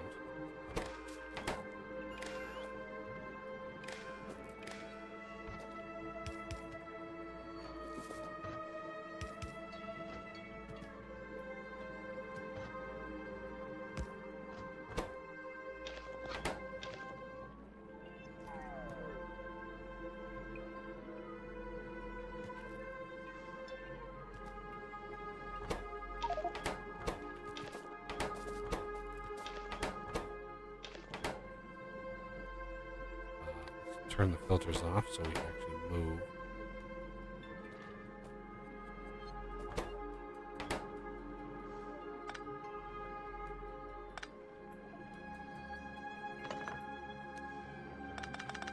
There we go. That is good to go.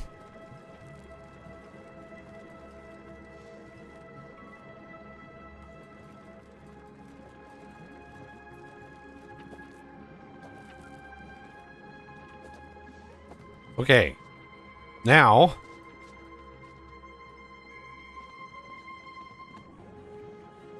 much science? Ooh, we're actually getting some spicy amount of science. I mean, this is a very basic setup, but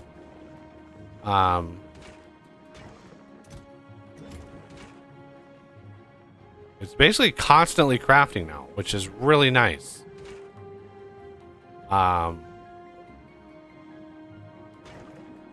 The eggs, I think we're slightly net positive on the eggs. Yep.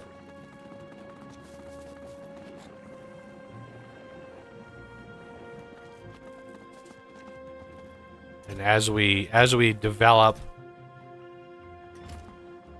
more and more uses for bioflux, we will eventually strain the bioflux crafter. But we got to watch like our spore clouds here. These are getting dangerous. So we got to be very, very cautious. Very, very cautious. But now we have other things that we can do with these ingredients. Mainly, we can start working on the rocketry stuff. Going for plastic. Carbon is basically one of the last things we do, because by the end of the bus, you got a bunch more spoilage that you can deal with. So first, we could probably take all the jelly, right? We have a backlog of jelly here. We could make lube with it, which, I mean, it is what it is. Is there any other use of the jelly? Jelly. I want to say yes. Yeah, rocket fuel. So we probably want to make rocket fuel and then lube. Ooh, and we need stack inserters too. But we have, I mean, we have a storage for this. Why did you stop, sir? Just ran out of shit to do. Okay.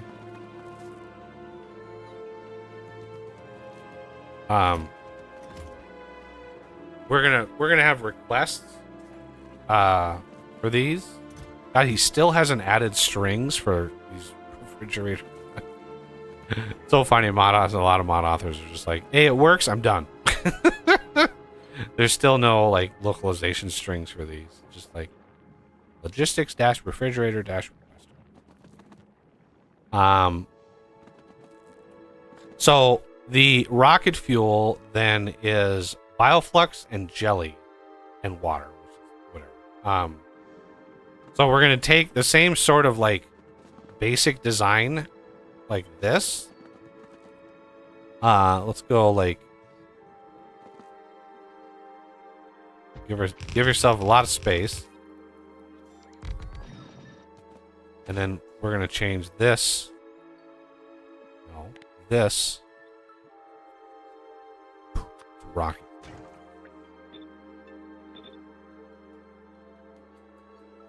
Wait, no, no, God, no.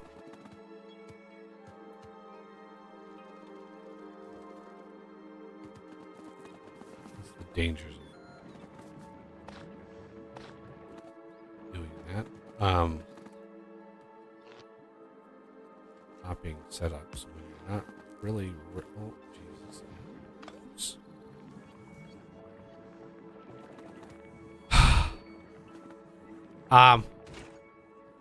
So the bioflux part of this is a pretty trivial matter.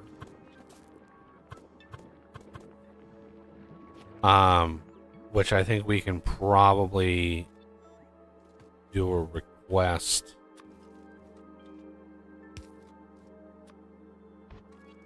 here with a thing here with a connection here, say when bioflux is less than say 20, right? And I do it this way because it puts it on this side of the belt. Just makes my brain happier. This, since we're getting bioflux over here, like, wouldn't it make sense to use this recipe instead?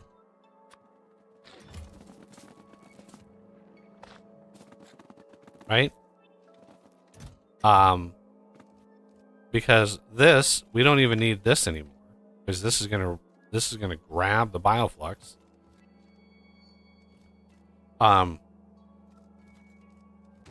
I mean, the nutrient side of things is fine. We already have this. Oh yeah, we need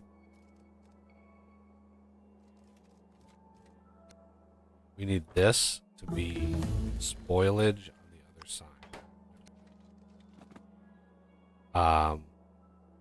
And then we don't need that. Oh, we don't need that. We don't need that.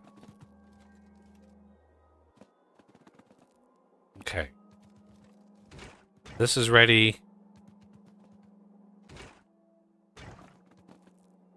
We want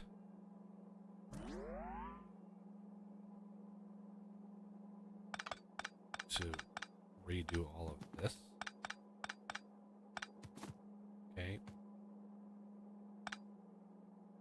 We need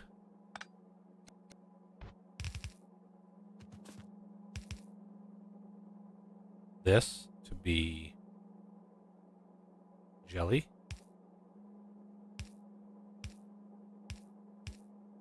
I'm going to return what we don't use. Okay. So the jelly nut is going to be continued on there. Believe it or not. this is going to be here.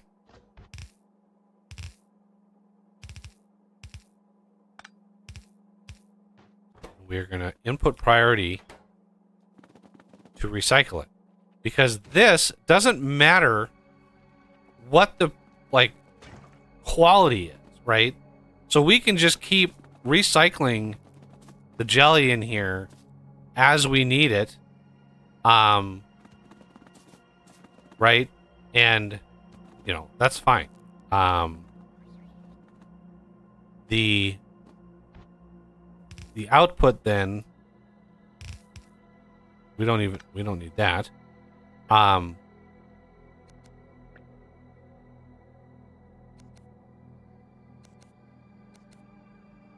then we want water.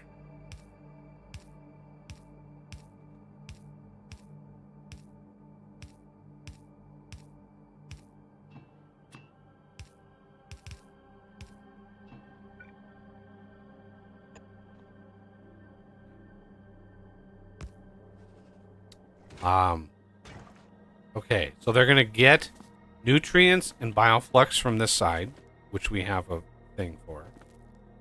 Then we're going to need one down here to also deliver spoilage. We need to filter out the spoilage because this is just going to keep going around and around and around. And it's going to favor recycling. Because once it's full, like, that's fine. Producing spoilage is actually going to benefit us a little. So, that's actually good. And then the rocket fuel that comes out of this, I guess we can probably put I don't know how we want to do this, but let's just kind of put it into a big buffer. And we could like limit this like this and say when rocket fuel is less than, what's the stack to? 20. So that's going to be 36,000. So when this is less than like 30,000, which is a lot of rocket fuel, but again, it's nice to have a big pool that you can dive into to launch lots and lots of rockets. So this will craft these things here very slowly, and again, we can just copy and paste the whole setup up here.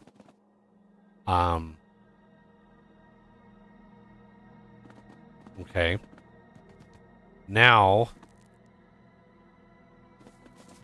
we want the final jelly crafter, which is going to be lube.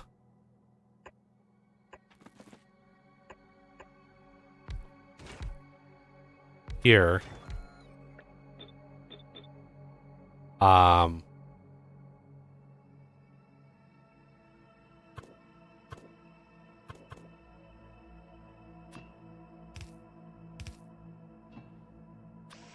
These don't output an item. They output a fluid. I don't even know if we have tanks on this planet. But we do not. Can you grab or craft a tank real quick? Never. Okay, so this is going to be the final destination of jelly.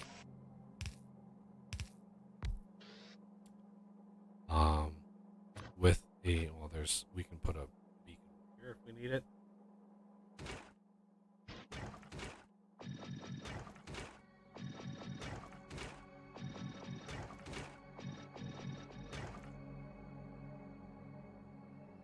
And then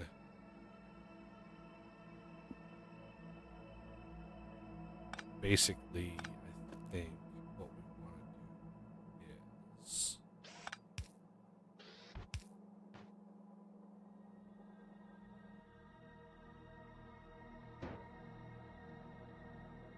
this. Insert. Output. Filter. Spoilage.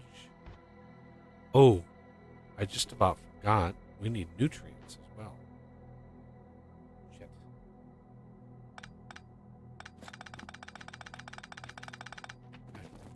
I don't know. How many of these setups do I have now? And I completely forgot nutrients. I was thinking like rocket. Oh, these are easy. We can punch these out real fast. Like no, I still need nutrients. I'm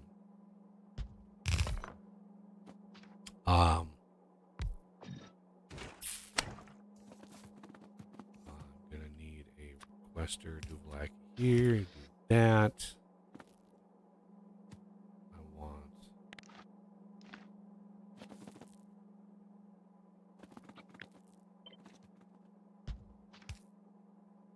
What?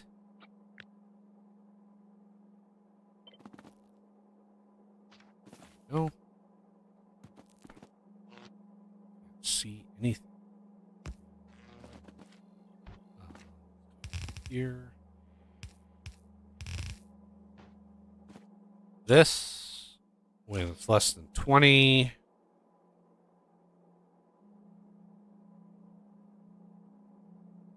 This inserts if we're out. I want this to be wired to this one.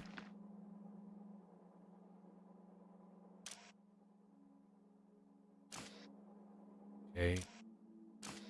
So this also, when nutrients is less than 20. Well, let's do less than 10.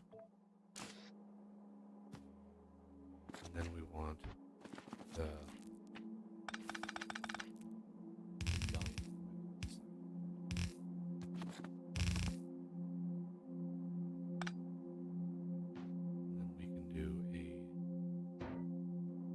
chest, insert, output, filter, spoilage, return.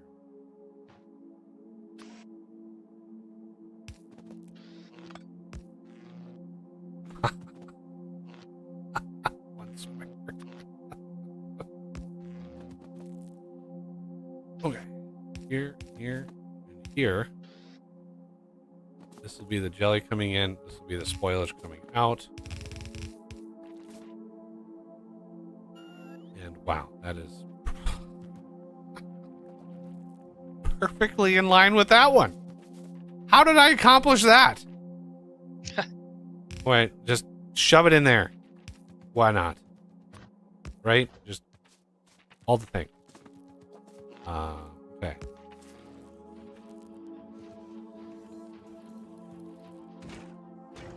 And then we want a request of bioflux of like 10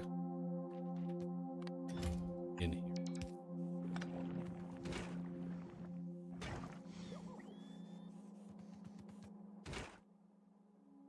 Okay.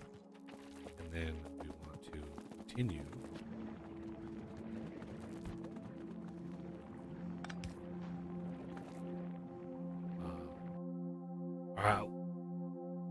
What have we done anything to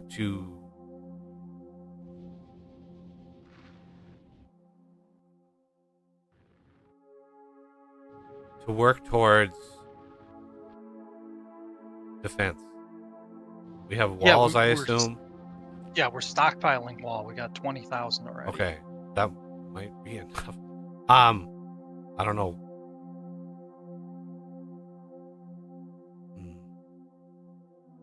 We're gonna want to start.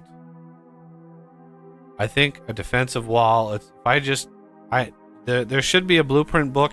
Yeah. Where is it? Gleba defense wall. Yeah. So that should be like a tiled thing. So if we do wall. And this is just a ball part.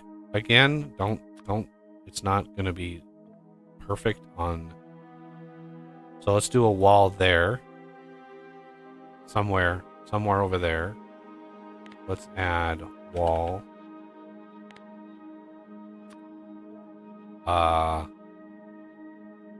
Probably up to here. Well, we could probably go. I don't want to get too close to that base with the wall. Well, depends on how. Yeah, depends on how far along we get with this. Taking out those encampments shouldn't be that difficult. I think you underestimate the strafers. The strafers will kill you in like 2 shots, and you cannot Can't avoid it. Yeah. Yeah, it's. But I can get some armor and rockets and stuff like that. Yeah, I mean we can Rockets gear it up for sure. That's definitely going to be something we want to do. I want to give I want to give a goal, right? Yeah. And then a wall probably down here-ish. I'm trying to stay within at least Roboport range. This one I can probably shift up a little bit. This one I can definitely shift out more. Try to get another Roboport in there.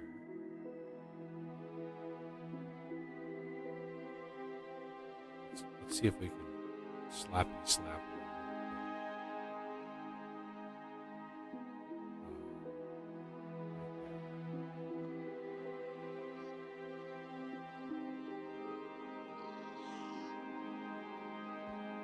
Because that base to the east is tiny enough that you should easily be able to take that one out.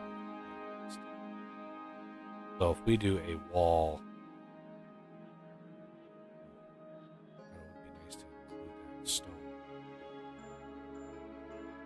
As much of that as possible. Get a wall out that far. I'm just trying to include construction range, and that way we can do repairs if we get desperate. I think maybe pull that in. Then we have the wall down here. So the base is going to be like, it's going to be wide instead of tall. And then we want another tag.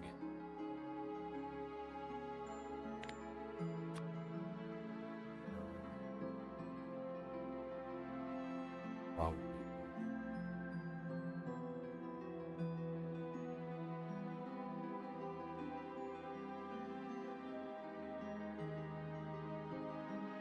And if you feel confident you can take the wall to the south, we can push this one down.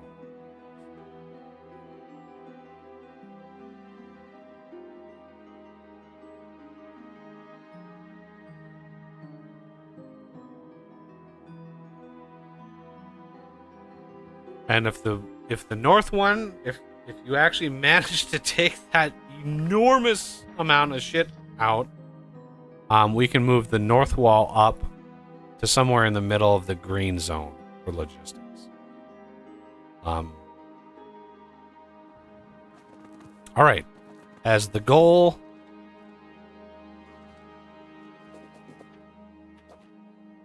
what happened here? Oh, you need to go out.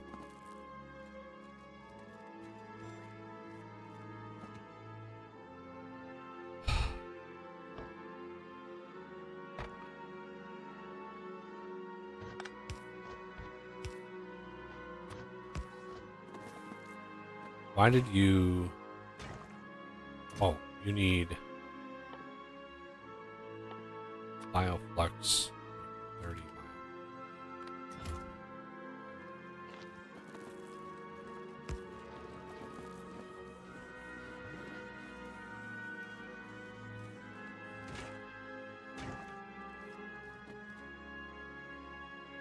I wish the biochambers alone had their own like internal biopreservation, like the stuff you craft that sits in a biochamber, like you would think that if it's crafting it, you should be able to preserve it at the very least.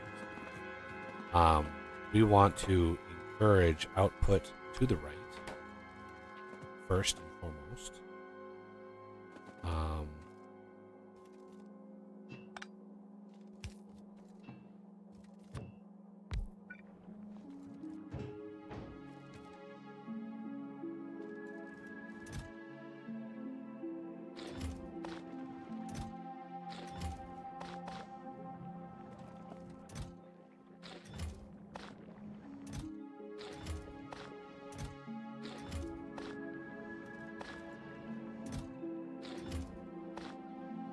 Okay. We also need a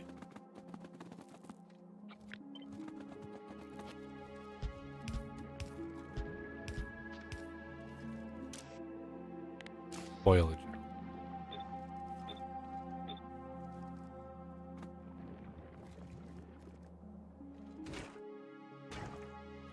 The stuff is going to spoil for no doubt. Stuff is going to spoil. The jelly nut stuff, man, that stuff spoils really fast. Really fast.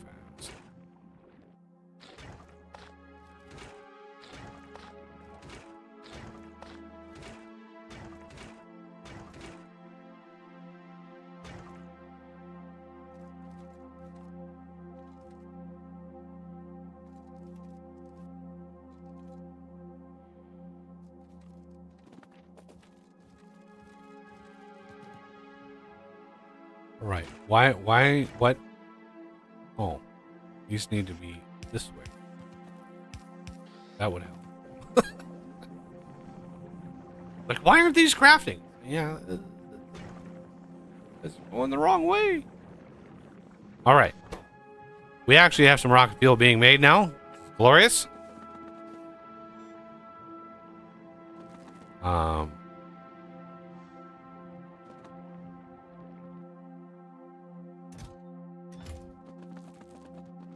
Yeah, I don't want to increase our farms until we at least have some way of defending ourselves.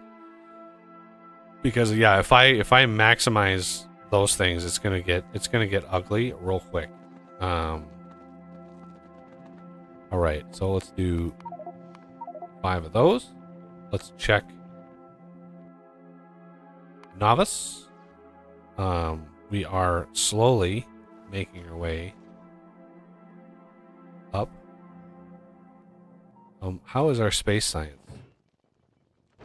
I mean, it's trucking along. We need to like launch. Why? Let's just launch some things and stuff up to space. These are not speed moduled, which they should be. We actually have, enough.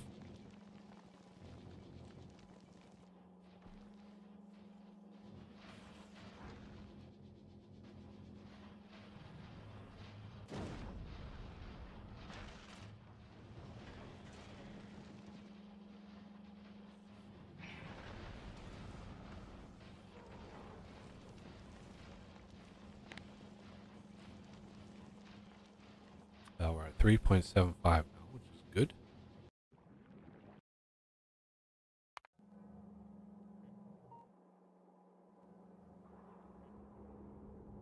Metallurgic, I'm not maxing it out yet.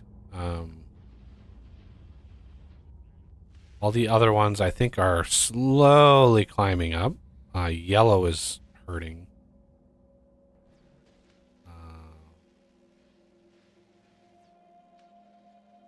By quite a lot. Because I mean, I did increase yellow, but man, this stuff is expensive. Without a lot of productivity and like flying robot frames and stuff. And look at, oh my god, plastic. Oh my god, what happened to plastic? I need beacon.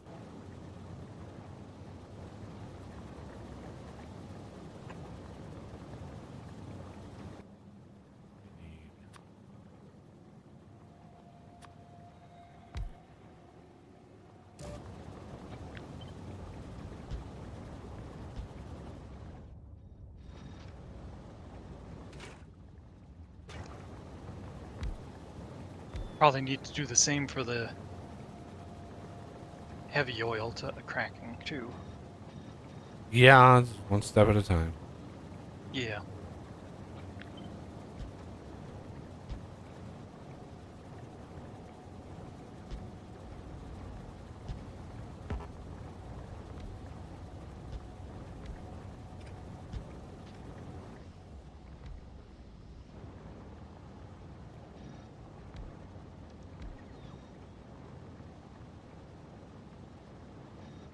There we go.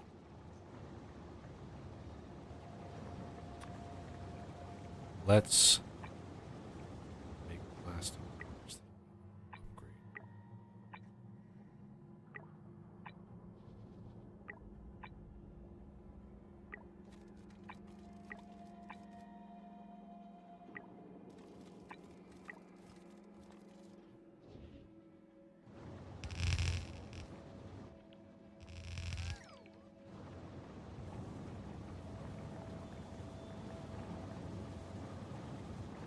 And then the plastic productivity itself, I believe, is also unlocked on Gleba. So at some point here, um,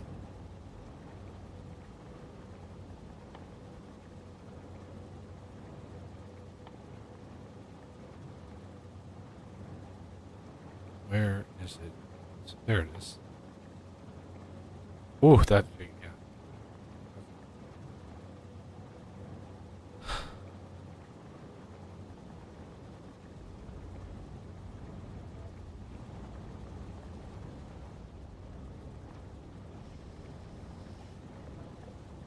Okay. Look at that. Petroleum gas just bounced right back. Excellent.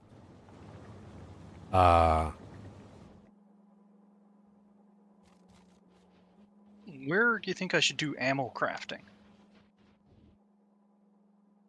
Uh, uh, um,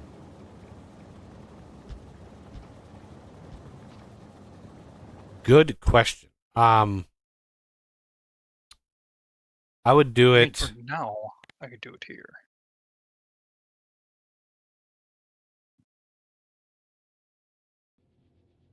Yeah.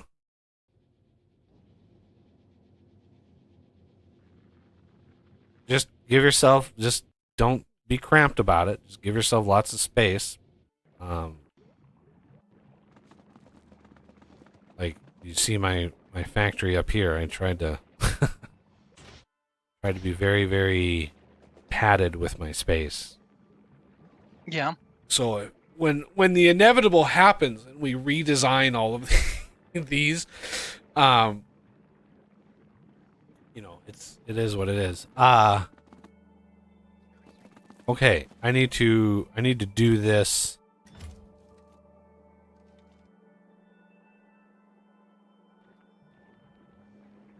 I need to set when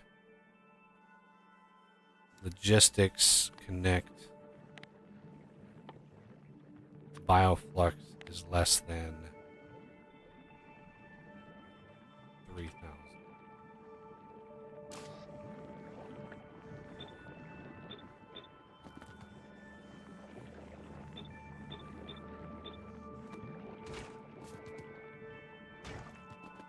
Okay.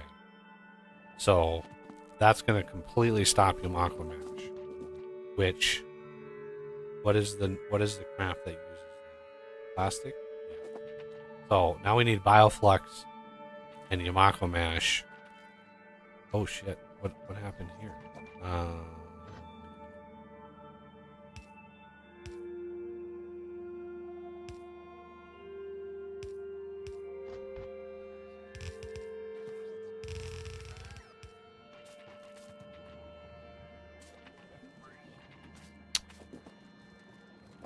Thing in the stuff.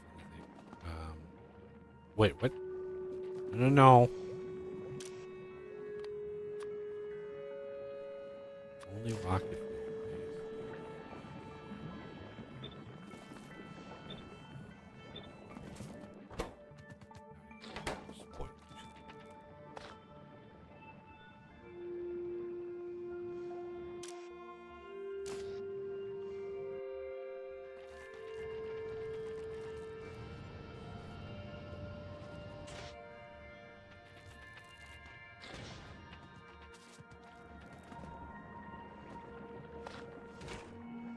1 crate of ammo should do, right?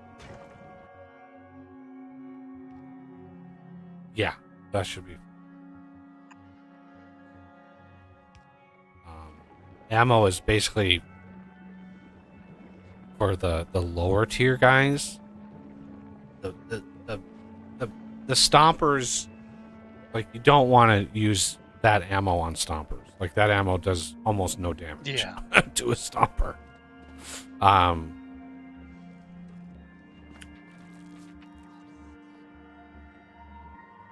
Okay, so now we need another crafter for. Oh, I keep itching my head, and there's a little sunburn on my head. It hurts. Oof. So we need basically a copy of this. Let's try to get a sneaky copy. Go over here.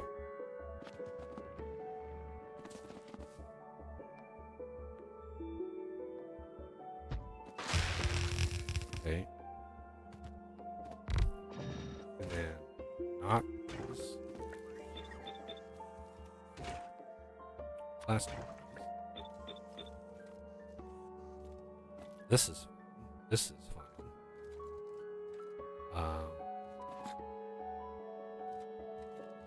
Not that.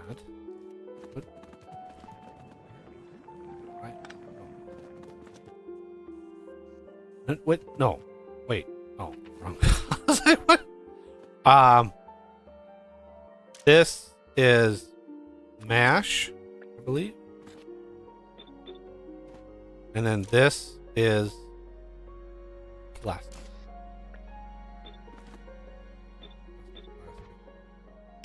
Turn.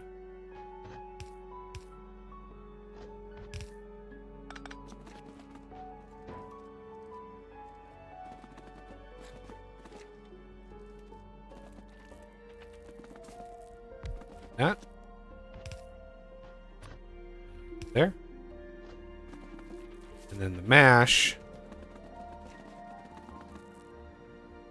Somewhere in here. There it is. I knew it was around here somewhere. This comes here. Now, I'm pretty sure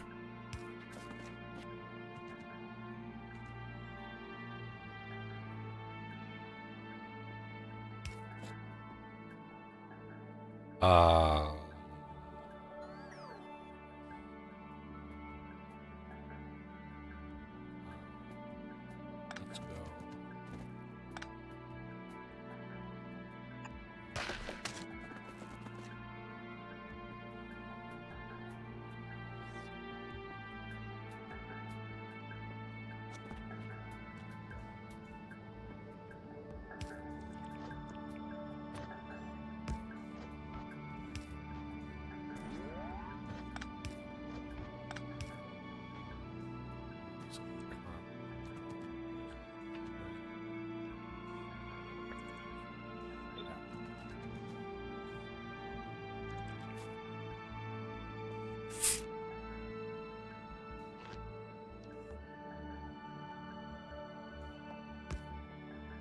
Well, this is the buffer chest. We can just do this. Connect.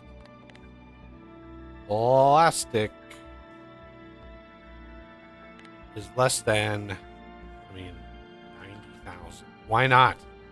Why not have 90,000? We can export plastic from this place and like import it to Vulcanus and not worry about plastic ever again.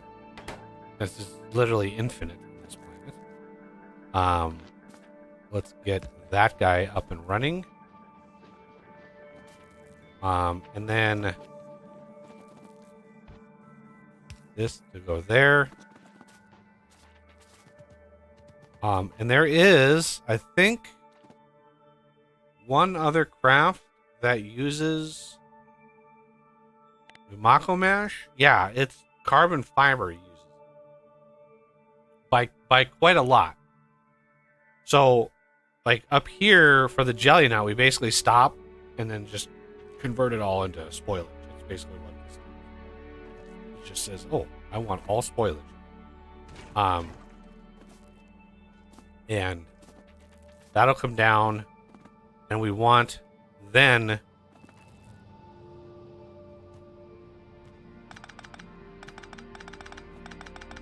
we're going to want a giant buffer of spoilage.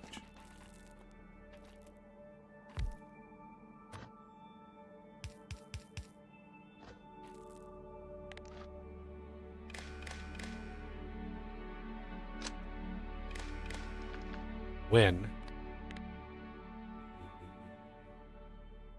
spoilage is stack size of 200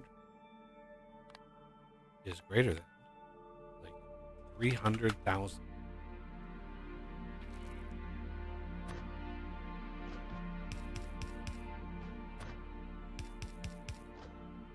Wait. This must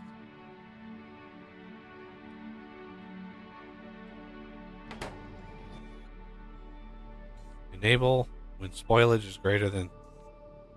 Why are these on? Oh, idiot.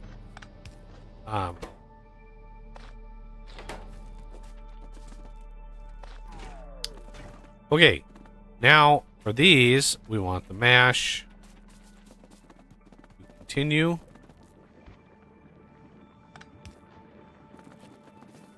This filters out any spoilage that's already in there. So this is one of the reasons why I wanted green belt. This is why I was like, oh, can we use blue belt or green belt? Because the faster this stuff is moving, the better everything is. So now this, we're gonna have this branch off, and this is gonna be a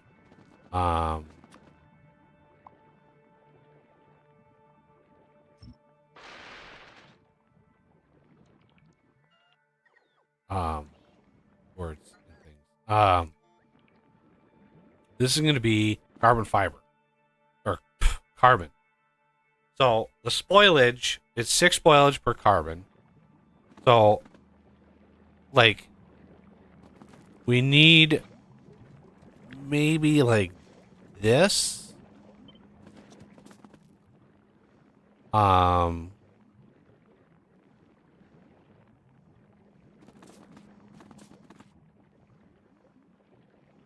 We flip it like this, I think.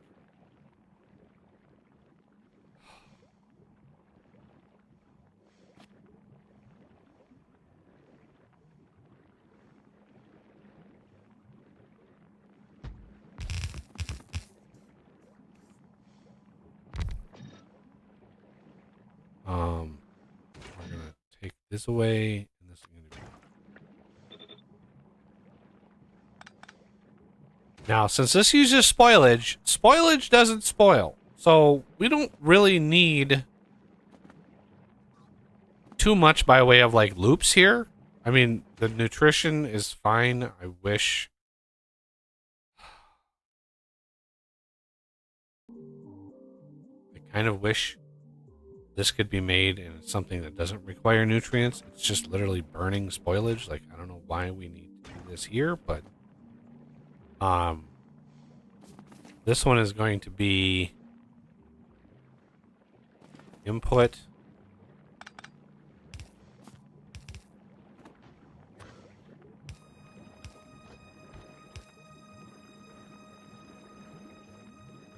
And then output.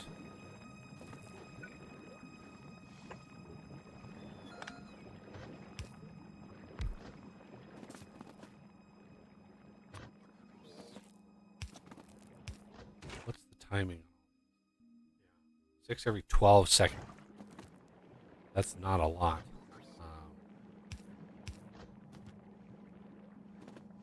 All right. So this, I'm going to need a little requester.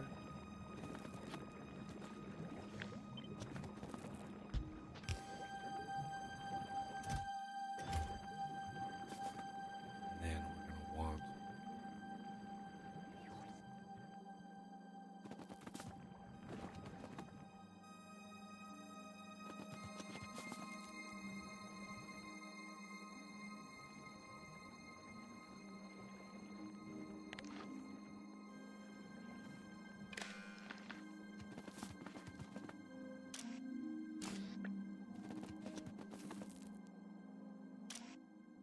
Okay.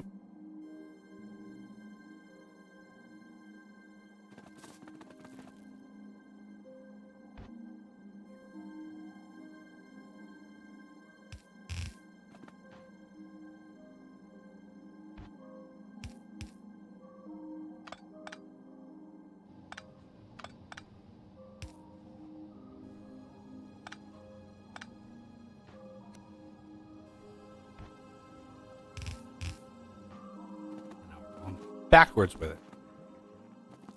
So the spoilage alone is going to be... We're also going to need... Well, this is carbon. So this will be used in the carbon fiber, which will be next. That'll be the next crafter.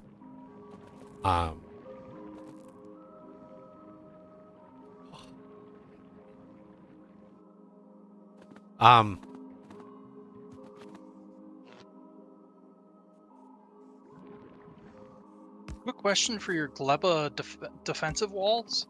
Okay. Do you want me to remove the probal ports from the blueprints? Because they're the tier 1 robot ports. Yeah, that's probably a good idea. I mean, I built it around the tier 1s, but when I tried to design those, I tried to design them around like a more vanilla playthrough. Yeah. Because I didn't want to design a bunch of blueprints around the Mark IIIs and and then not have the Mark IIIs. Okay, so this is good. Now we want a input. I don't think these.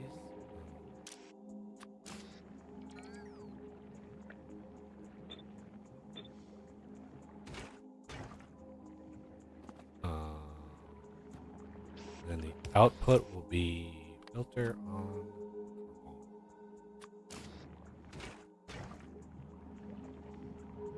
Now the carbon productivity research I've already done did not apply. That was the carbon research here.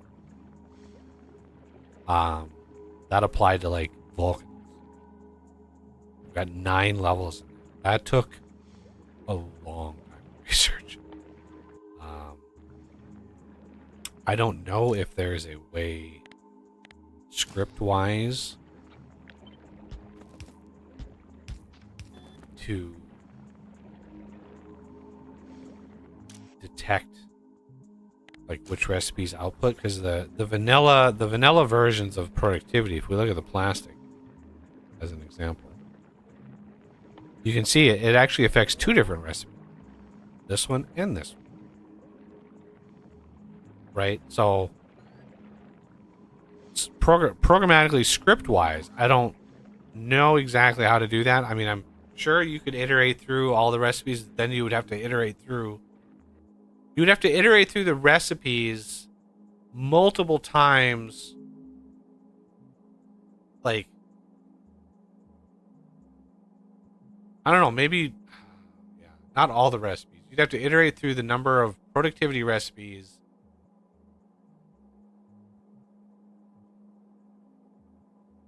multiple times per productivity entry. Because you'd hit like iron plate, right? And you'd be like, all right, iron plate can allow productivity. And now we have to go through the list again and then grab all of the iron plate versions and then add those to that one recipe. And then you go to the copper plate and you do the same thing. You have to iterate through all of them. There's probably a way to do it. I am not a Lua programmer. I am not a good Lua programmer. So doing that kind of stuff is not my forte, basically. This stopped. Why did this stop? This stopped because of this stuff.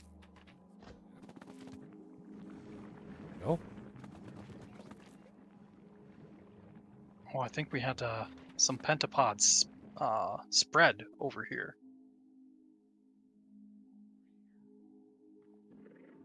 Ooh. So I don't remember seeing this base before. Yeah, there's definitely not a stomper down there when I went over there. Whee! Ooh. That's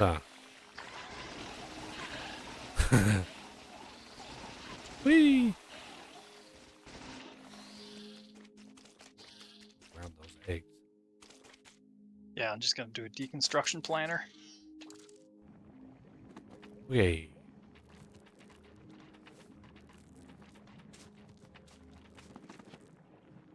Plastic is a go.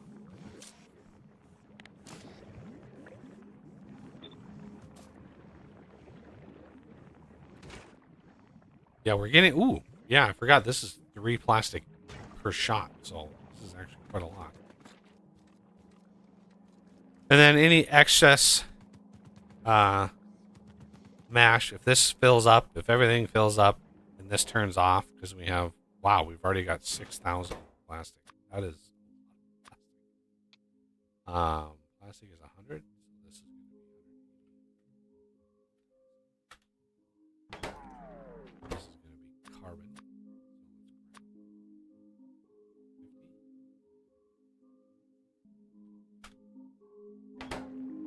Okay. And then we want to here. And that will just sit. Spoilage.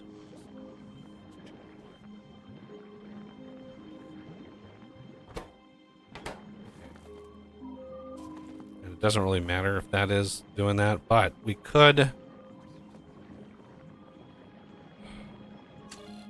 One of the things I wish you could do is add a condition to a decider combinator and have it connect to the network. Right? You could add a condition in here, and this would be like, you would just have it, instead of red and green, you would just be like, connect it to the logistics network. You have to have a roboport to do it, but it would be nice if the combinator itself could connect and read the values from the network. That would be nice. Okay. We've gotten all the things. We have the plastic, we have the carbon, we have rocket fuel. We're getting a nice supply of iron and copper.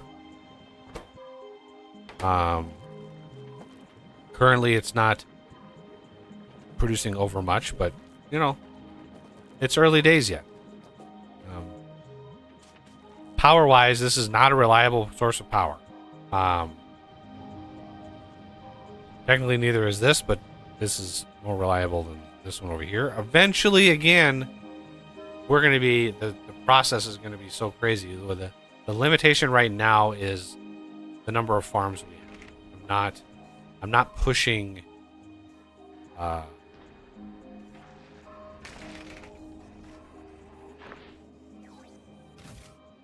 I'm not pushing things as far as our farm. Because, yeah, this one farm... Look at that pollution cloud. Spore cloud. So I'd like to see if we can't craft a little bit.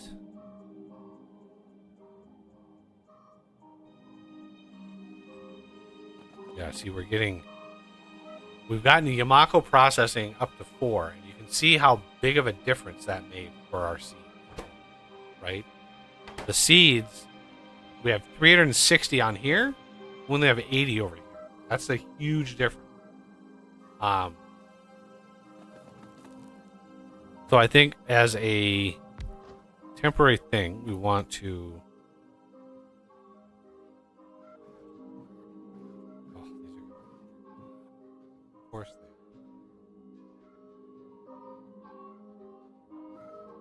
are. Am I missing something? I want to change the gun turrets from legendary to normal, but I can't, in the upgrade planner, I can't select the gun turrets. Do we have to have quality modules before we can do that?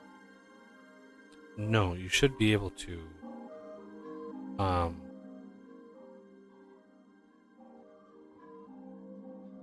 Let me get... So I have a upgrade planner called Quality Resetter.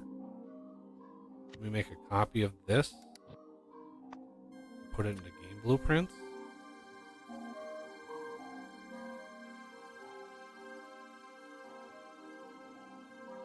Try using that. Okay.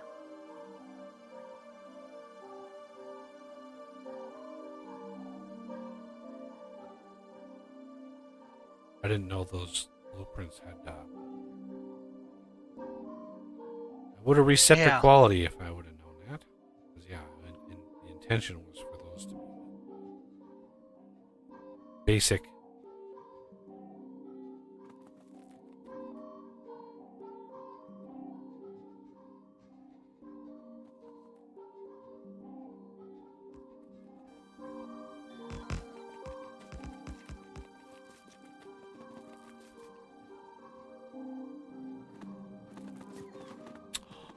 Wow, copper's actually starting to back up. Oh my god. Nice.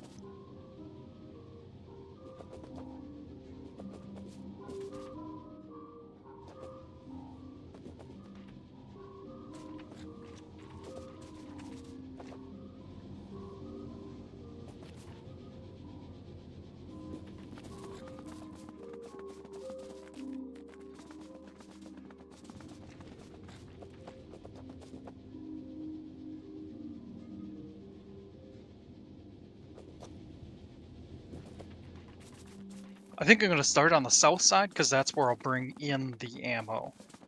At least for now.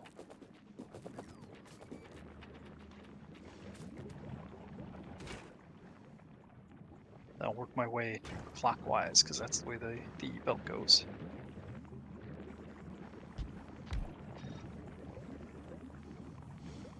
Oh yeah, here's another pentapod raft. Small egg raft.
And I assume we want only one side of the belt with ammo.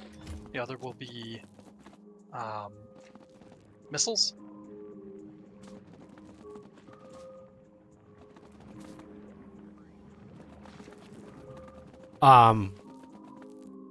Probably. Yeah. I think that's what we did last time. Yeah, I think that's what the blueprint says to do. It's just such an excessive amount of ammo. It's just Yeah. proper defensive Gleba is expensive. Okay, so I would like to tear the system back down. What? I didn't realize I was so close to the biters. Oh man. Yeah. And I can't deconstruction planner that.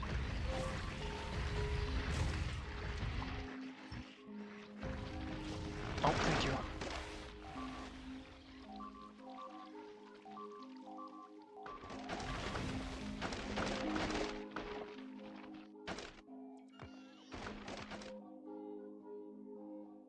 As long as we're just losing belt and not bots.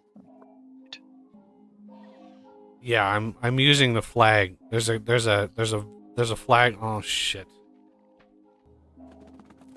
Damn I it. can get my corpse. I can take that guy out. pretty Yeah, easy. that guy is. Yeah, he's gonna royally fork up this. I don't even have any. I'm on my way.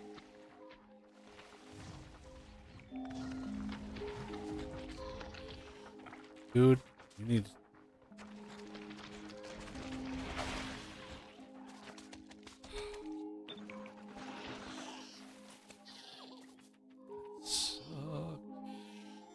Sorry about that.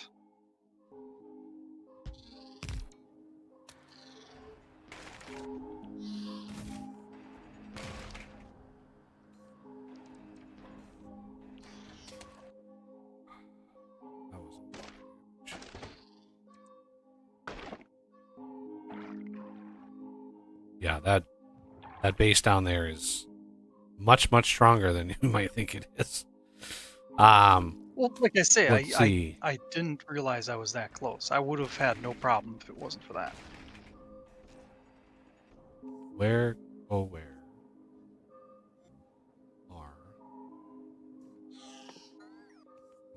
so we have to do carbon fiber. I can bring some research. Okay, let's get research squared away. I want to make sure we have a limit on research. Make sure this is buffered. And then we want to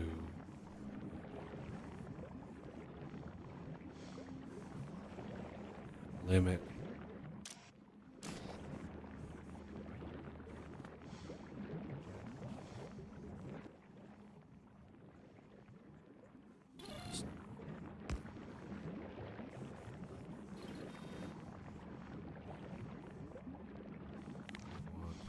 this wired into there. We want this wired into there.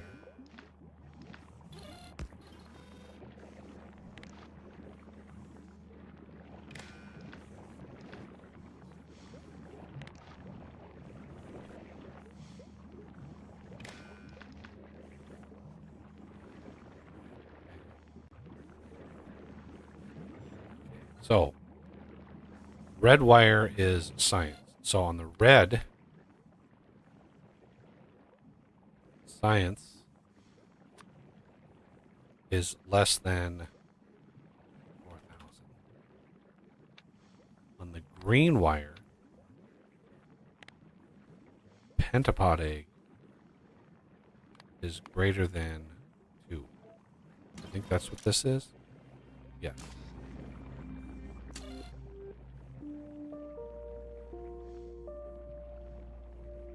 If science is less than 4,000 and pentapod eggs is greater than 2, then output green check. This is going to be green check mark greater than 0.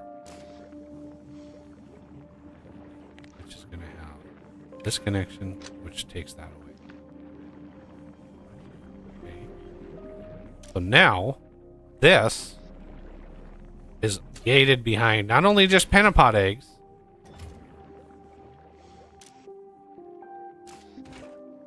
right? It's also gated around how much science we have. So we're going to copy and paste it here, which should be the same colors for all the things.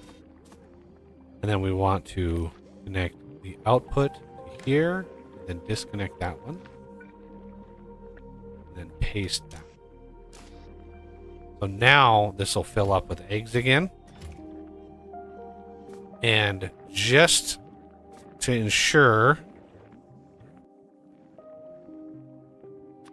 we want to maybe put a buffer on one of these and request like all the eggs,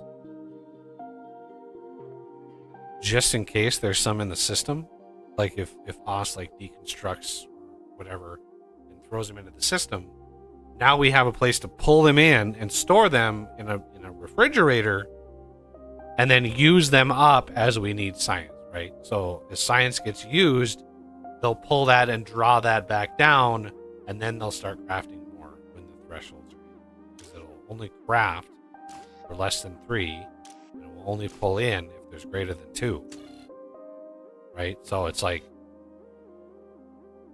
yeah. And then as we ramp up, we can like tweak the design a little bit and optimize things a little bit better. Because I want to get this carbon fiber taken care of. So we're going to grab maybe... We'll grab like 1,000. Well, yeah. Grab 1,000.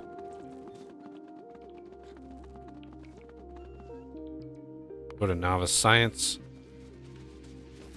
And drop them in here. Now remember, it's not going to push them out until that science is triggered. Now, I'm pretty sure, if we look,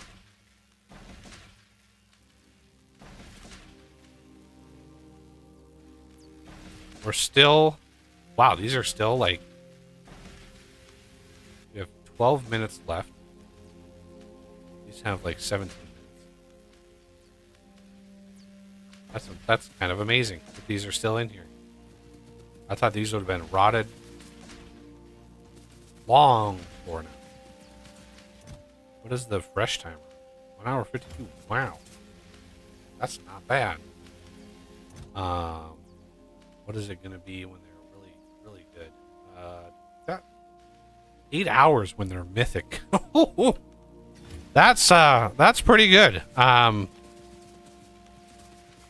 The quality grind, when we get there, that's where people are really going to start rolling their eyes. Because, yeah, the quality grind is going to be much easier than other people. Because having giant, complex systems for quality grinding like science is just going to take away our UPS rate. Like it's so I wanted to sort of streamline that a little bit. Because, yeah, the goal is major enough that it's going to take, it's going to take a minute. I could just merge this in with that, and that should trigger this a little bit, because it's seeing, oh, you've got 100. It's actually, 1,000, but it's being divided by 10. At least it's greater than 0.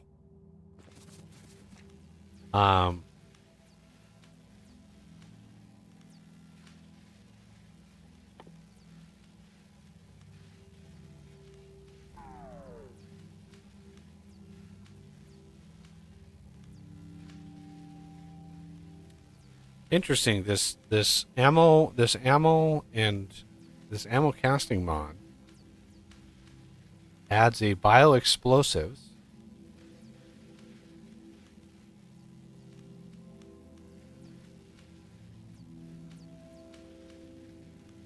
which is really nice. And then it adds a bio rockets. So it adds biochamber recipes for these, which is really nice because of the productivity bonus.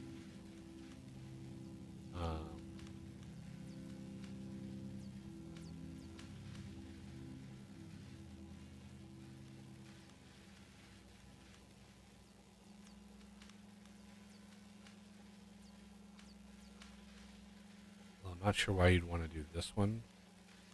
Like, why would you want to do a biochamber in space? But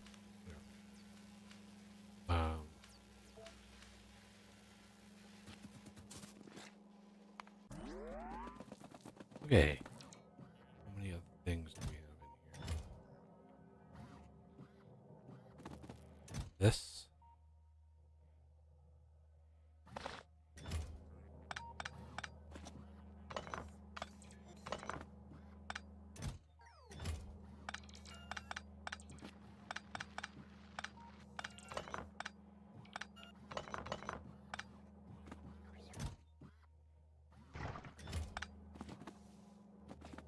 That down, tear that down.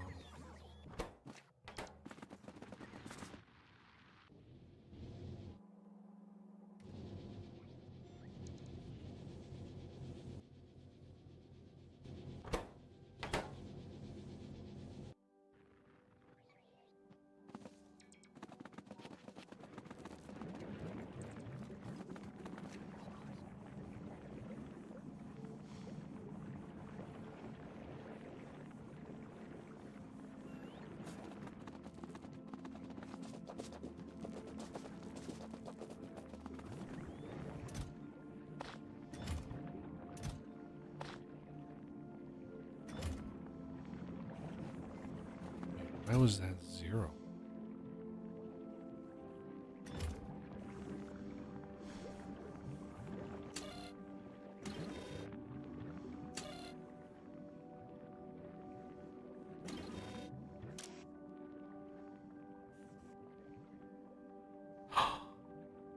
Oh, that should have been fine.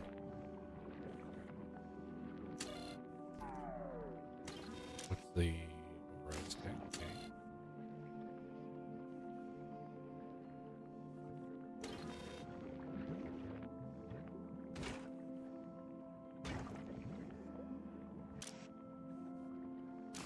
Great.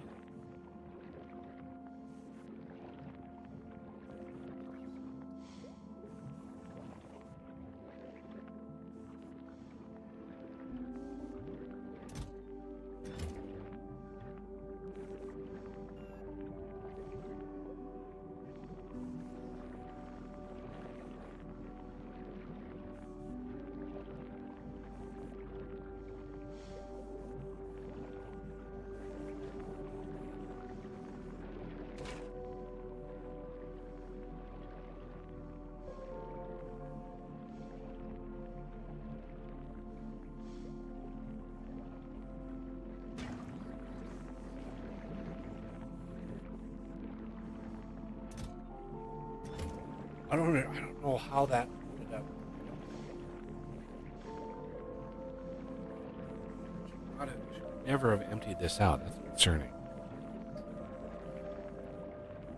Um,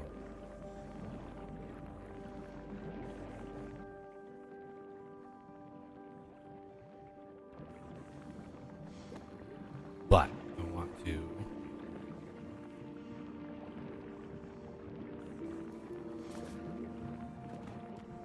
Let's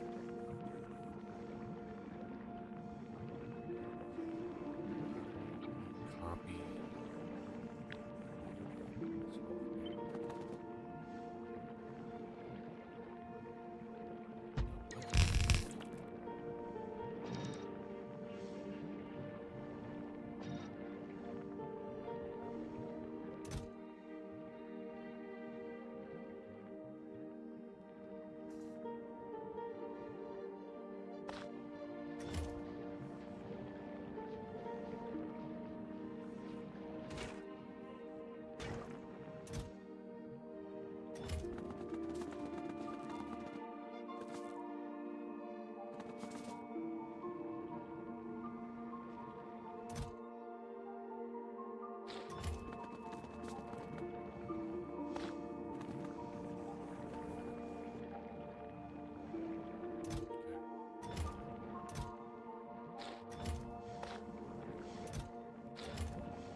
That off.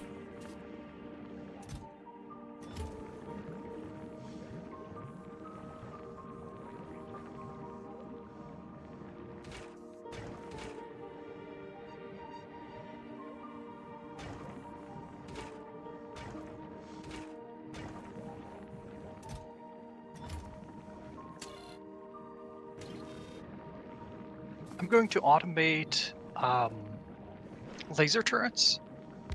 Should I logistics in batteries, or should I build it like up above near accumulators?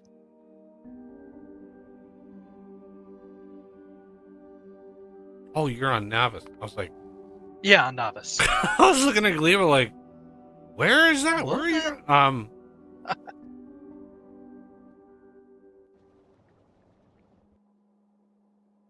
What? I think it's what? Steel. Steel circuits and batteries. Quite a large. Where did you propose to do it? I could either put it in the mall and logistics and batteries, or I could put it up above accumulators and then belt in everything. Yeah, I'd put it above accumulators. You've already got batteries up there. Steel is right off the bus. Circuits are right there. So that tuft of trees right there would be good for laser. All Probably right. do like, I don't know, 4 crafters, 5 crafters, 25. I don't care. We might need to up. We might need to up battery production. But that's okay too. So Laser turrets aren't used a terrible amount much, so we don't need like a huge setup for them. yeah. At most 2 crafters. But for now, I'll just do the 1.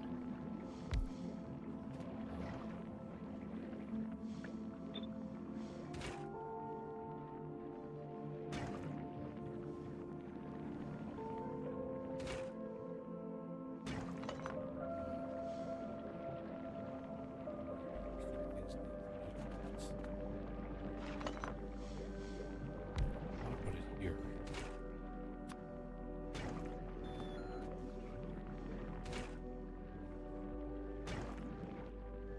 Normal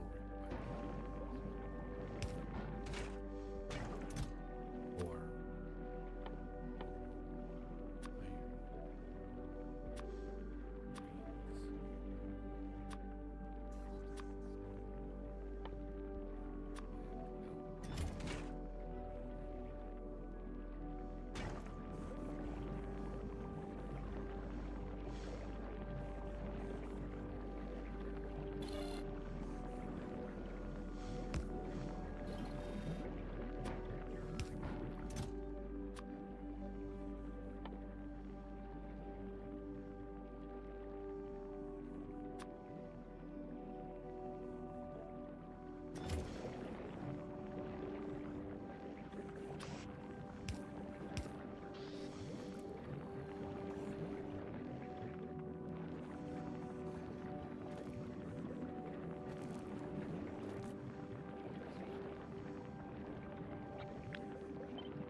I don't want this thing to do anything.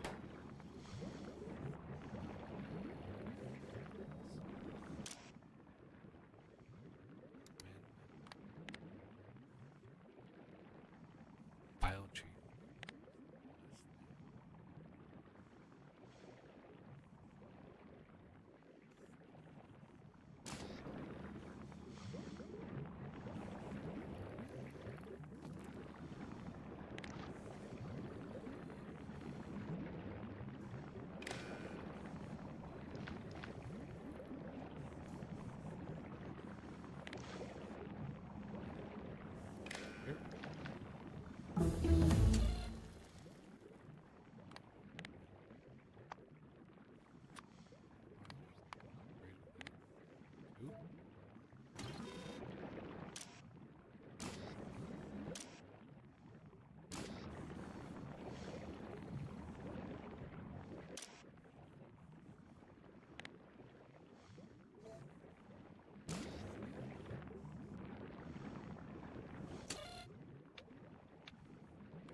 Everything else should be fine, but yeah, gating it around those nutrients. Like, definitely don't want pentapod eggs just sitting. It would be bad. I don't have any defense around this setup, which is probably a good idea. Definitely want to build defenses around here. Doesn't need to be super heavy, but yeah, we're going to need them. And then we want spoilage to be requested here. And then this is gated around how many, like, we're low on biochambers, then this should, you know, work.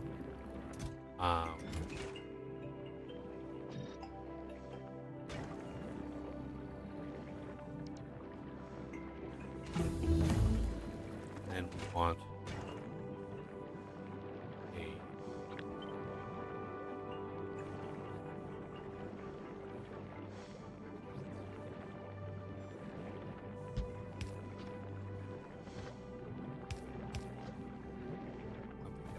spoilage.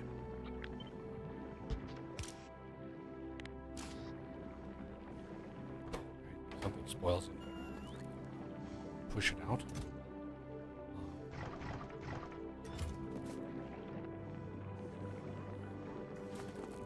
So, the other thing we need to do is gate this around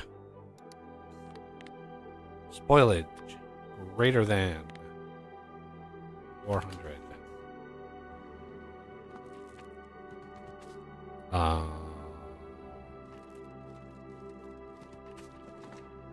This needs to filter.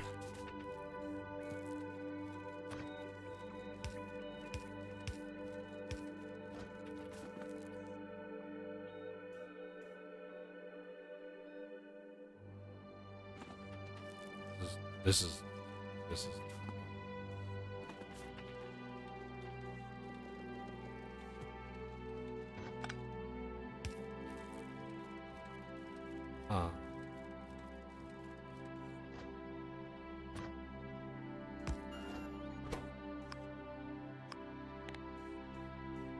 spoilage.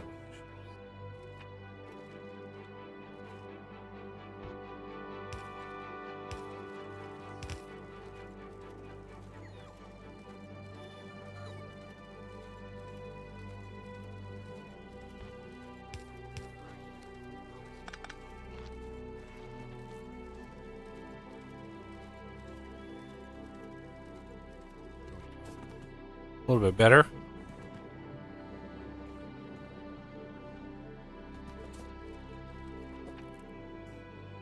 At least that kickstarted everything.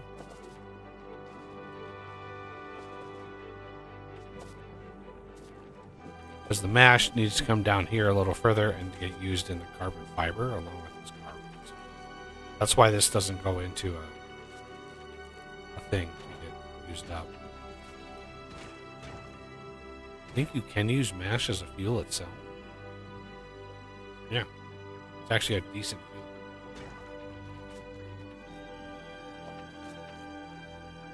So if you really want a lot of power, you could just grab a bunch of mash, you know, and just be like, hey, make power.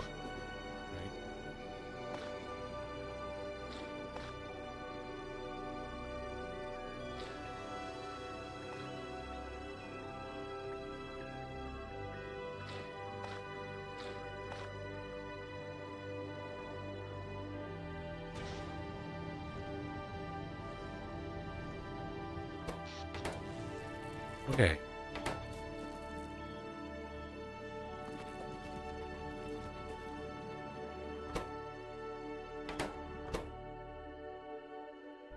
Back it up. Noise.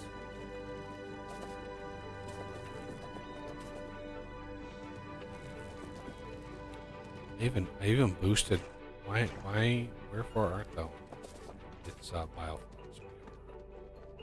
Hurting and bioflux, which is essentially from jelly, and we have our first jelly nut processing here. And I want to go back to Navis.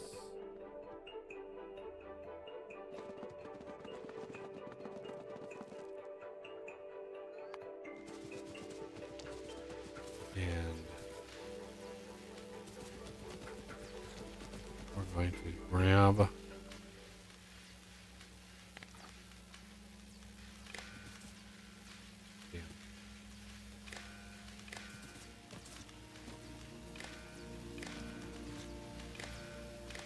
prototyping this idea that I've had.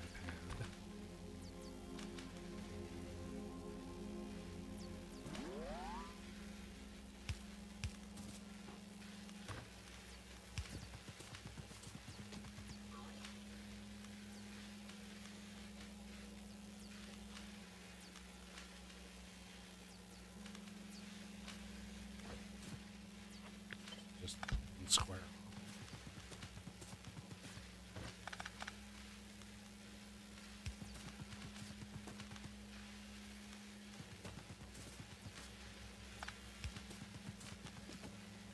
Here.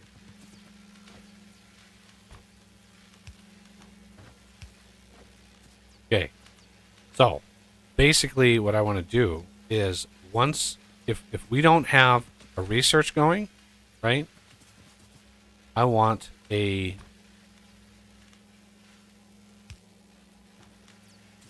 wired connection here to enable when green equals 0, right? And I want it there.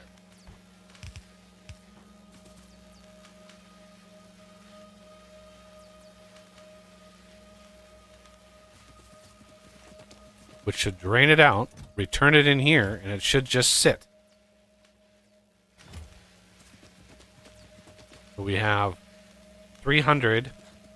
Now, there's no way to really pull them out of the lab. They will eventually spoil in the labs if you go too long without it, without using it. I don't know if there's a way around that. I don't know if you could.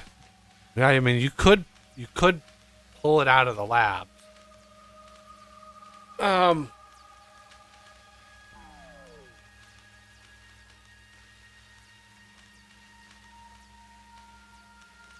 Yeah, you could like wire it, take the red wire, wire it down, and then pull out of each lab on the bottom, and then they would just drain out and be used.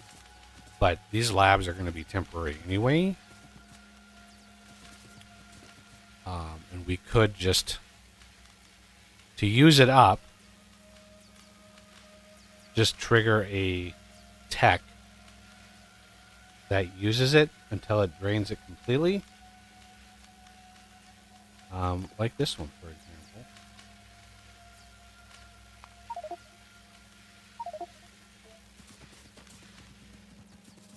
All right.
Okay. I hope that's the last one of this stream. I drink way too much coffee when I start streams, man. It just goes fast. These are locked way behind. Oof. Yellow are really taking a hard time getting there.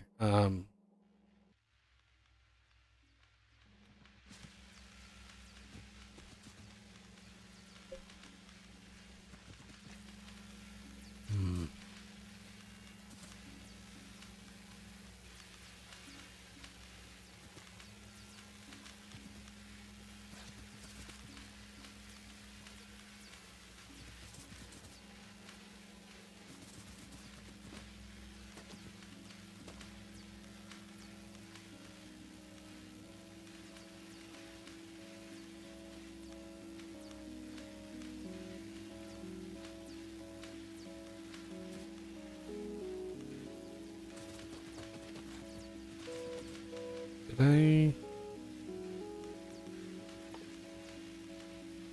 yeah, I must have researched carbon fiber. Done.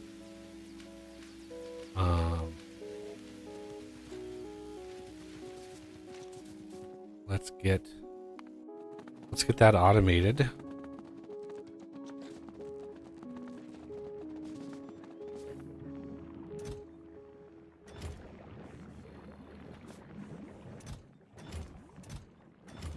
Good. Good.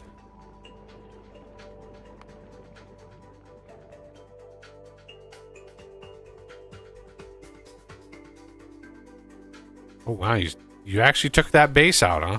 That must have taken some. Oh yeah. That must have taken some lovely rockets. Not many. Each the big ones take 2 rockets. Everything else takes 1. So as long as I have some gun turrets behind me to take out the small ones, The itty bitty ones, it's yeah. easy. Yeah. Ramboss.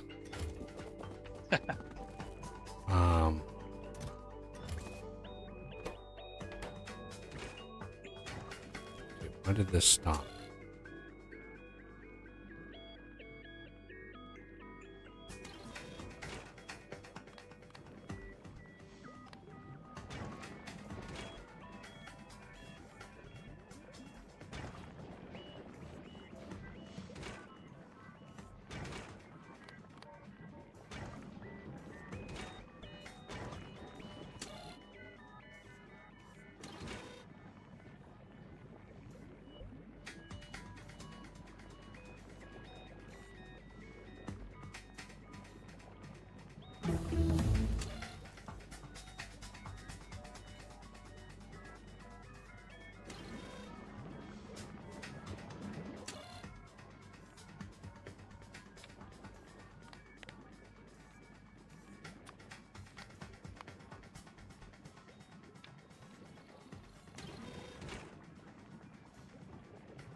As soon as this finishes,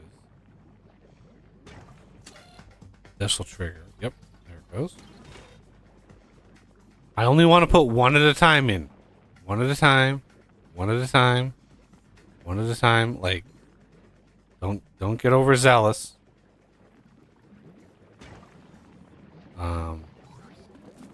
I'm gonna need a little bit of a defensive position here, so let's just throw down a couple simple gun turrets.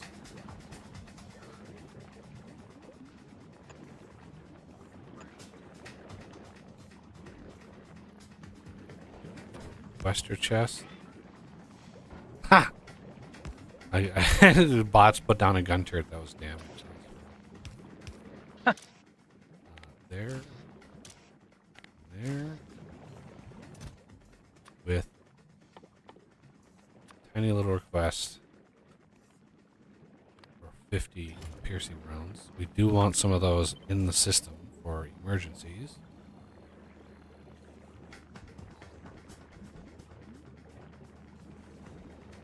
And that should cover everything. Where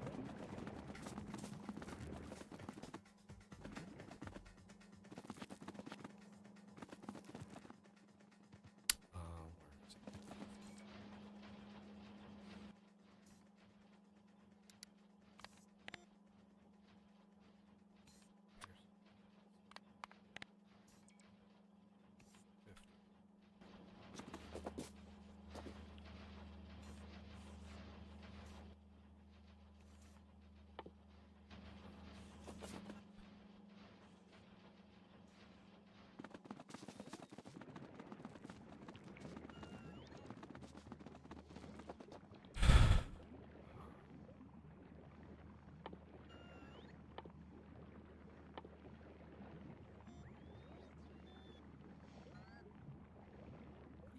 So let's put this. I'm guessing we are out. Check.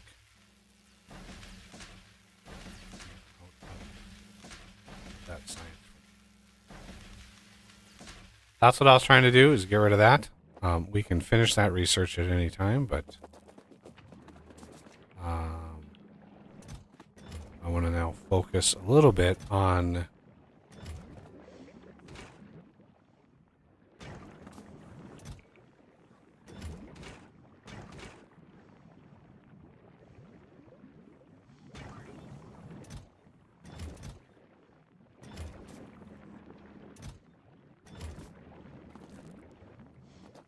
what it's going to take to get some rockets out of this place. Because now that I know where our research is, I can kind of plan on having our rockets somewhere in the neighborhood.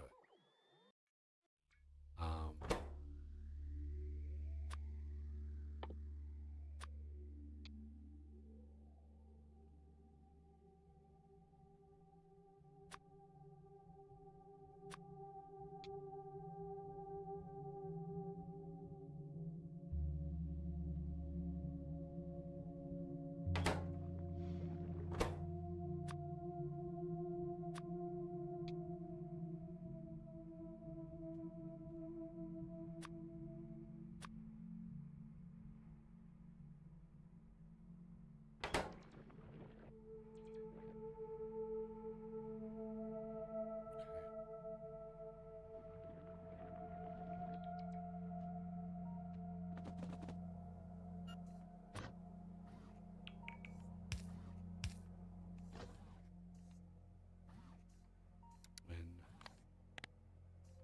democracy is greater than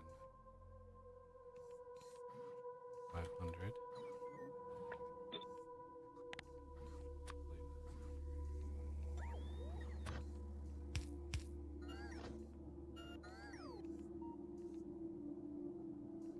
So these are not, we're not going to be like pulling out of these. I want to make sure we have plenty in here. And as we get jelly nut productivity, it should increase our jelly nut seed returns. But the reason I wanted to do that is I wanted to get this started for the soil. This is Yamako on this side. It's really confusing. Like, the seeds are red, Yamako is red, but the soil is green. And then the jelly nut is tan. The jelly is green, but the soil is red. So it's like the soils and the color of the plant and stuff is like swapped from the soil craft, right? So the red soil makes the green product. The green soil makes the red product. I don't know if that was intentional or if it was just a derp. Like, oh man, we kind of messed that up.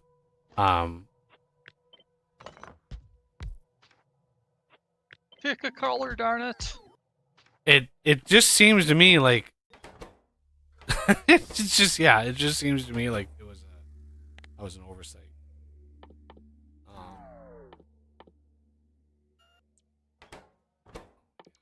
This and then jelly soil, which is like 10 seeds. Oh no, just 2 seeds. Okay, good. But it does need umpteens amounts of landfill. So there's a landfill there. There's a landfill there, and unholy amounts of nutrients.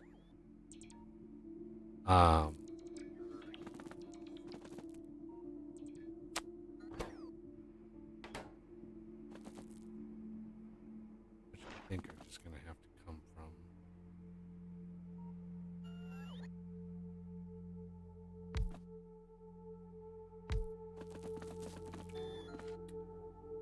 here.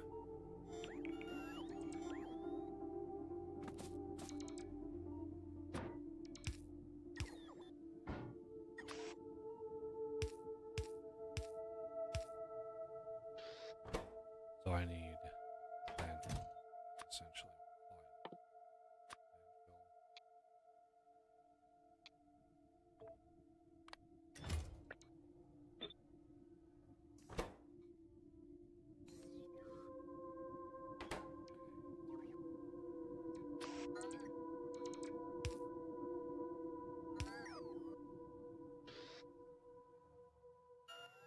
when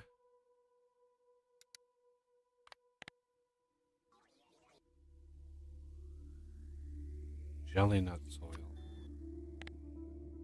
is less than 100. When Mako soil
Okay.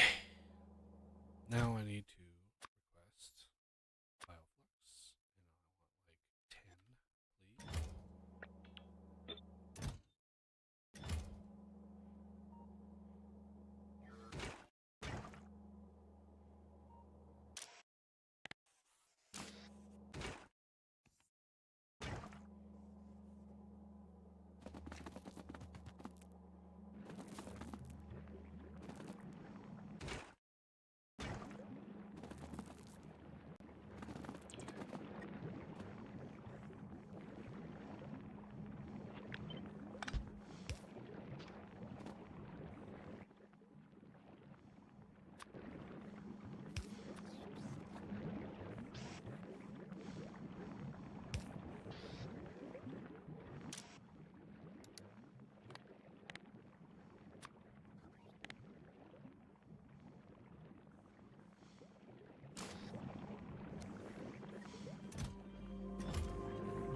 elegant as I want it to be, I want some of this soil.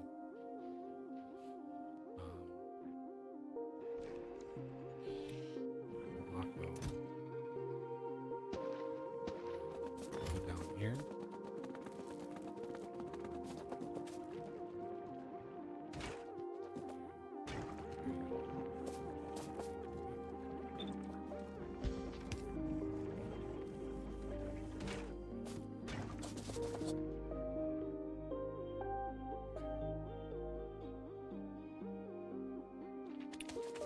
So all the yellow spots here, we can use the soil. I like to get it exactly the size that I need it.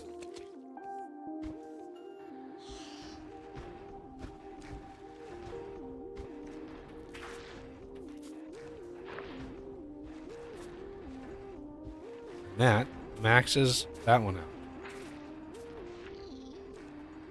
So he'll plant all the plants. Okay. Now we need to do jelly now.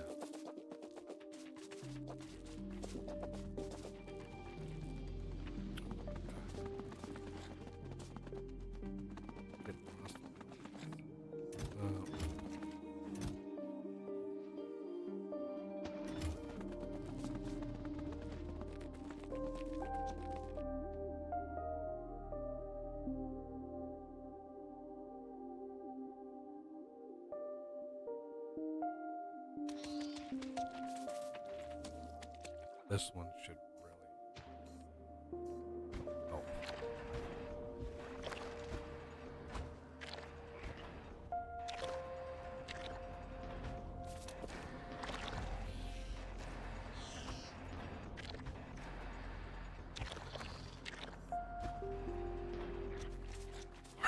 More.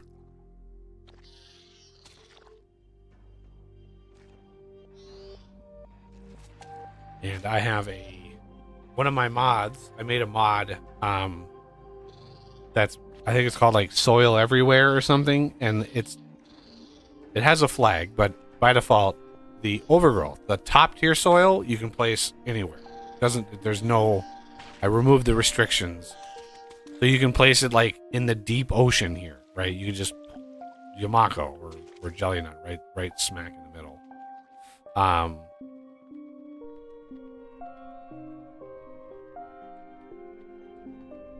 That way you can really min-max your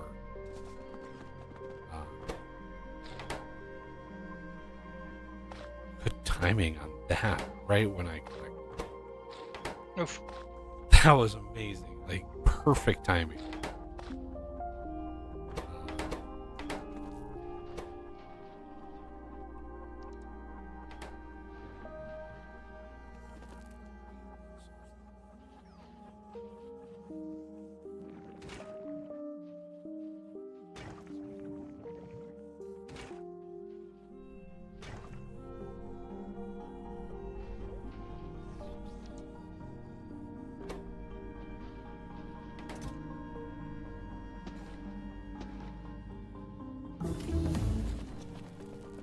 Ooh. Always a good sound to hear.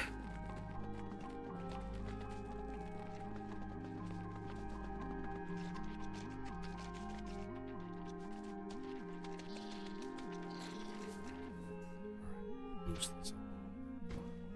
You can see like down here, the red, right? So this biome here is not compatible with this type of soil. And then the next type of soil in the vanilla game, the next type of soil is compatible with everywhere that's red, but not really anywhere else. So this subtle shade of red you can, but see these little gaps in here, right? These little gaps are like little pieces of another type of ground, and it's not guaranteed that it's compatible. So you still have weird holes in where you can plant this stuff, and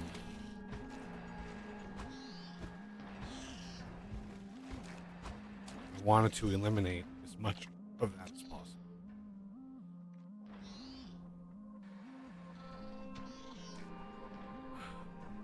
So even if I planted it here, this little sliver, I don't know why that's red. Yeah, see, it still says, oh.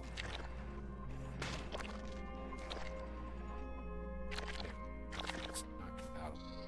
I think you need the next kind of soil in the vanilla to do it, but the next kind of soil in vanilla, well, is why I have these blueprints. Right? These blueprints for those include the soil types. You just splat this down and it's plantable everywhere.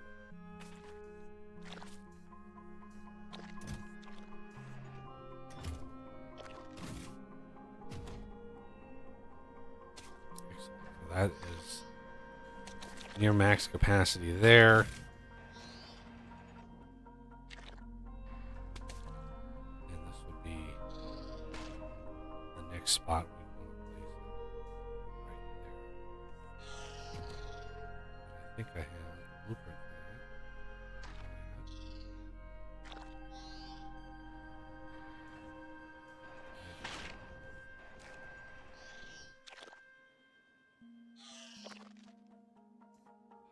It's just not a lot of green.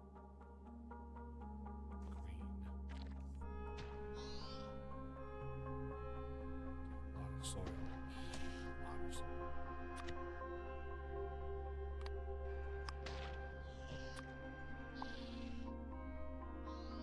Whoa, whoa, whoa.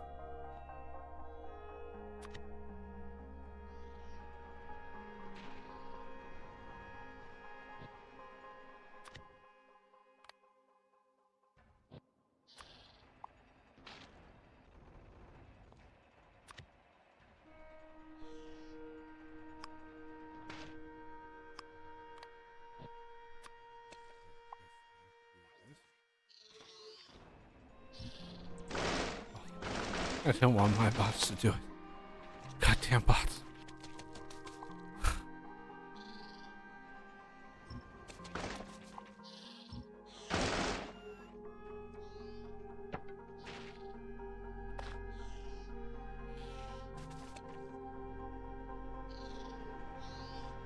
This is gonna be here. Yeah, there's like 6, 7 squares that it's gonna default on. But all the rest would be able to eventually put soil, but now that Oz is getting some of the defenses up and running, and he's focused on that side. Yep, working my way around. Um, If you want, I could set up a logistics chest and jam one in somewhere. what do you mean? Like I'm using belts for most of it, but instead I could switch to using a logistics chest to transport ammo. I mean, either way, it just has to be done. So it's just I don't want to up the farming over here until we have at least some defenses above, because that base above me would be bad. It would be very, very bad. Okay. Let's see.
Okay, let's get carbon fiber up.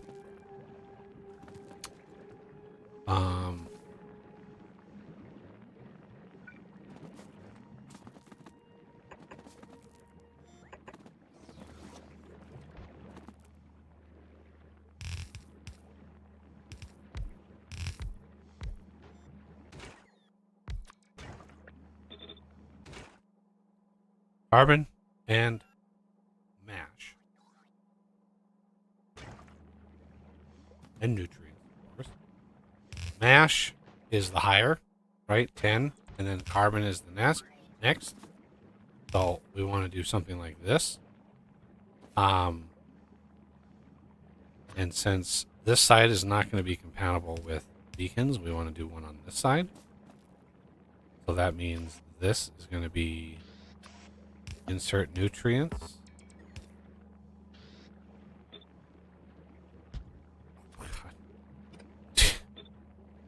Output spoilage, of course.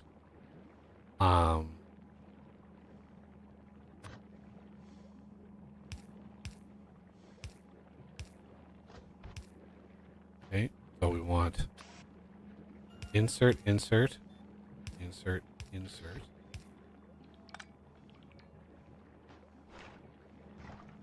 Output is going to be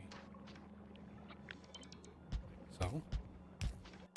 And we want to filter this, of course, to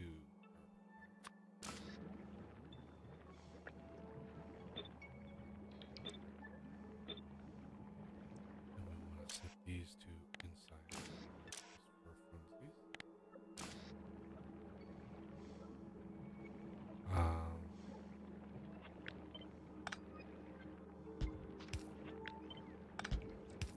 Do that in the right spot.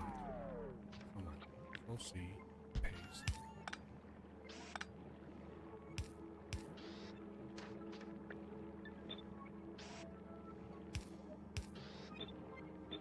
There we go. That's actually what we wanted to do. Let's put this one on this side. Get rid of the blinkiness. And then this whole stack will be copied, flipped, pasted.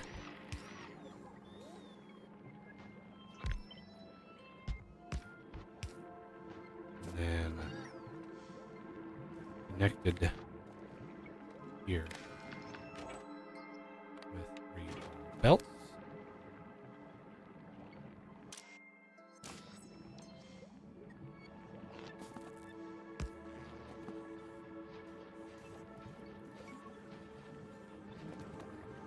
Okay, and carbon is going to come right from here.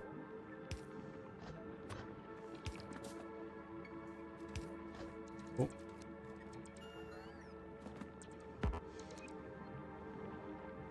Let's actually put that in the right spot. There. And then and then the mash from here, we want this to come down in.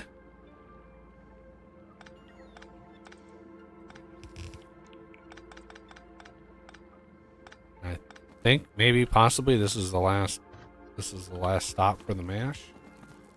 I think.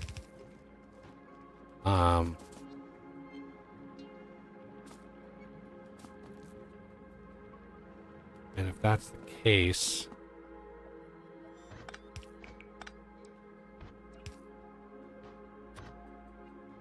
we want this to connect. If carbon fiber is less than, what is the stack?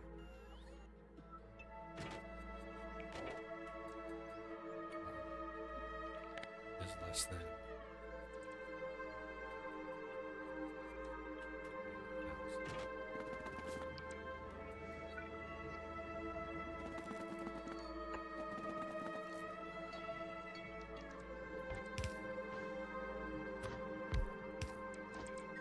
Okay. Now, we want this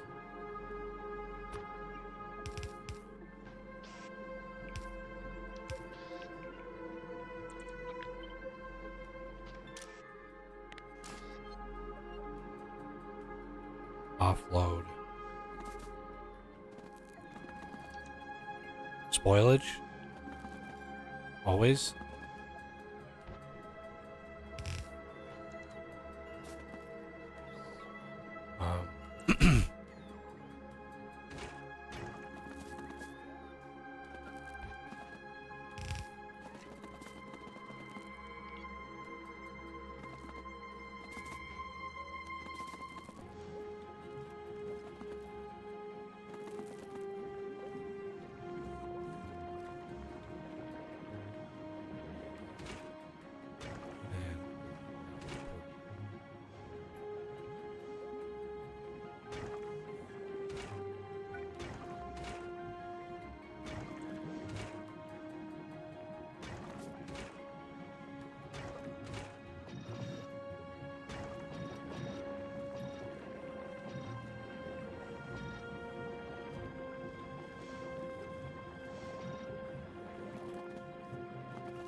Output priority.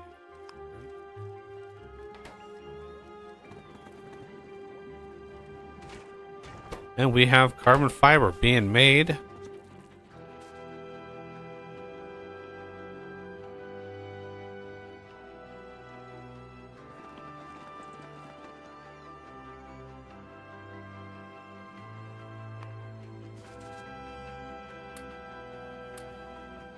Means stack inserters aren't too far away. Back inserters are very close, yes.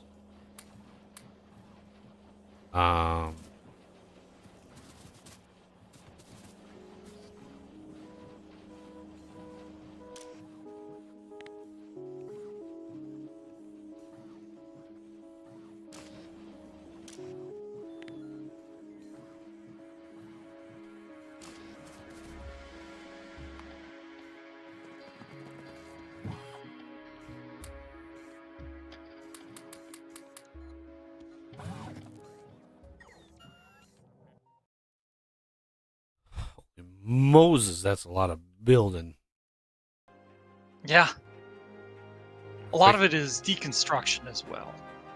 not I just building. infused another about 300 bots into the system. Okay. Yeah, that'll help. And I upped the limit on novice for crafting. Okay. Probably also a good idea. Yeah, definitely. My main thought was Fulgura, because yeah, bots and Fulgura are going to be very handy. So I wanted more than 200 sitting in there. Yeah.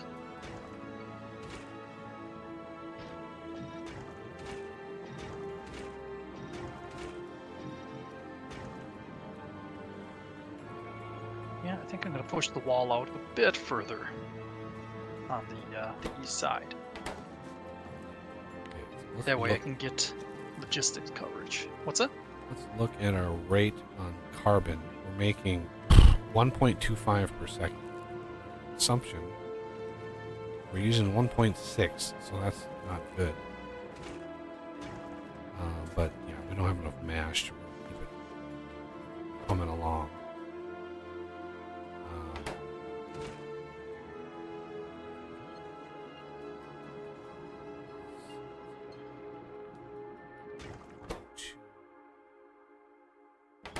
Interesting.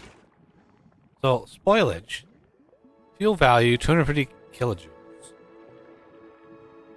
It takes 6 to make 1. But since this is a productivity, it takes essentially, what, 12 to make 2?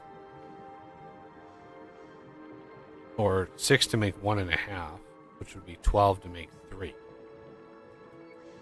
So, 12 spoilage. That's 3 million joules, 3 megajoules worth of fuel of spoilage.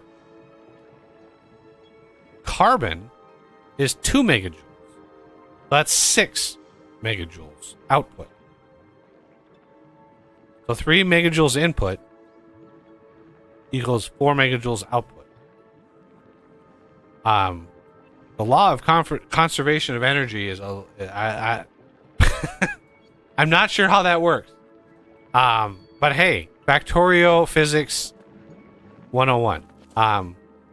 It's fantastic. I will not complain about that. Well, just more efficient fuel. Sure, it's a little bit of a glitch, but imagine. Yeah, but if efficient doesn't, efficiency is like, I don't know how that would relate to this, because fuel value is just energy, right? And the law of conservation of energy is it can't be created or destroyed. Yeah. Right. So you're inputting ingredients that are worth 3 million joules, but you're getting back 4 million joules. Where is that extra million joules coming? Where I was going with that is it could just be a fuel that burns better. You know. I mean, think of like a stove. You know, you could have a wood stove that's, you know, burns wood very efficiently. Now imagine if you put coal in that furnace. Right, but You know, it's not designed for coal. It'll burn, but it might not burn as effectively as if you had a coal furnace.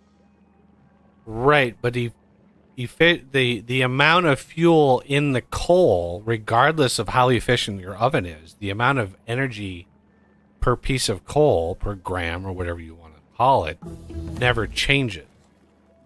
The stove is efficient, but the amount of actual energy contained, like firewood, you can look at like your average piece of oak. What are the BTUs of energy in a piece of oak versus a piece of ash?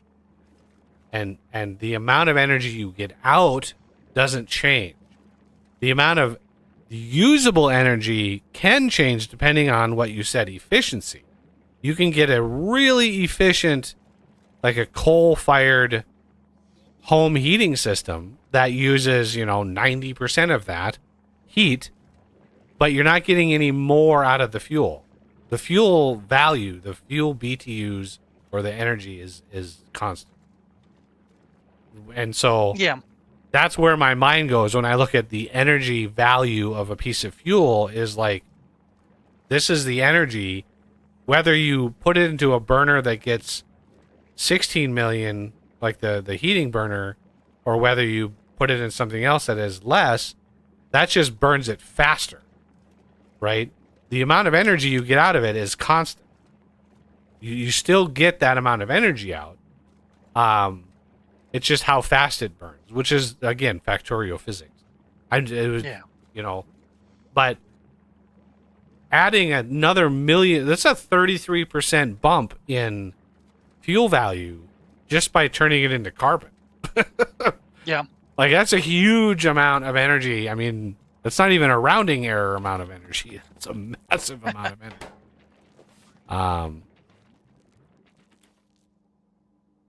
Do we have landfill automated on Navis? Oh, I suppose I can check the logistics. We do not.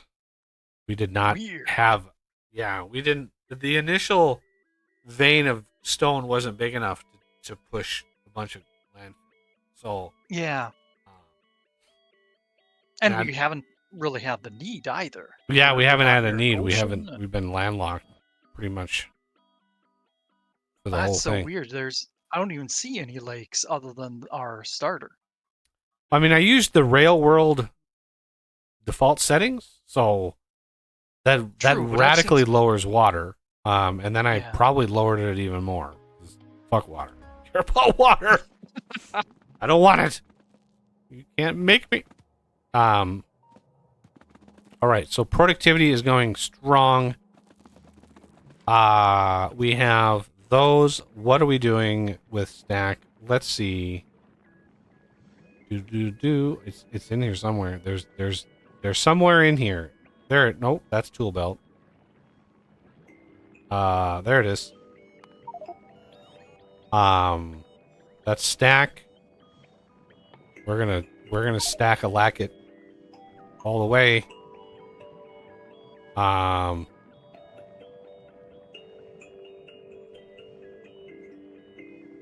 Non-bulk inserter.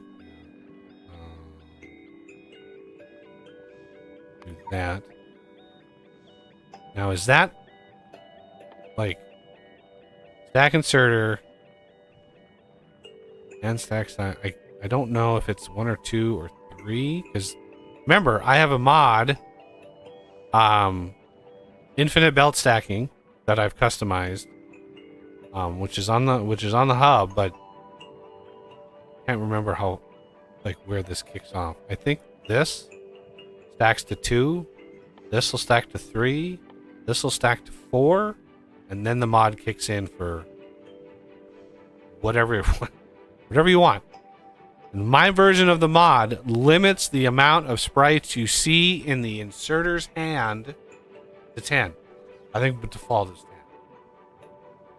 Because too many sprites, first of all, they look really bizarre. I mean, 10 is pushing. I should limit it to 4, but it doesn't reduce the amount that it's holding. It just reduces how many sprites are being drawn, which on big bases makes a huge difference. So it's just a visual limitation, which the original mod did not do, and I thought was prudent enough to make that work.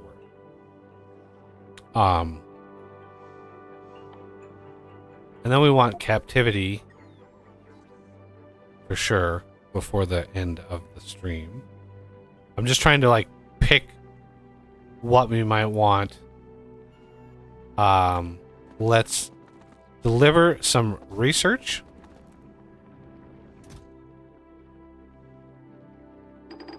We're gonna do this manually at first. I apologize. Not really.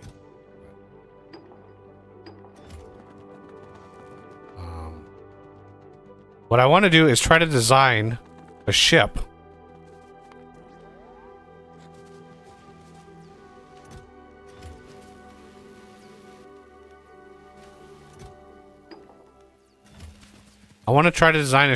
that uses the preservation version of the these right here. No, not those. Where am I looking? There they are. They're just in the wrong. Oh, we can't. Damn it.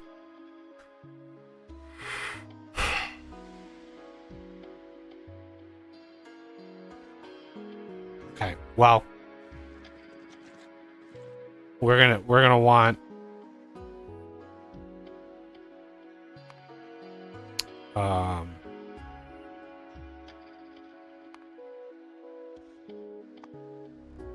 Gleba shuttle. We'll have to upgrade it.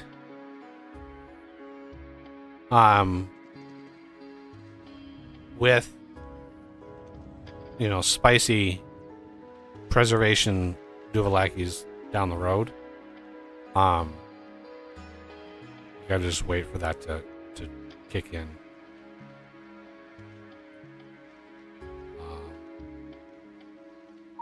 I think I'm gonna move this one to the end. Get all of those things done. Okay. Gleba shuttle. We are going to use Planet Freighter? No. Simple shuttle nuked, I think, is probably the best.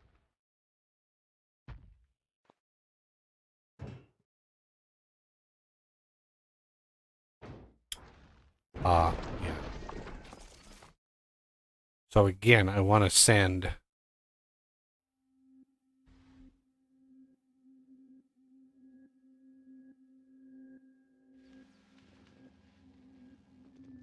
go grab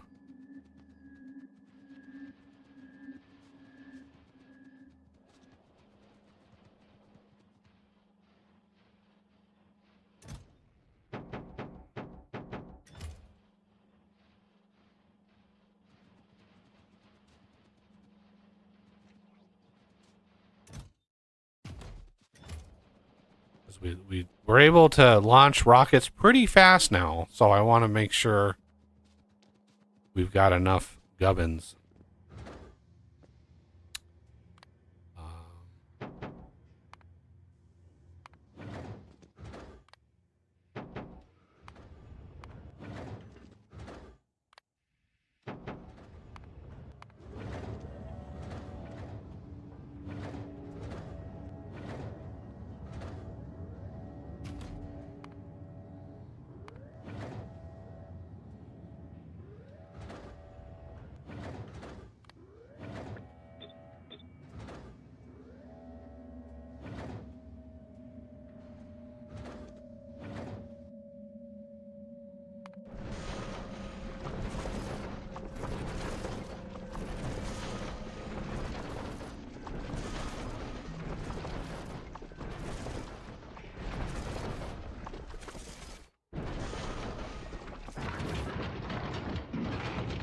There we go.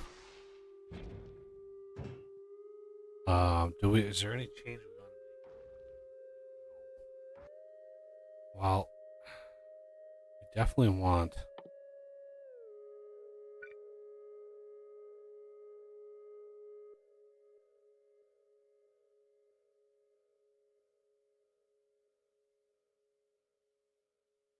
these efficiency modules.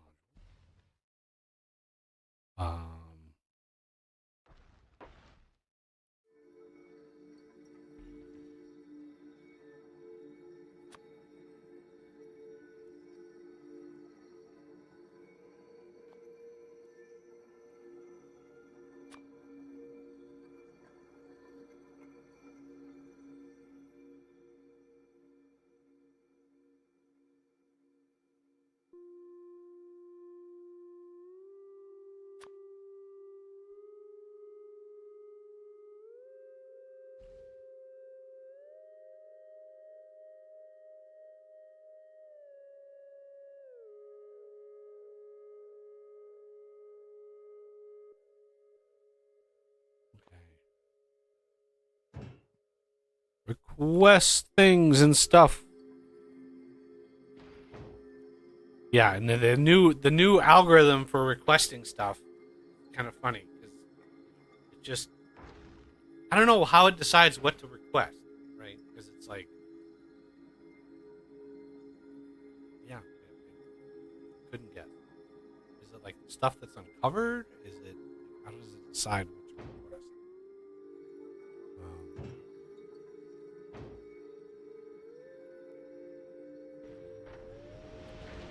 And the shuttle itself is, as far as like solar and stuff, yeah, I have a nuclear power here, which is more than enough to provide power for this thing.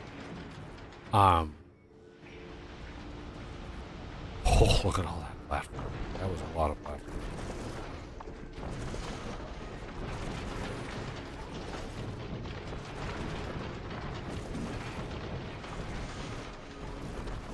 I do want. I'm gonna turn that off. I need to.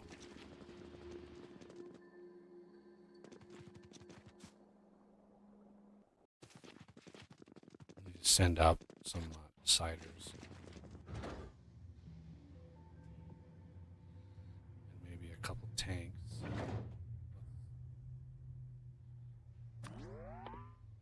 Tank.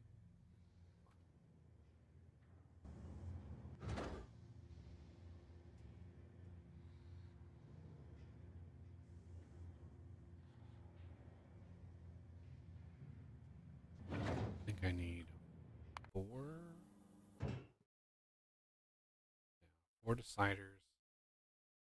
A couple tanks. Tank. 3 tanks.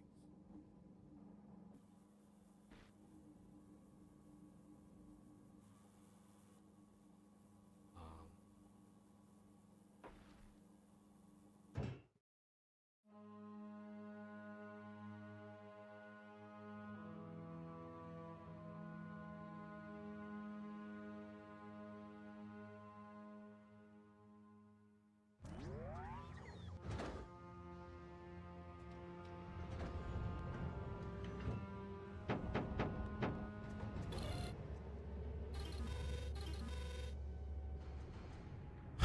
4 tanks.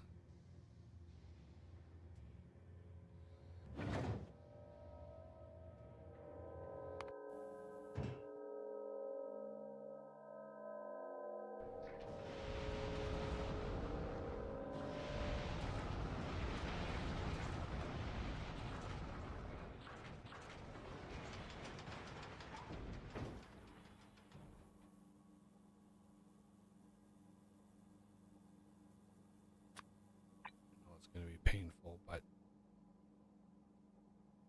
well, I think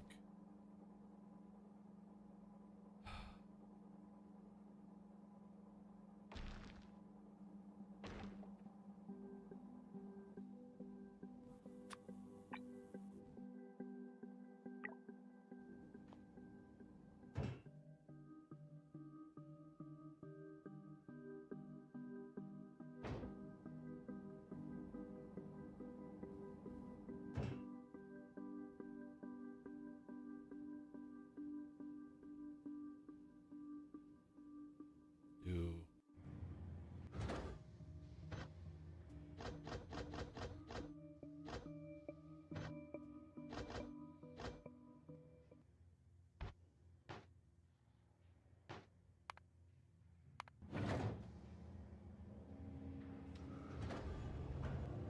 get those done so it doesn't send an entire stack at a time.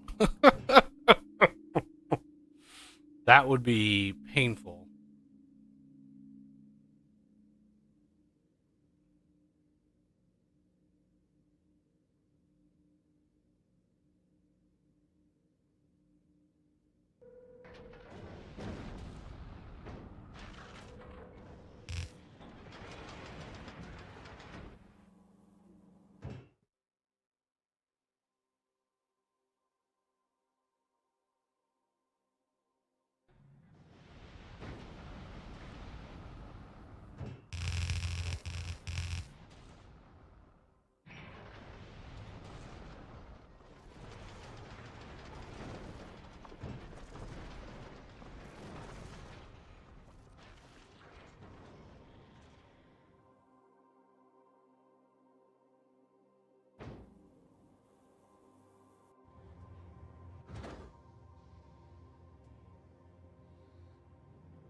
The Gleba shuttle really, the purpose of it is going to be pretty much just shuttling research back.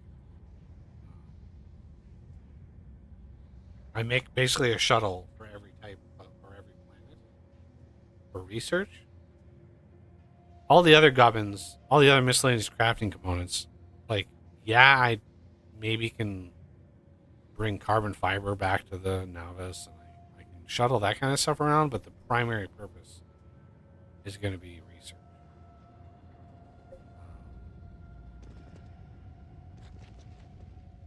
And we could certainly min-max research. We have the AAI signal transmission mod. So one of the things you can do, right, is once you have a good final place for all of your like ag science to go, you can have that go into a signal with a certain channel. And then on Gleba, you can pull that signal in and say, we're going to craft science again with like an RS latch when science drops to a certain level, right? Like we want, let's say we want 200,000 science on Novice. We want at least one set of rockets, like 20,000 to 40,000 in storage on Gleba. And then we want like a latch. Oh, that's really strobe. That's just OBS. You just latch it so it's like a rocket comes, grabs the science from Gleba, right, and sends it back. You want the ship to go back and forth as much as possible. You don't want it to sit in orbit. And when you get to Novice, you want it to unload all of its science. Right? So you could have it I don't know. You could really get creative with the circuitry, where the ship is constantly going back and forth, but only gets science when Novice needs it, and so it only triggers somehow. It only triggers the request, um, like when Novice gets low, and then it brings a full load back. And like, let's say we want 200,000 on Novice, and we want to grab 20,000 at a time. So when Novice drops below 180,000, then we trigger something. We do it in some way where one trip, delivers all of it and then just sits. As far as I know, you can't trigger, right? You can't trigger an event here, but you could add an interrupt, right? You could do an interrupt and say Novice is the home, and you can actually place signal receivers on your ship and then grab that signal and say, on an interrupt signal condition, go grab more. And you can just be like, go fetch more. And only do that when you can get a full load. And that will ensure you don't have a bunch of science just sitting up in space rotting. But that's really a goal for when we get the freezer tech. So that's like what we can do with that. Is there any more gubbins that we need up here? No, we are done. We can drop back. Good timing again, right when I click. The moment I click, autosave. We're just have too much up here. We don't need.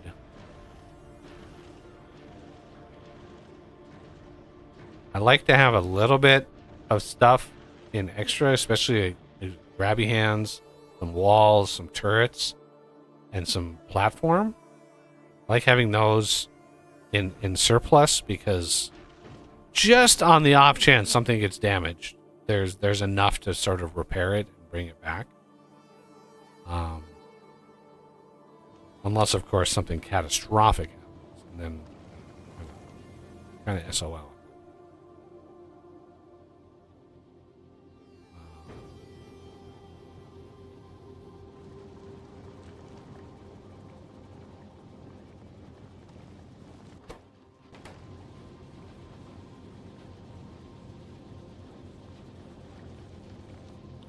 Power on this ship should be, pretty fine.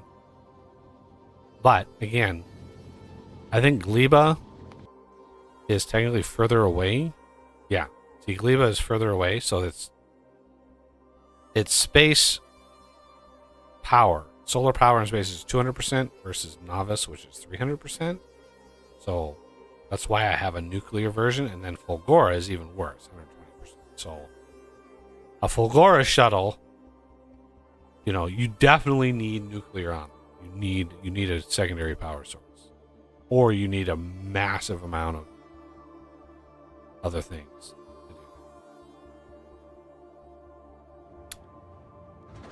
Okay.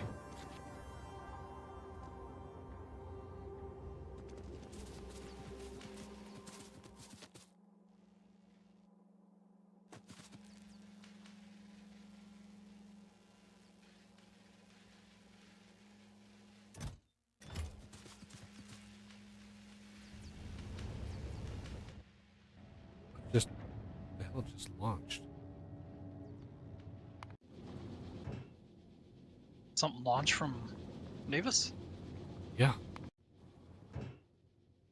Oh, it's pulling in transport belt. Yep. Ah. 500 of it.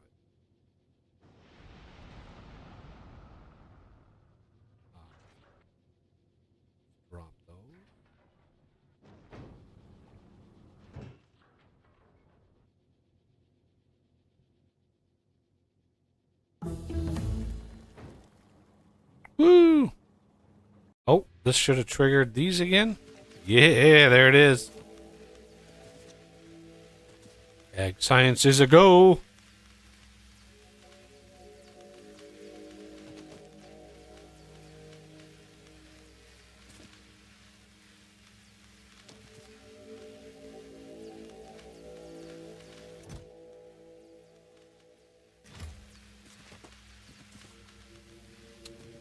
Should have done this with a inserter rather than a loader, because these ones on this side are gonna expire. But why don't I do that? We're gonna put those on the inside still. We're going to wire it up when this is greater than 0.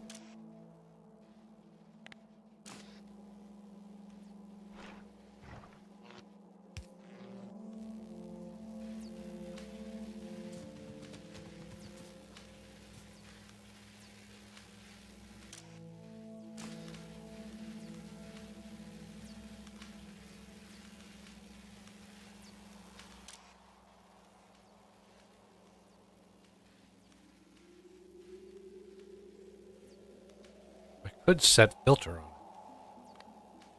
No, no.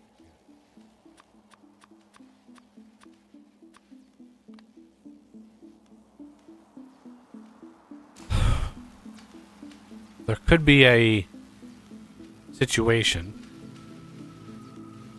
Depends on how that, what happens with the hand.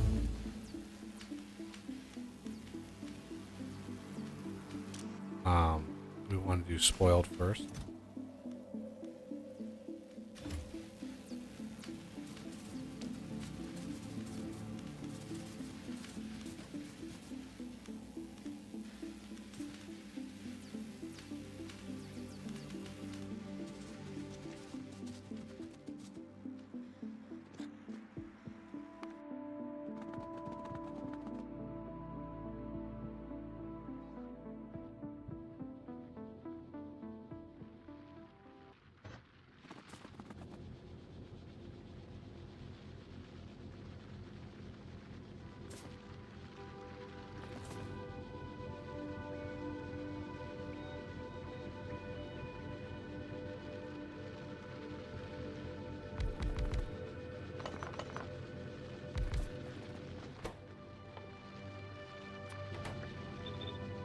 How are we doing for roll ports?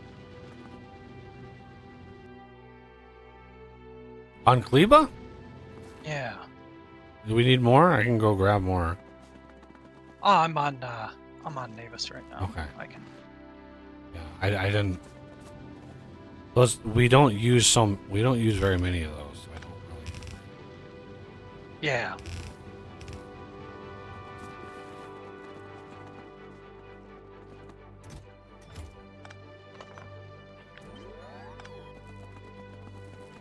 Looks like we're out of them, so I'll grab another batch. If I can remember where they are. There's a Navis robots teleport that gets you right to it. Ah, okay.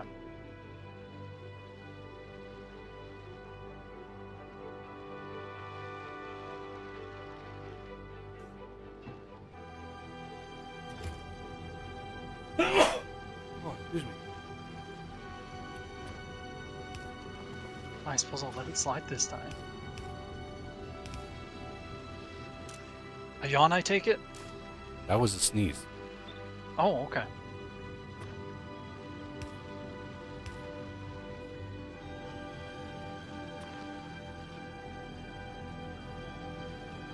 My video's so far behind I can't see what you do.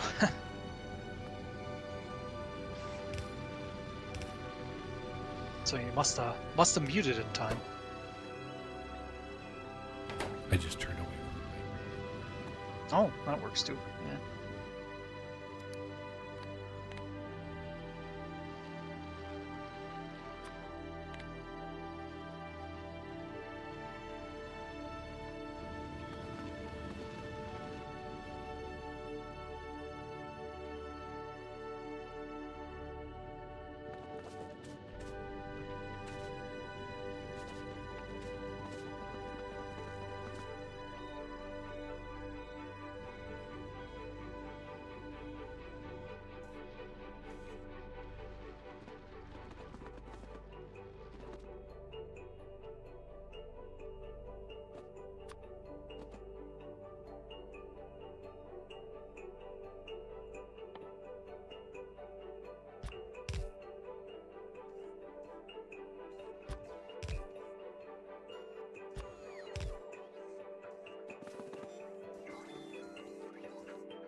Stack inserters. All right.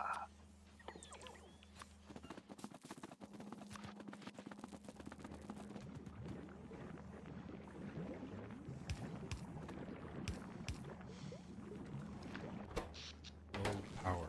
Power. Uh-oh. Probably my fault. Of course.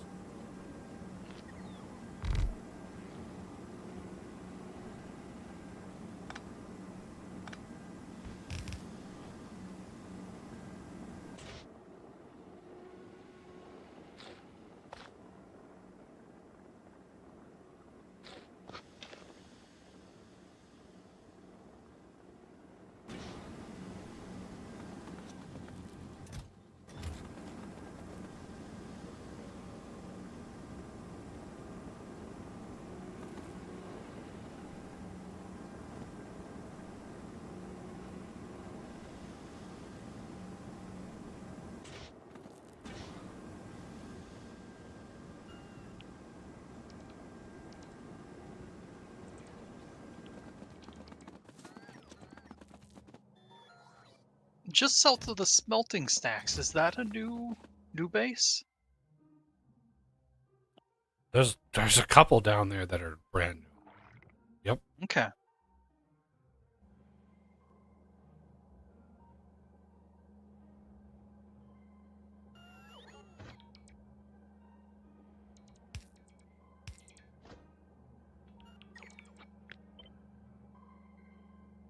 Yeah, I'm doing deconstruction planner on the boom plants. So if you notice the damage thing, that's what that's from. I like to remove as many of those as possible so that they don't become a bigger problem later.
Oh. Slip past me.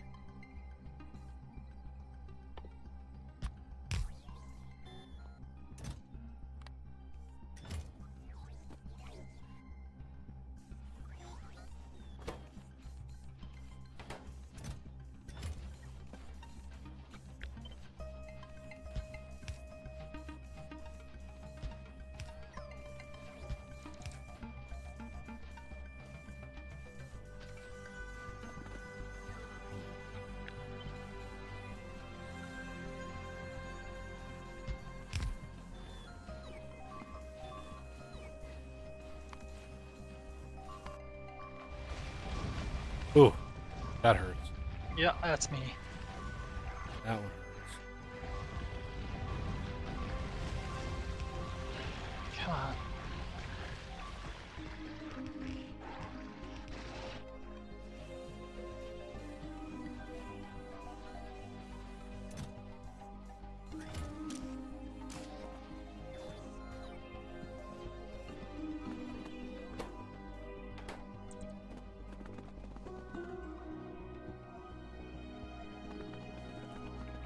was a few more than I anticipated.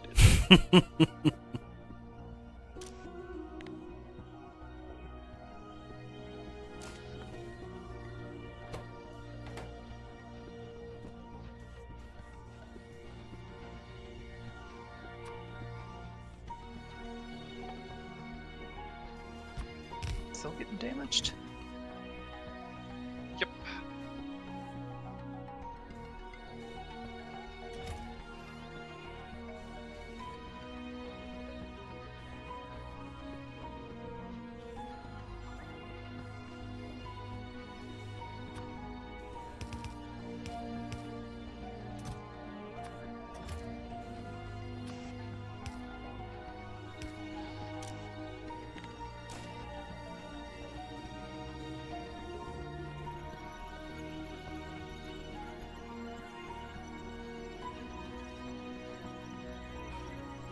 Want to do.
Hey, how did that?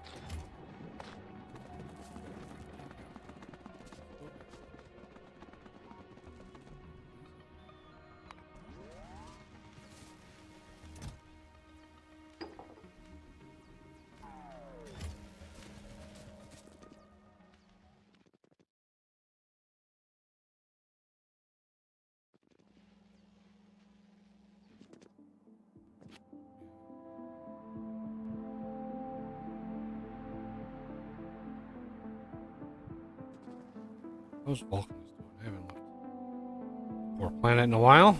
Looks like it's nice and quiet.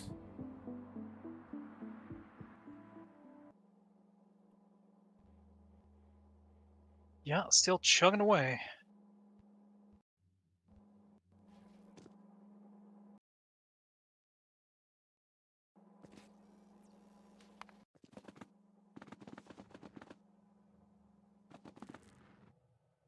So I want.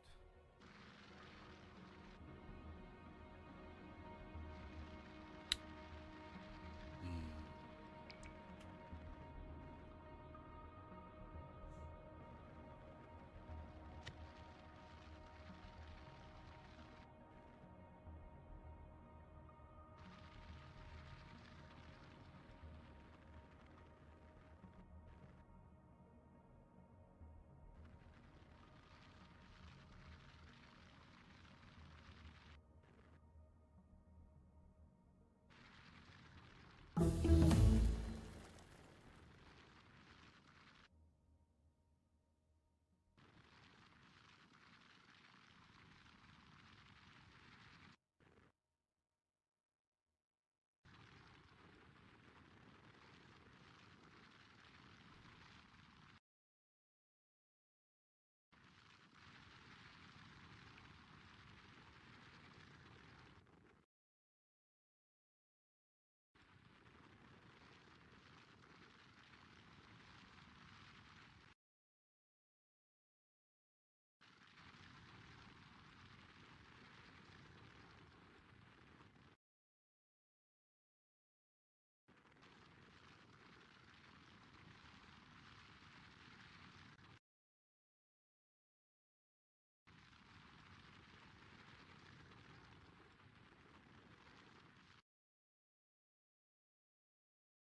Do we need calcite on Aquila?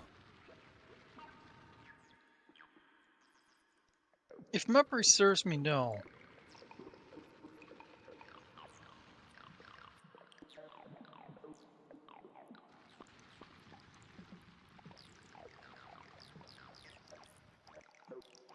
Alright, let's look at calcite.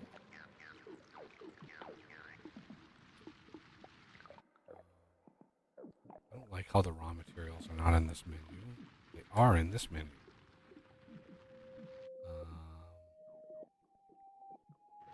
Somewhere. There it is.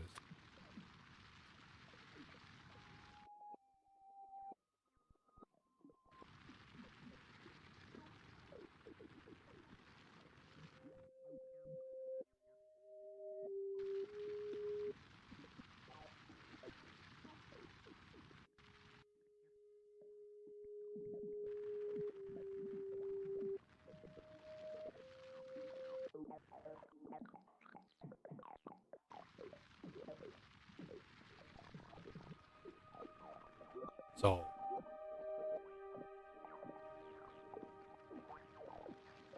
one of the other mods I have is stone from oxide. So this adds a stone output to the advanced oxide asteroid crushing recipe. So I'm gonna have to tweak my recipe or tweak my ships a little bit. I wanted a way to get stone from like space consistent.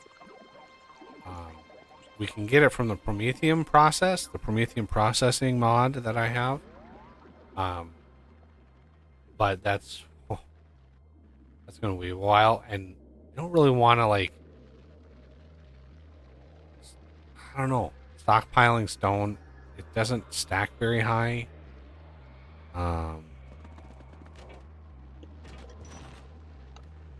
Yeah, it's hard to like store in large amounts. So doing it the oxide asteroid way is probably the better bet. Oh, we have a little bit of wood in storage. Oh, I bet. That's funny.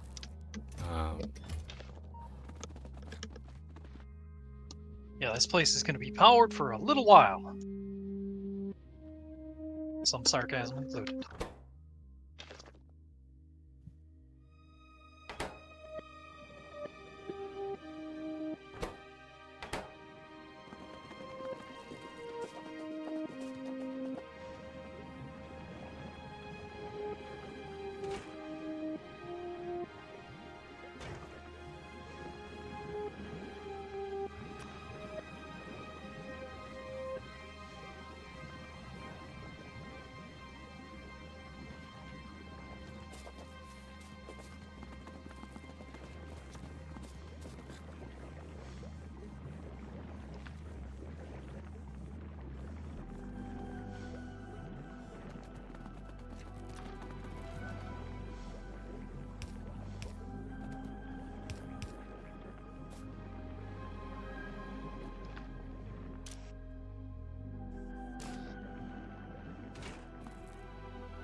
Limit.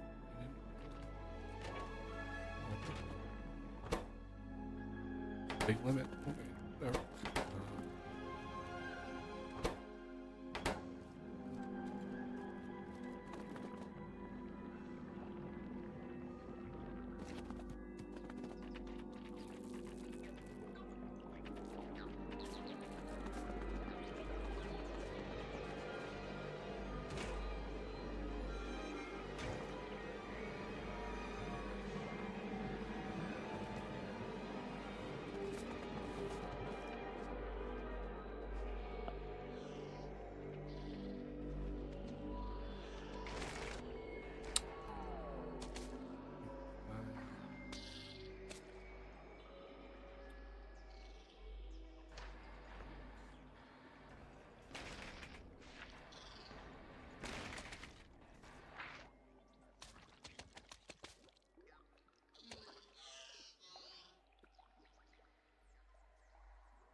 Oh, yeah, I almost forgot.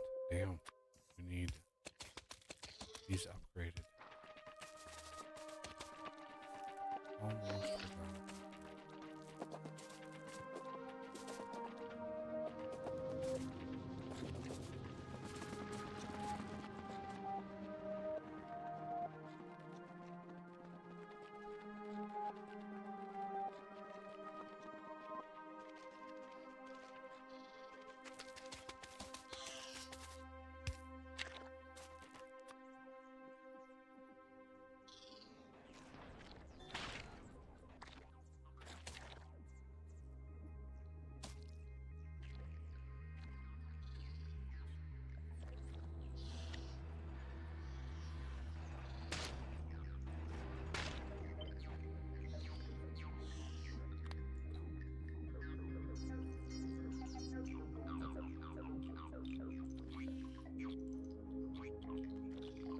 I was a little bit confused for a moment there because some of the belts on Navis, uh, it looked like there was other items stacked on a belt, but it's because some of them were stacked. Yes. Just Any the stacking automatically upgrades loaders. So Yep. anytime you have loaders coming out of something, as soon as you research that, loaders start up. Goodies. Yep, which is awesome, but yeah, takes you a sec when you first get it.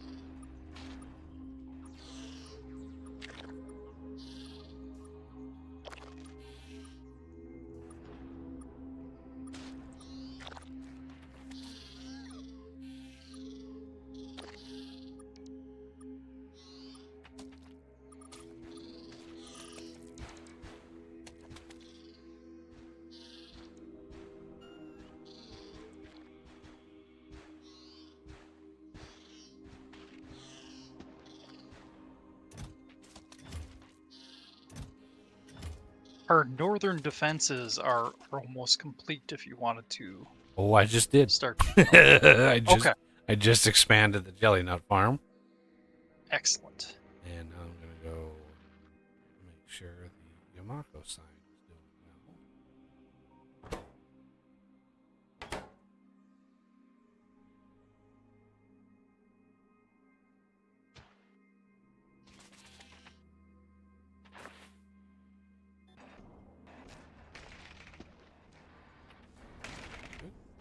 Look at that. That is a perfect. Here.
tool built. Nice.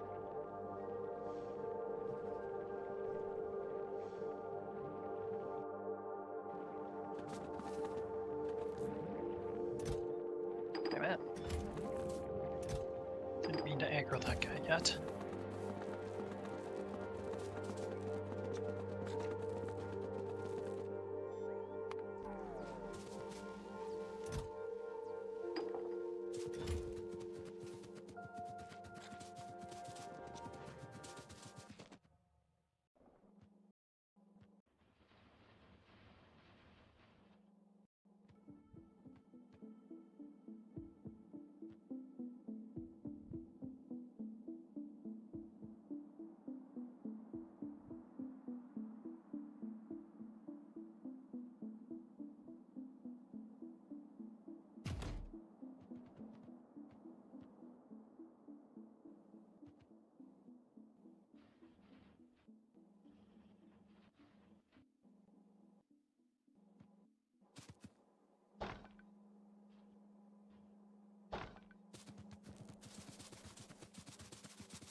Ooh, that spore cloud is almost to the ones near the smelting stack.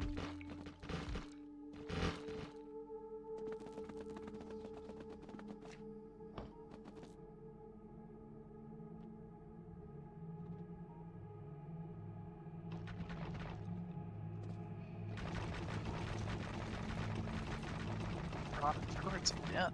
Oof.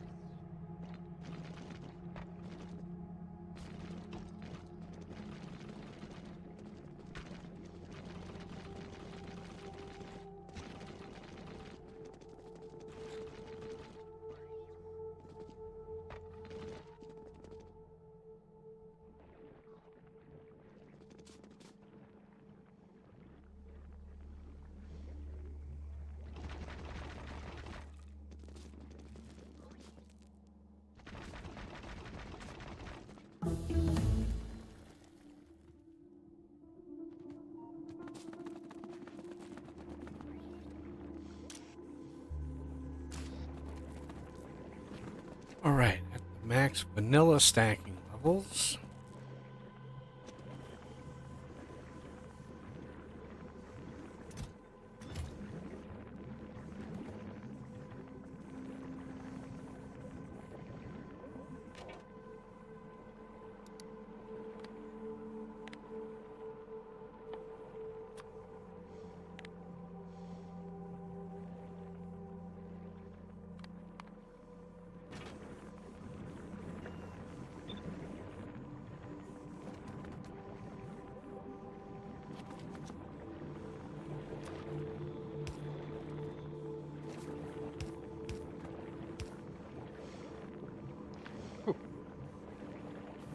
I thought they were running towards the base for a moment there, but they were just running to another base.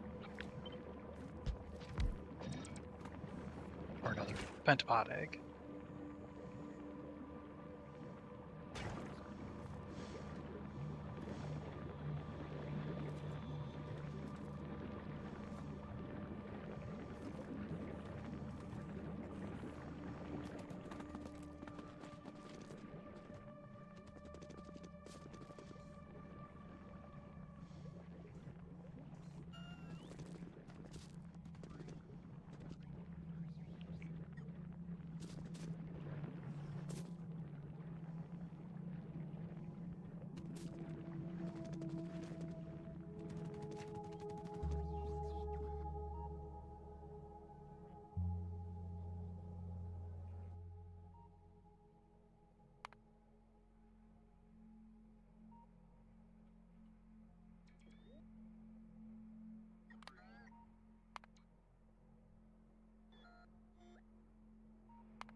Okay, not making another run for materials. Anything you can think of?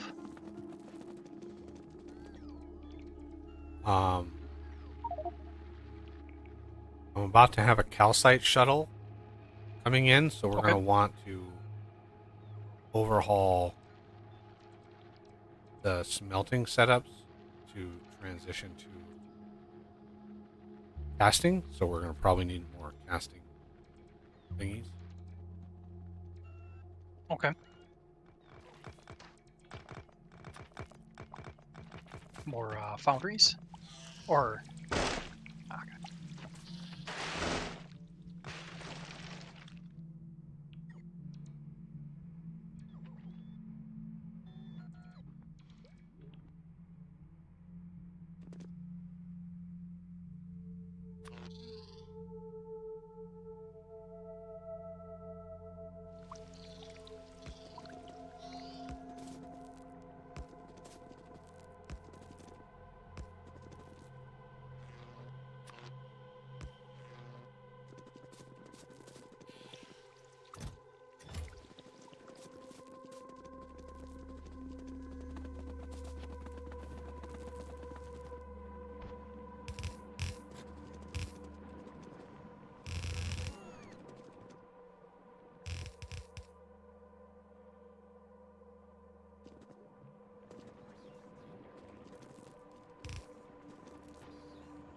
And belt.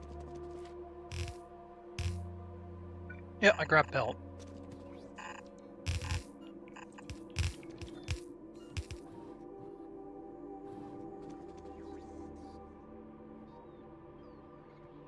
I grab belt practically every time I go out.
This ship literally gets calcite.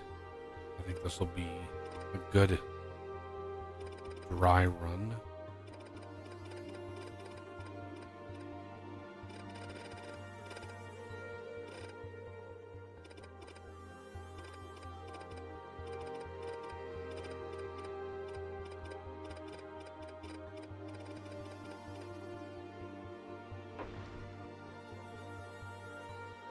For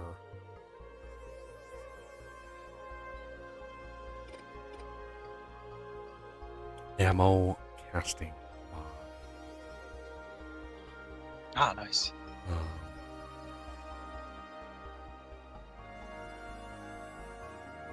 so let's design a quick. I say quick. Let's design a ship that hopes to make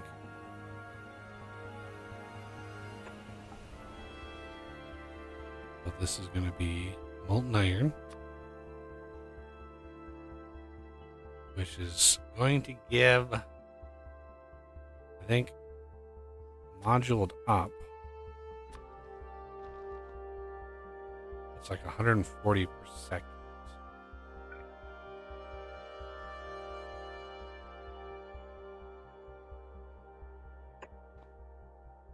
And if we go here, go cast.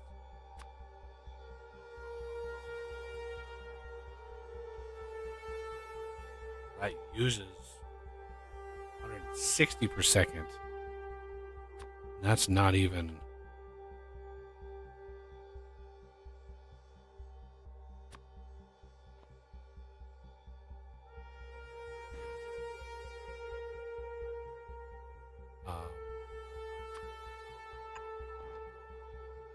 First we upgrade. Oh, I always do that. Okay. That saves a lot of room around this. Now we need to output the calcite from here.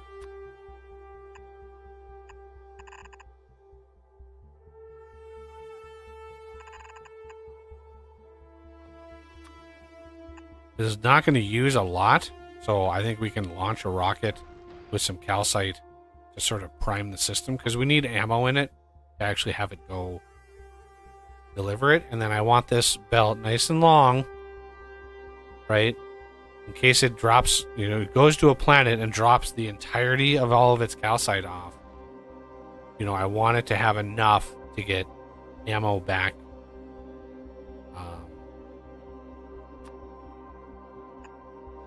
To Vulcanus for another load. This in.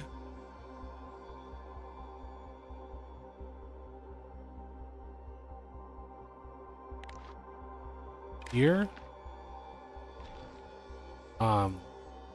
Enable when ammo less than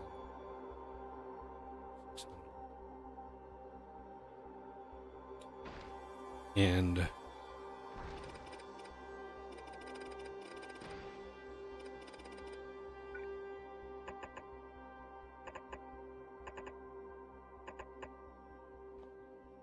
storage.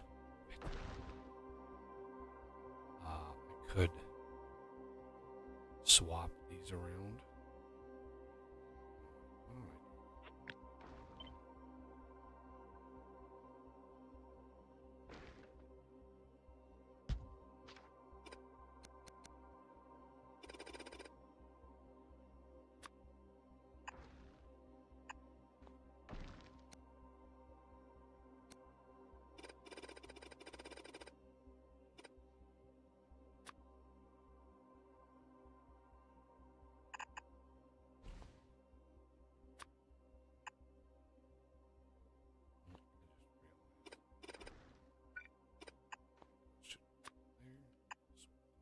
Here and in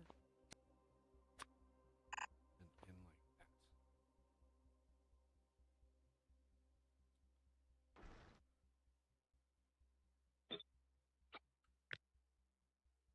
This requires 12 undergrounds.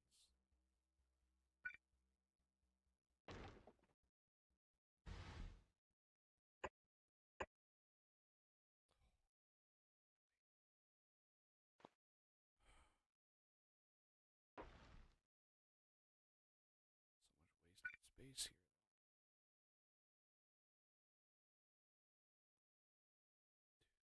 I could do. Oh, there's so much. Yeah.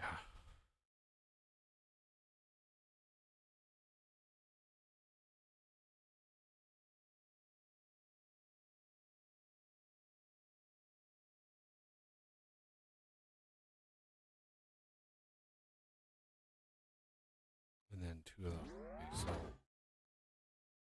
so two of these.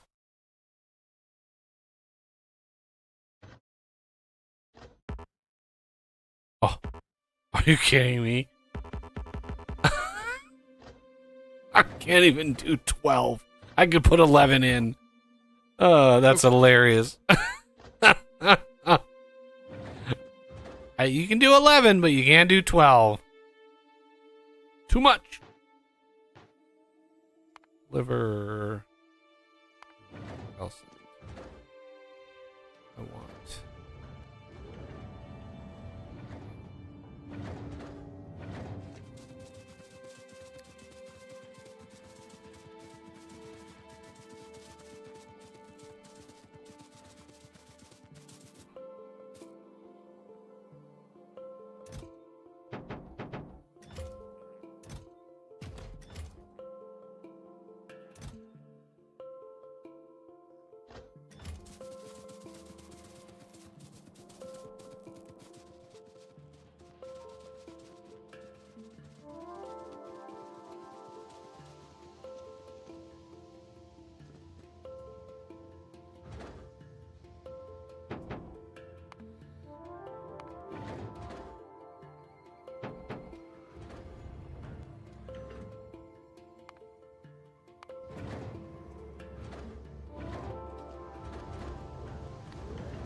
Oh, I should do the loaders.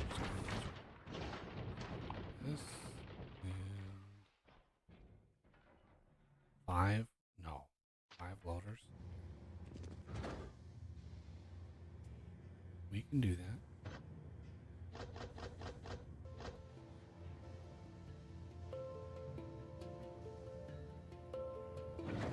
How many splitters? I don't see any splitters.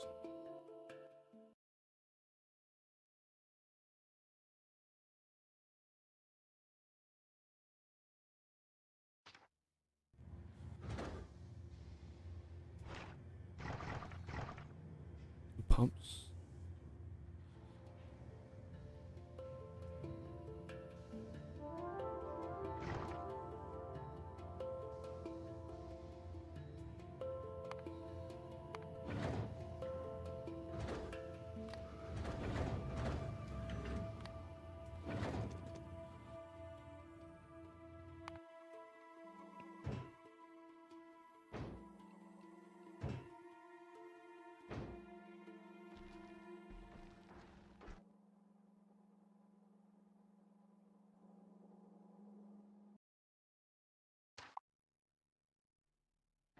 Yeah, there's 4 to. Why is there 3 deciders in? I thought I sent up 4.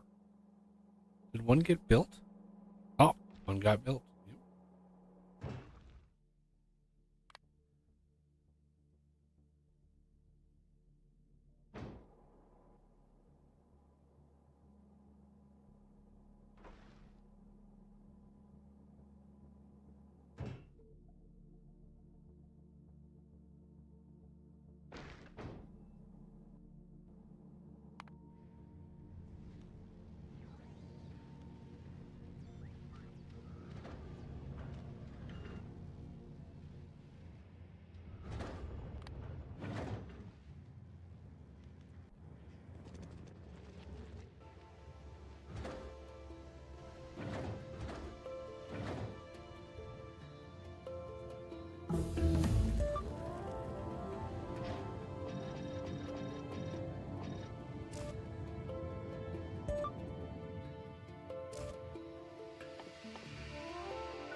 circuits. Holy Moses, our red circuits died.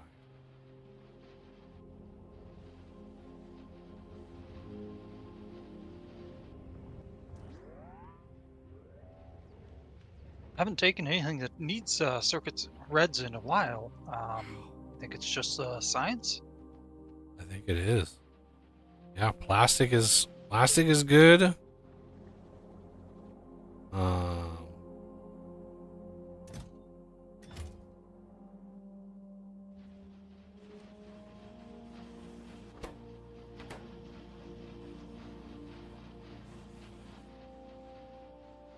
that and we usually have electromagnetic plants by now, so it's like not having those, like you really feel it. So yeah, I'm really looking forward to getting those Yeah. up and running for the crazy production that you can do. But yeah, I'm just burning through a lot of blue circuits right now. So That's another big one, the nuclear power plants. that's right. Yeah, I've used a couple of those. So that's many. It's like 500 apiece. Yeah. Okay, let's check the shuttle. Let's see.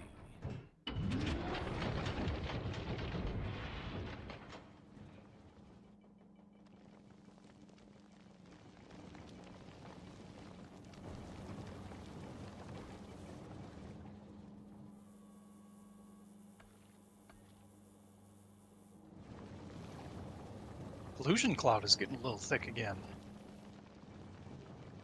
On Novice, really? Oh wow, look at Yeah. that. I mean, definitely nowhere near compared to what it was, but...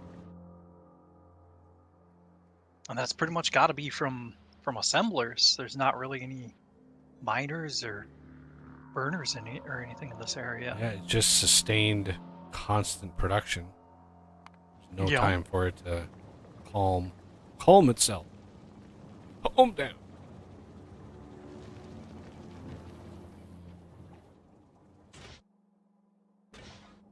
And not many trees in those areas. I need to quickly hit scoop up.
Oh, I hate the window that goes off the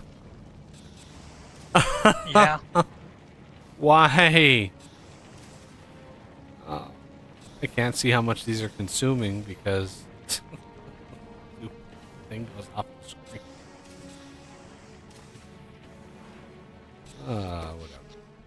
Whatever. We're net positive again. That's good.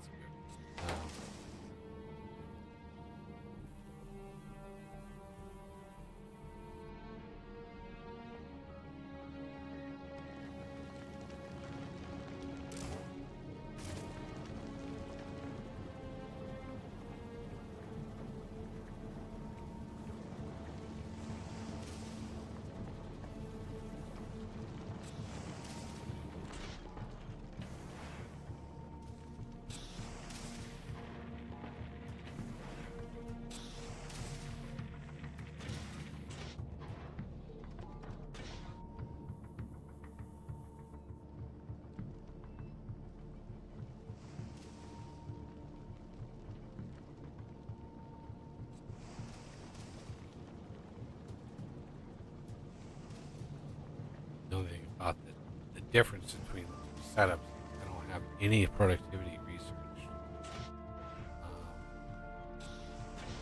for this. I should really be there. But there's so many other things to research first.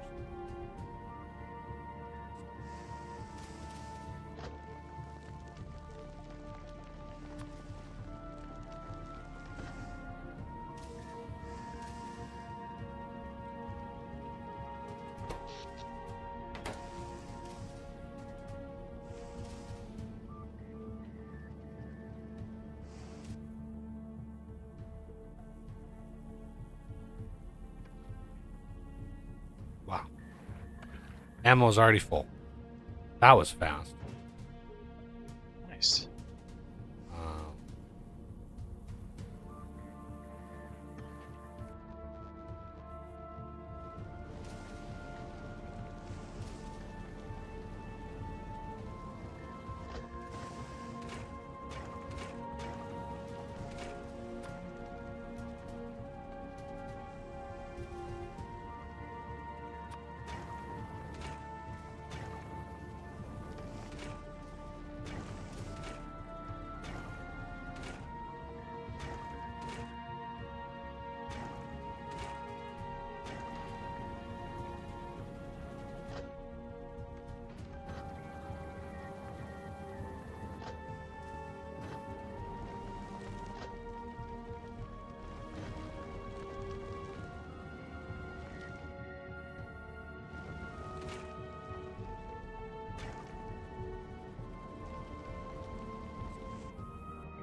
So for the foundry smelting, do you want me to just copy the ones that you got on Vulcanus? Or thereabouts?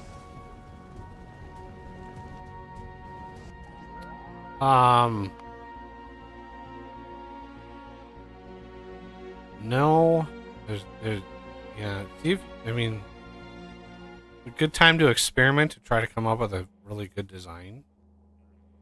I mean I don't really know. I'm not. I don't like the ones I have on Vulcanus.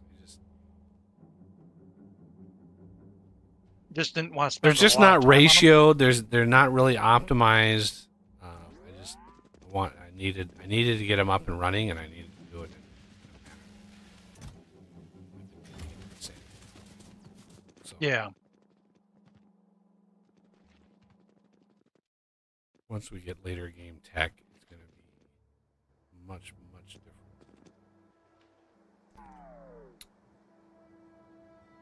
What's kind of our target productivity per like foundry? 'Cause Well, the max. that'll help me decide. Yeah. The max is 500%. That's the max. Okay. So, but we're we're a ways from that. Oh, we're a long ways away from that. So maybe, 5 levels is easy. 10 levels is doable. 15 levels is,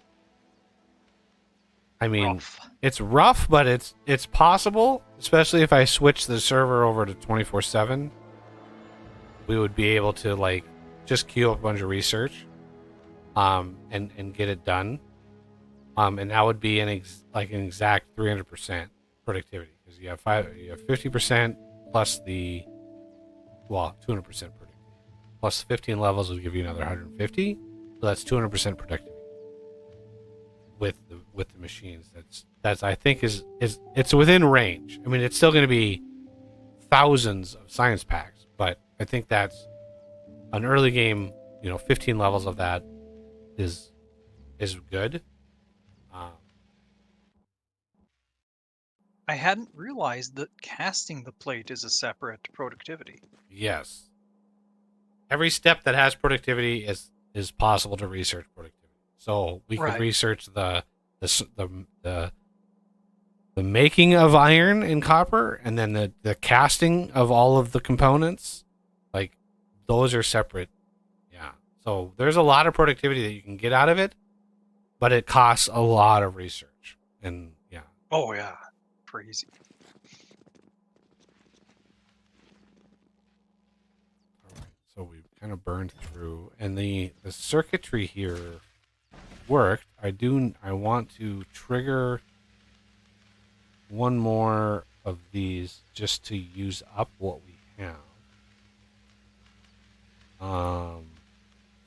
This one we could do.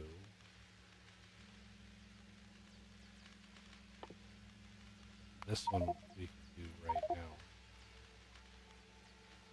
50 we can make wood.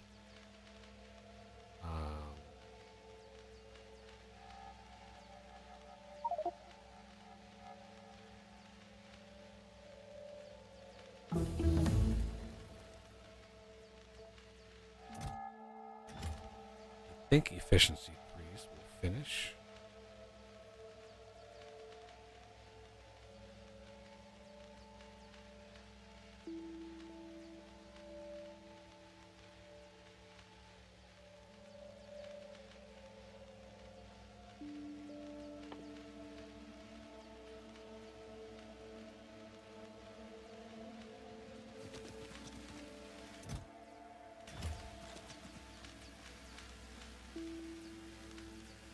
Left.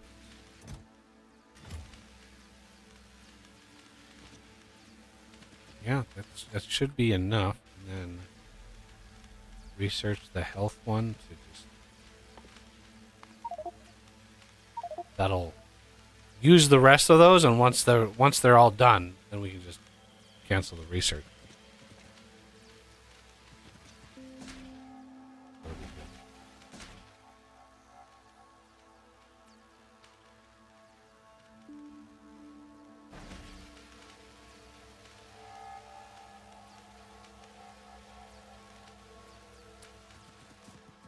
Might have been a little overzealous with my research, my science pack buffers here. So let's cut these down to 100K.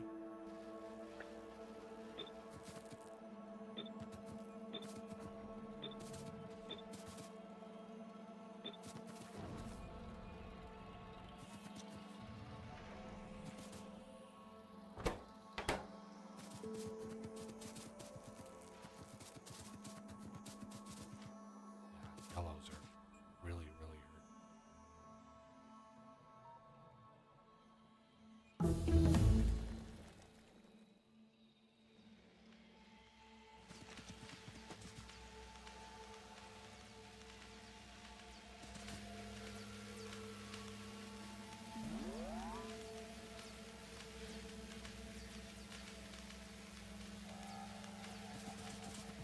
God, are we gonna need another level?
That used all I calcite.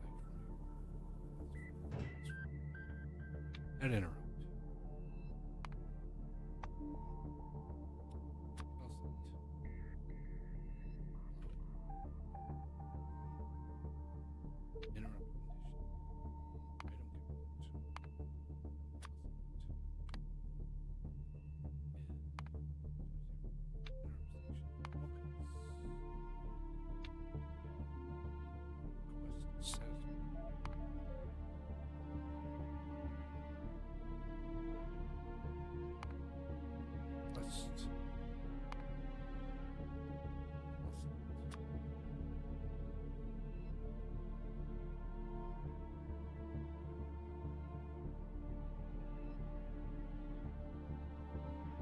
Ten rockets.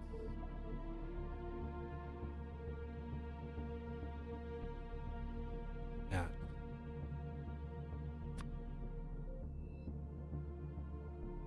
Five.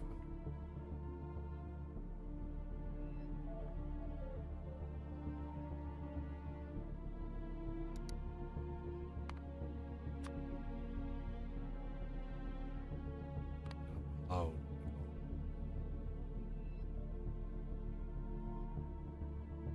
Save. Add. Pass. 10. Add. Gleba.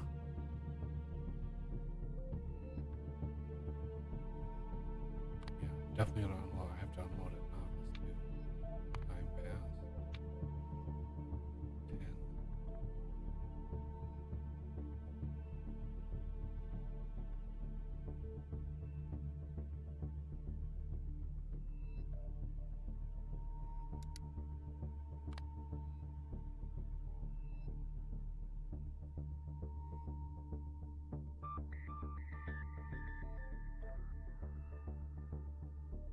Okay.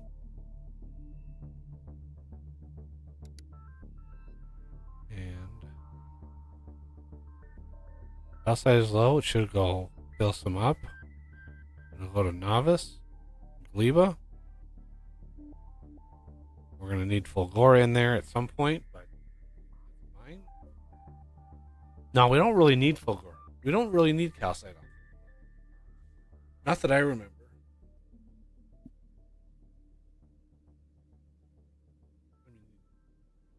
It's Because you never get uh, ore. You don't get ore on Fulgora. Yeah, about the only one that you might want to do is casting of the um, low density structures, but then you would need to bring in copper. You do get some iron ore from recycling concrete.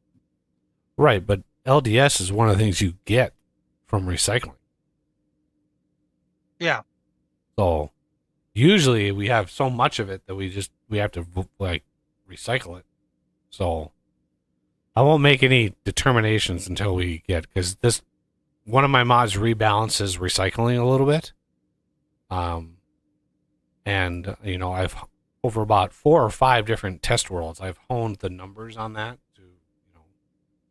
to within a margin of error. So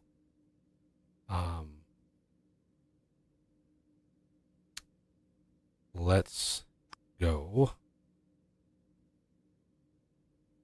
This should trigger this interrupt should trigger as soon as this stops. It's going to go to Vulcanus.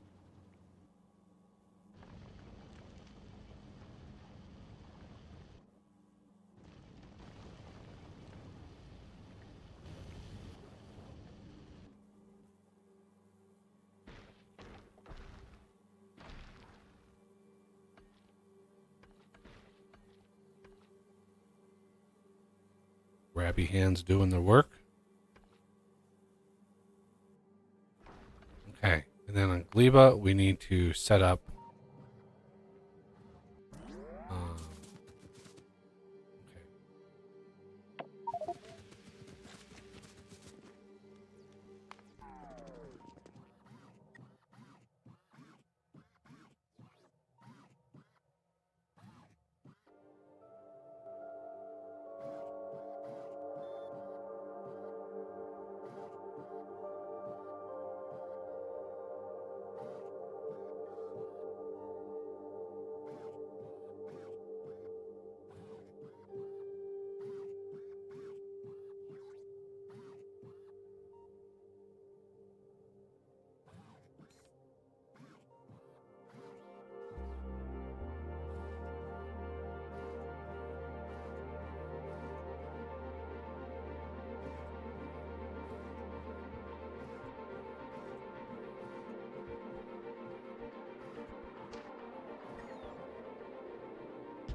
this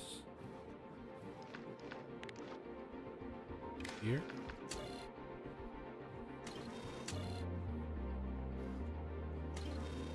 West. Calcite. 500.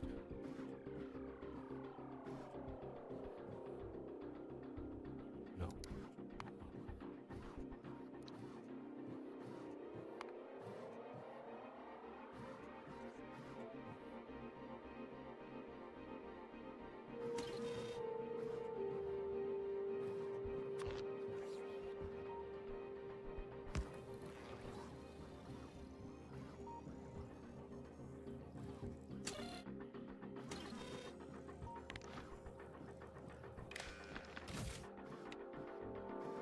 That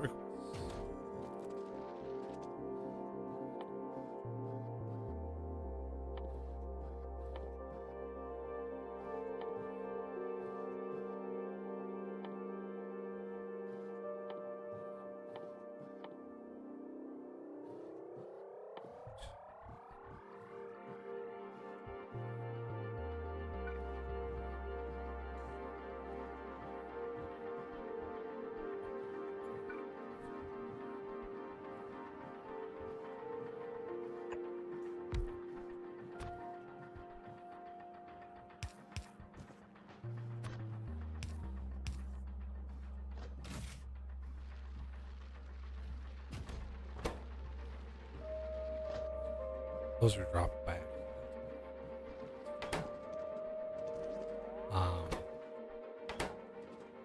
Okay, so then we want separate one of these.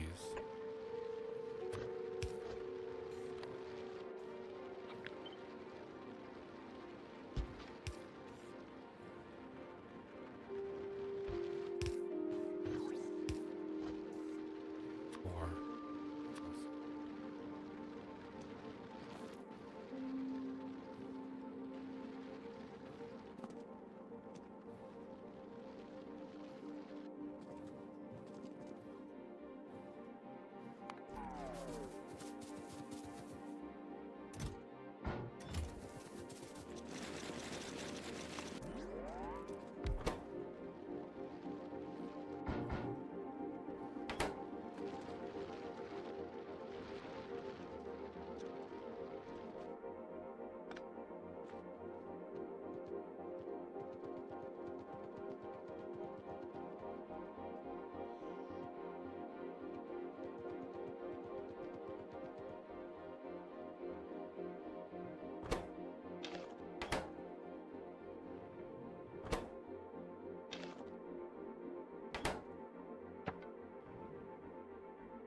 whole bunch of these furnaces back to Nave and recycle them just because I want to extract the Red circuits. gubbins from them because man, we are in dire need of these kinds of things. I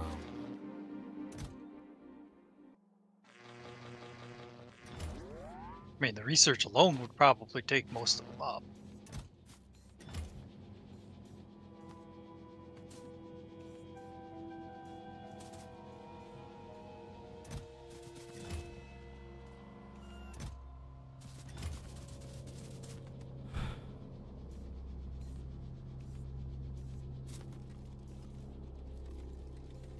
we're only gonna worry about like one belt of iron plate coming out, right? Yeah, with stacking we don't Because need the it. stack size. Yeah.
Well, it would actually help quite a bit if I if I had a storage of calcite on all these. Oh, yeah, it might help a little bit. I was like, why is this not getting full of calcite? It's like, oh yeah, there's literally none there. And then, okay, we did upgrade those. Good. Let's do a buffer. And request.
Yeah, calcite is now going to both Navis and Gleba. So, it's on its way. Excellent.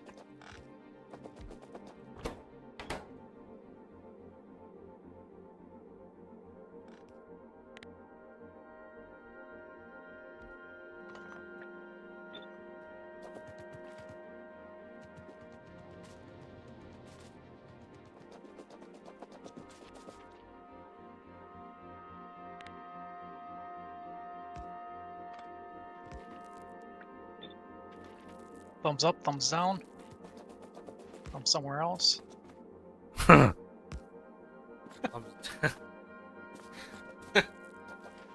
sure where the thumb is, but where's the iron ore crafter for the molten? That's gonna be right here. Oh, you're doing that. So, yeah, or actually probably down a little further because I'll have steel here next. So essentially, I'm gonna have iron plate coming out, steel coming out, the ores going in. Both the iron will be on top, the copper will be kind of on the bottom. Well, don't So it'll be. again. Don't compact it. We have a lot of vertical space, so I wanted them somewhat close for. Well, I suppose I can have some space in between. Anyways, casting of LDS.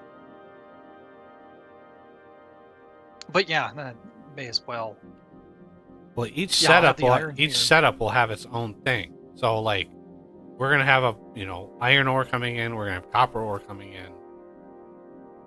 We don't need thousands of iron and copper.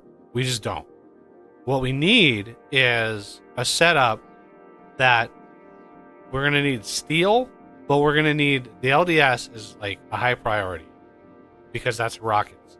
The other priority is going to be copper wire, but again, those are going to be inline. So the circuit system is going to have an inline system for this where you'll have the molten part first, right? Then you'll have the electromagnetic plants producing the circuits and whatever out, as you go further. So I see.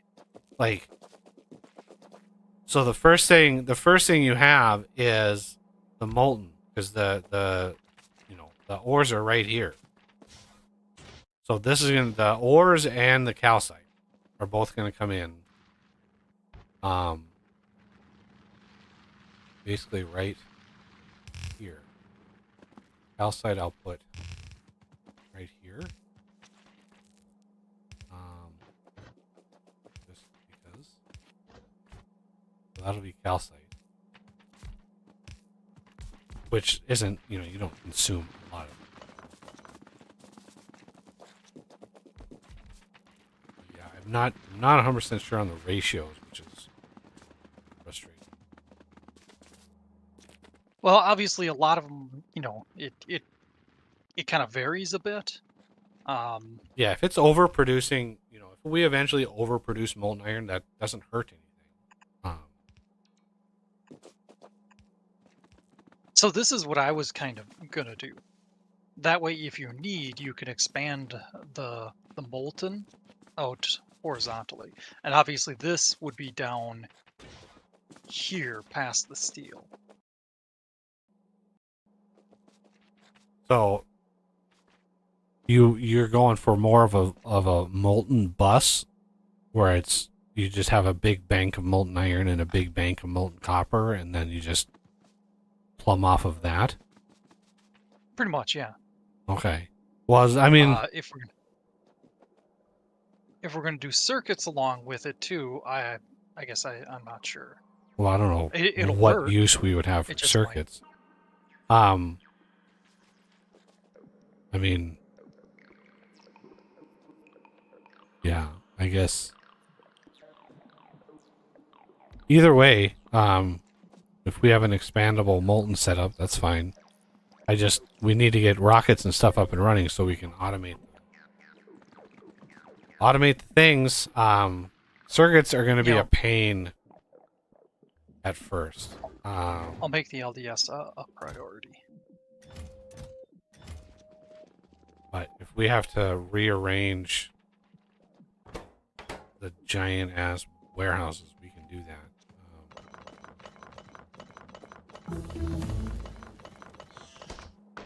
Ass warehouses.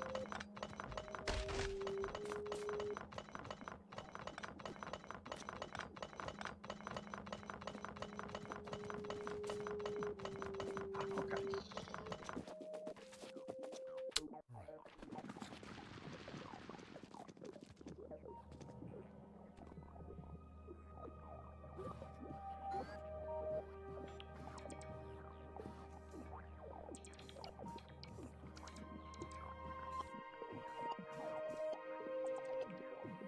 I figured what I would do is just create another warehouse that holds the stuff for now and pipe it in. Yeah. Yeah. As long as it goes somewhere.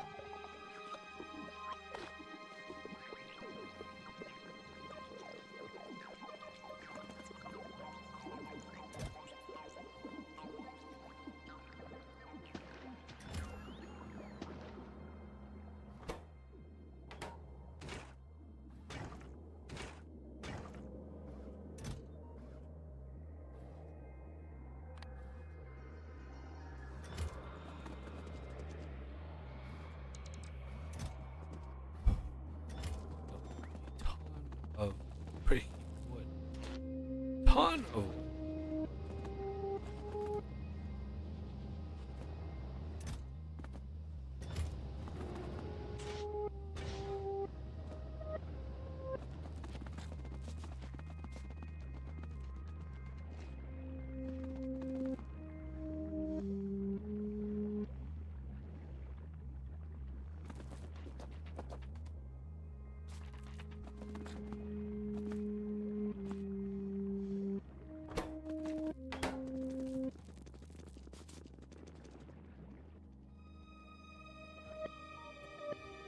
Calcite delivery. Excellent. Remember, your ore you use a lot. Where is the ore and where is the calcite? Right here. And if need be, I can branch this out so there's 2 lanes rather than just one. We are going to need 2 lanes, 100%. Okay. Yep. You need a dedicated lane. 50 ore at a time. So. Calcite is minuscule, but ore, any more production or any more melting.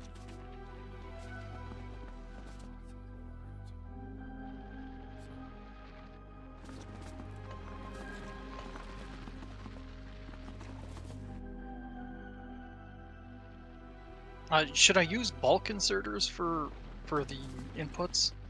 Inputs, yeah. There's no reason to do stack for input. Oh, well, I usually just use fast inserters for kind of low throughput things.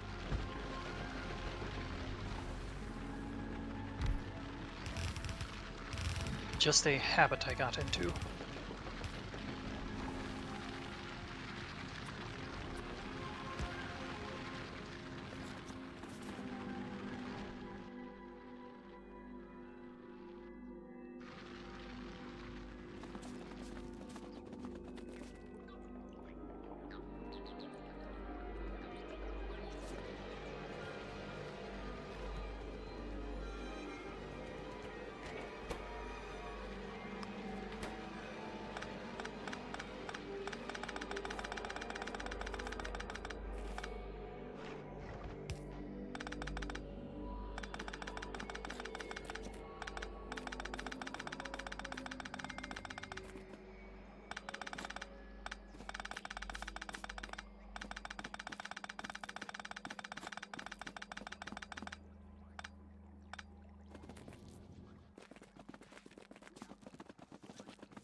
1,000 plastic. Oh, nice. Is that here on this planet or? Yeah. Crazy.